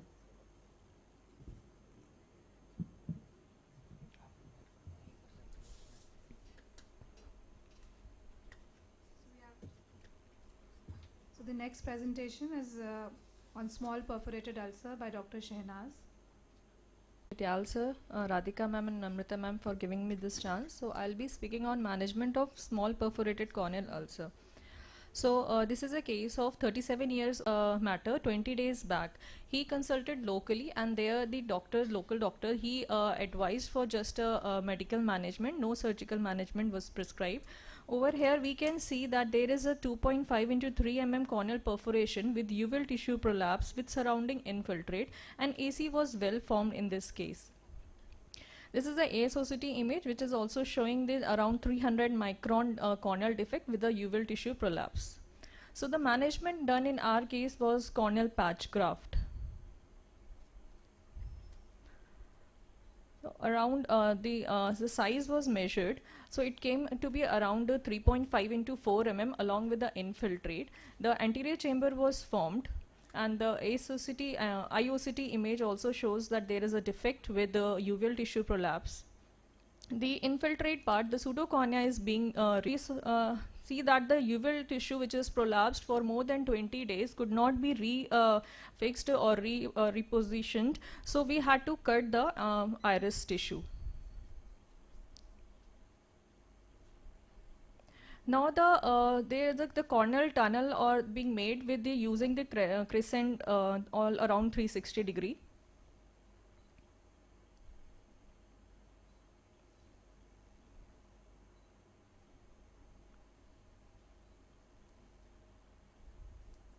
And the corneal graft which was punched by using a skin trephine of 4 mm was taken.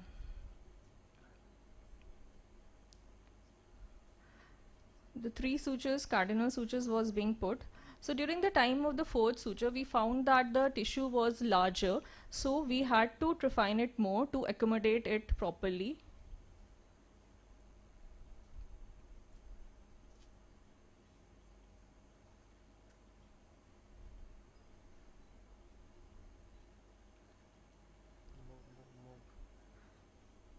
So all the sutures was being put, and anterior chamber BSS wash was done, and it was formed using air. So this was post-operative image of the patient. The vision was 624 with mild central edema. Anterior chamber was well formed. So was patch graft necessary in our case? So I would like Dr. Praful to discuss this. It's okay, because of shortage of time, I will not be putting this question to the panelists. So as she highlighted that with supplemented by glue at the margins, you can opt for multi-layered AMG. And if you don't have any tissue, people have tried even scleral patch graft also. So she will be going through the advantage and disadvantage of this technique and why we went ahead with the corneal patch graft. So there are glue BCL techniques which can be done using cyanoacrylic glue or fibrin glue. We have modifications also shown using drape and BCL. Here's a small video on glue BCL. So the most important thing is to remove the epithelium, because we know that the glue will never stick to the epithelium or the conjunctiva. So the superficial epithelium is being removed.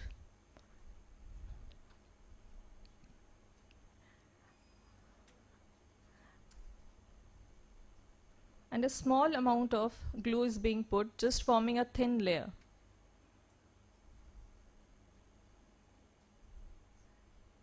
And then the anterior chamber was formed using 30 gauge needle. First a BSS, small amount of BSS was injected.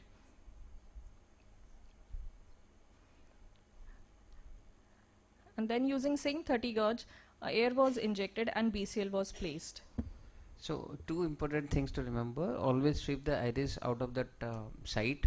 If glue comes in contact with the iris, it will cause a lot of iritis. That is an important point. And debride the epithelium surrounding. If you don't debride, simply put the glue, there will be glue dislodgement. And this complication you should remember. This is the magnified image of how the surface of glue looks like. See, it's so irregular, so that can cause constant irritation and GN papillary conjunctivitis if the BCL is displaced. And vascularization is an important complication. In our patient, why we didn't go ahead with glue BCL was because it was a large perforation and it was a peripheral perforation. And in peripheral perforation, the outcome of glue is not that optimal. So coming to the Tenon's patch graft, so there are challenges. Tenon's patch graft is also an option for 3 to 4 perforation. So, but we have challenges. It is an opaque tissue. It does not provide as good a tectonic support as a corneal patch graft. In this image, we can show the multiple bubbles being formed where the suture is not present, often cause leakage from the periphery. It is difficult to suture it, and it can cause severe vascularization in post-op period. So again, in our case, the perforation was big, and Cora et al. They have described a technique where you can put a tenons and apply glue all around. But in peripheral peripheral perforation with the tenons and then glue surrounding, so we are not that sure how this technique is going to help the patient. So we went ahead with a corneal patch graft. Now these are the complications that we have highlighted. If you, especially if the perforation is 4 mm, it was a 4 mm perforation. So best size, what I would say for go for tenons patch is 3 or less than that. Beyond that, you have to supplement that with glue. There is an option multi-layered AMG, but it's actually doubtful. Should we use the AMG in infection case also? And our perforation was around 4 mm, and availability is also a factor. So places where Orbo center is not glue BCL, Tenon's patch graft or corneal patch graft.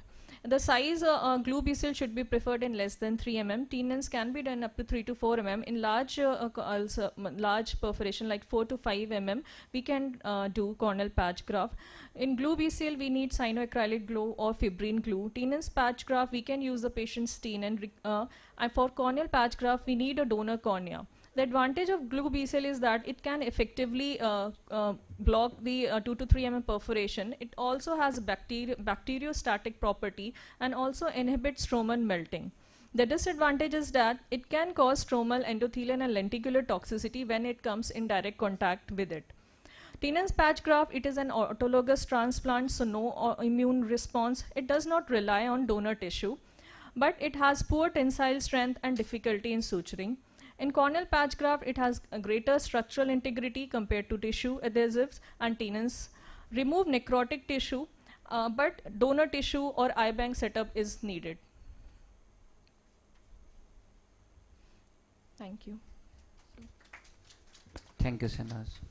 So your case was infected? Yes. So in that, I think patch graft, corneal patch graft is okay. But if you have cases of sterile melts or difficult situations like Stevens-Johnson syndrome or ocular cicatricial pemphigoid, there I think tenons is more forgiving than a corneal patch. And I think up to 5 millimeters you can go into tenons. We've done cases of 5 millimeters which have done well. And vascularization in tenons may not be there always because tenons tends to, fibrose as a complication, of course it can occur, but that is also a good option. Ma'am, but the tensile strength, like tensile strength is not there, but it will just fibrose and form a thin scar. During that time, like I had shown one case where there was so much of bubbles forming, means it was not. So that's only temporary, and over a period of time, those bubbles would disappear. I mean, they won't remain forever. Like I said, it will be a thin scar. It's a thin scar. It's not a thick scar, and those bubbles and all will disappear. That is not a. And if you go through the article by Cora et al., you have to supplement with glue. Put a tenons, pass your sutures, and then supplement glue all around for large perforation. Okay, thank you. We have a next case. Good afternoon, everybody. So after all the wonderful talks ranging from diagnostic dilemmas, medical management and minimal surgical interventions, we have a case-based discussion on which is often the final resort in microbial keratitis, which is on therapeutic keratoplasty. Professor Tushar sir has already highlighted many important points. We'll just have a case-based discussion. So the goals of therapeutic are to restore structural integrity, to remove the infectious inoculum completely and to decrease the organism load. So the patient that we have today is a 54-year-old male who complained of pain, redness, diminution of vision over the past 4 weeks, and he was being treated by an ophthalmologist in his area. He had some relief in pain, but there was no significant improvement. So he was referred by his ophthalmologist to a higher center, that is here, and he did not have any history of systemic illness. So this is the clinical picture on the day of presentation. He had a visual acuity of PL positive, PL accurate in 2 quadrants, and the IOP was digitally low. The B scan was grossly anechoic. As you can see, there's a large ulcer which is perforated, and the anterior chamber is absolutely flat. So the patient was planned for an diagnosed with the left eye perforated corneal ulcer and planned for an immediate keratoplasty, which was done on the same day. So this is the surgical video of the same patient. So to begin with, I am measuring the greatest corneal diameters, the corneal infiltrates, which is about 7 mm horizontally, and the vertical diameter was about 6 millimeters. So that helps us define the is not damaged as it is getting shallowed. The anterior chamber exudates can also be seen. So our iris is all right till this point, and we have completely dissected out the infected host. After that, we have to inspect the remaining host pet to see for any remains of infection. The anterior chamber infiltrates are gently removed, and here comes the problem with iris membranes. The iris membranes, as we peel them off, the superficial membranes will come off, but the ones which are densely adhered will get stuck to the iris, and the underlying healthy iris tissue may bleed. So now we go ahead to make a peripheral iridectomy, as it has been already highlighted. Multiple iridectomies are preferred. So the first iridectomy is being made here. Often they can bleed torrentially, so we have to control the bleeders. Now we are cutting off the excessive ledge to give a uniform host pet for the donor to be there and for the suturing to become easier. Similarly, the excessive ledge is being cut off in the inferior cornea, and it is being made uniform.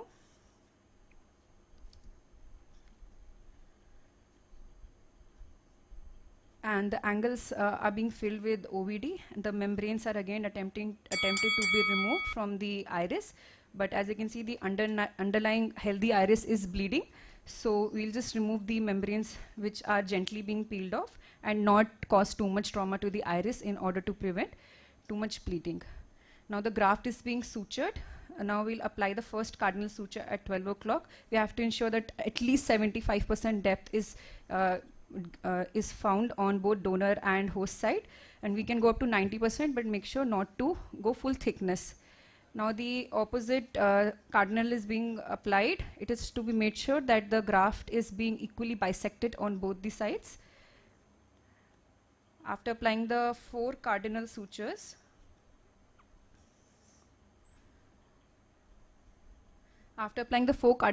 we can see that a diamond-shaped fold is being formed over the cornea. This helps us to get an idea that our cardinal sutures are adequately placed, and we can go ahead and complete our suturing. Though 8 sutures are required to maintain a watertight compartment. OVD has been removed prior to this, and now the AC is being formed with a BSS solution, as we can see by the deepening of the anterior chamber, and the remaining suturing will be completed. So we have put 16 sutures. We'll be putting 16 sutures in this case. After completing the 16 sutures, the cardinal sutures and any loose sutures or sutures with tighter tension will be replaced. And we will ensure a well tucked in graft.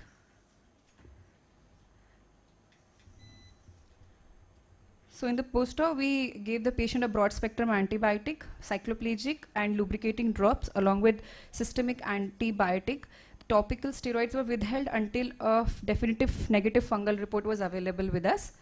And this was a picture on the first post-operative day. The patient from PL went to hand-wound close to face, PR accurate, visual IOP was 22 millimeter mercury, AC is well formed. However, there is fibrinous reaction in the anterior chamber, which was expected because of the excessive bleed that we noted intra-op, and we can see that there is quite a lot of AC inflammation. So I'd like Dr. Manpreet ma'am to please discuss the finer nuances of the procedure. Thank you, Manasi. given a option, which anesthesia you will prefer for such cases of therapeutic graft? Sir, in this patient, we gave a peribulbar block, 5 ml of 2% lignocaine and a 0.75% 5 ml of bupivacaine, because it was a self-sealed kind of a perforation. However, in larger perforated ulcers, we would prefer general anesthesia. This patient was explained he was cooperative and he cooperated with the anesthesia, and we were able to get complete akinesia and we were able to complete the surgery. But in larger ulcers, we would prefer general anesthesia. On the table, it looked like there's a cataract also. Yes, sir. There was cataract. Patient was 54 years old, but we preserved the lens. It was not a swollen lens and didn't interfere with How was the lens preserved? Which media? We preserved the lens in the eye, sir, because it acts as a barrier. Okay, let's have Manpreet's point of view.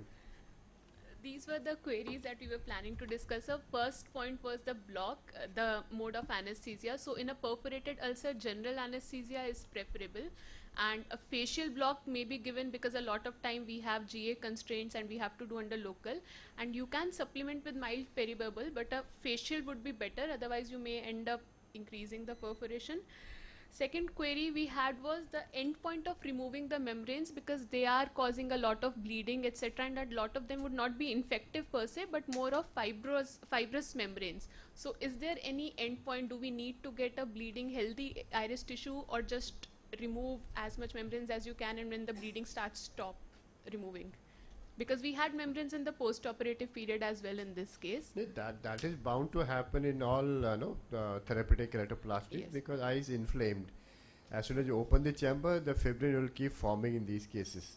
So once you take off the major chunk of fibrinous thing which is sitting onto the lens or a pupillary area, remove them, separate the peripheral area, which is the angle area, with viscoelastic, tamponade with the viscoelastic, and don't try to really pick up those things which are densely adherent to the iris, which is going to cause a lot of bleeding in these cases. The bleeding further will have a fibrinous formation in these cases.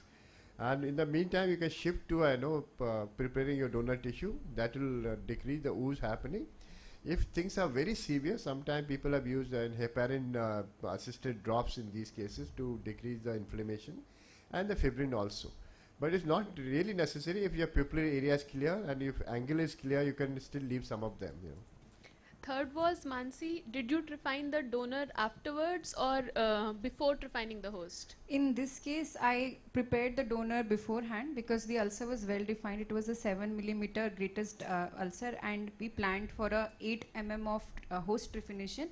So a 9 mm of donor trephination was done. So and we knew that it could be seen on table also that the remaining the surrounding cornea was healthy, and a pre-prepared donor tissue would help us in case there is an inadvertent expulsion of the lens or vitreous. We can immediately suture. However, in larger ulcers, more necrotic, we would like to just do a freehand dissection and then measure the. So any cons to trephining the donor tissue beforehand?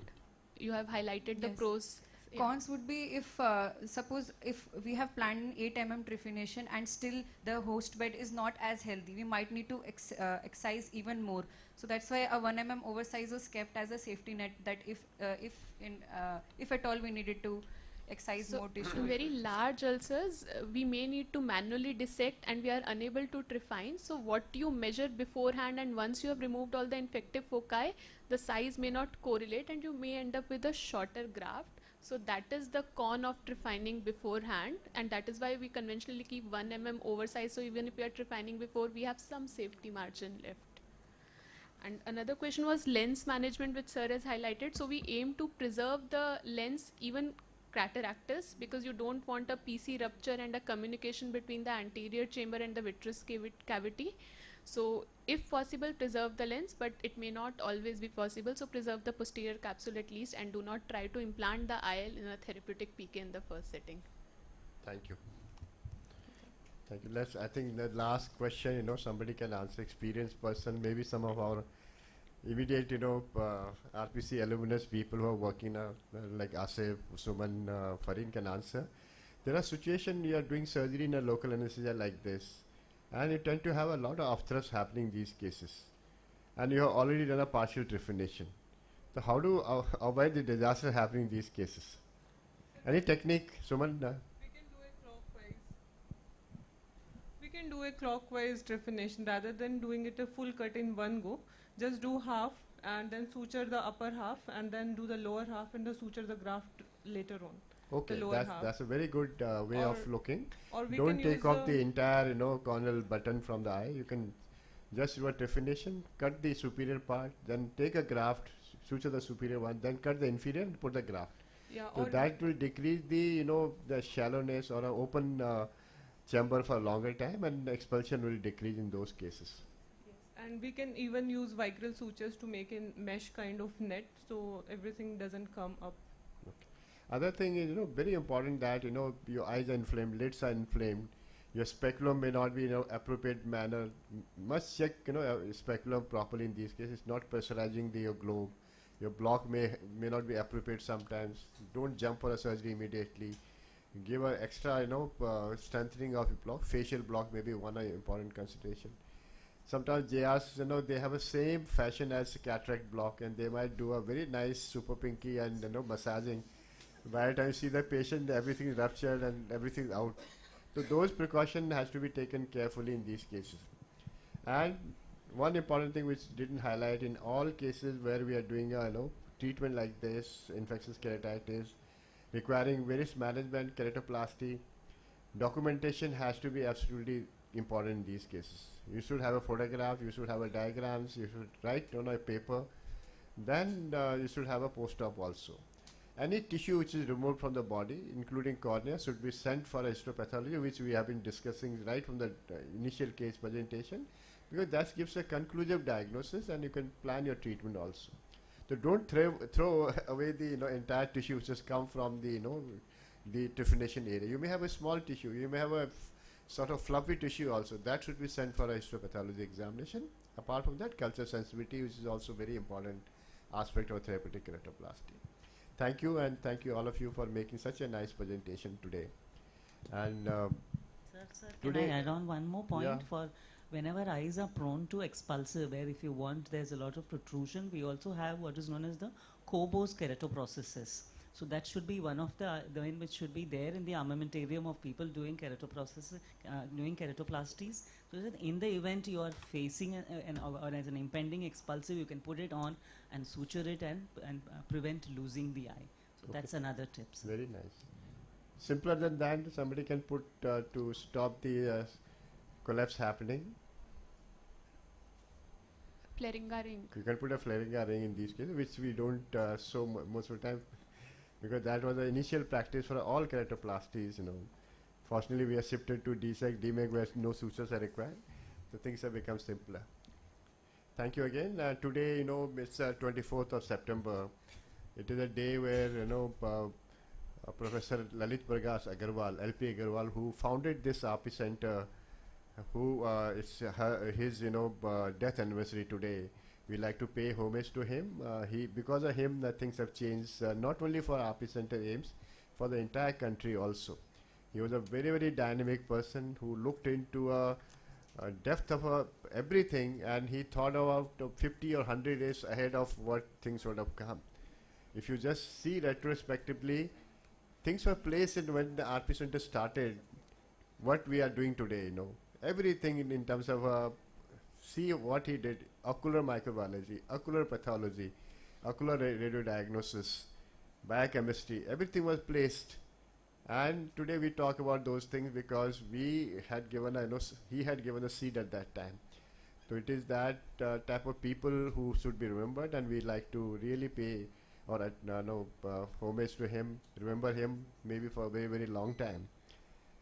I just met one of the very senior ophthalmologists of our country, and looking after the biggest institution of this country, and one of our resident doctor appeared in the interview in that place, and first question was asked who was the founder of RP Center, and that resident could not answer.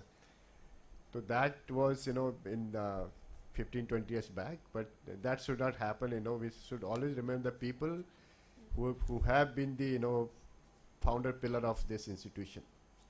We again like to thank all the faculty members, especially the resident doctors, SRs, fellows in cornea, done a wonderful job today.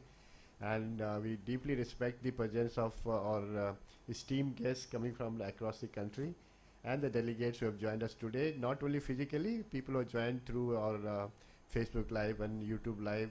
Thank you, all of them. And now we invite all the faculty and our What expert is panel this? for a group photo. This is the wet lab distribution. We have a wet lab hands-on training from 2 o'clock. Dr. Praful will elaborate. So this is the distribution. We have created a group and we have sent this to you to your WhatsApp number also. So these are the 3 stations. Hands-on will be in room number 139, first floor. 102, 104 will be for diagnostic, and that is also in the OPD floor.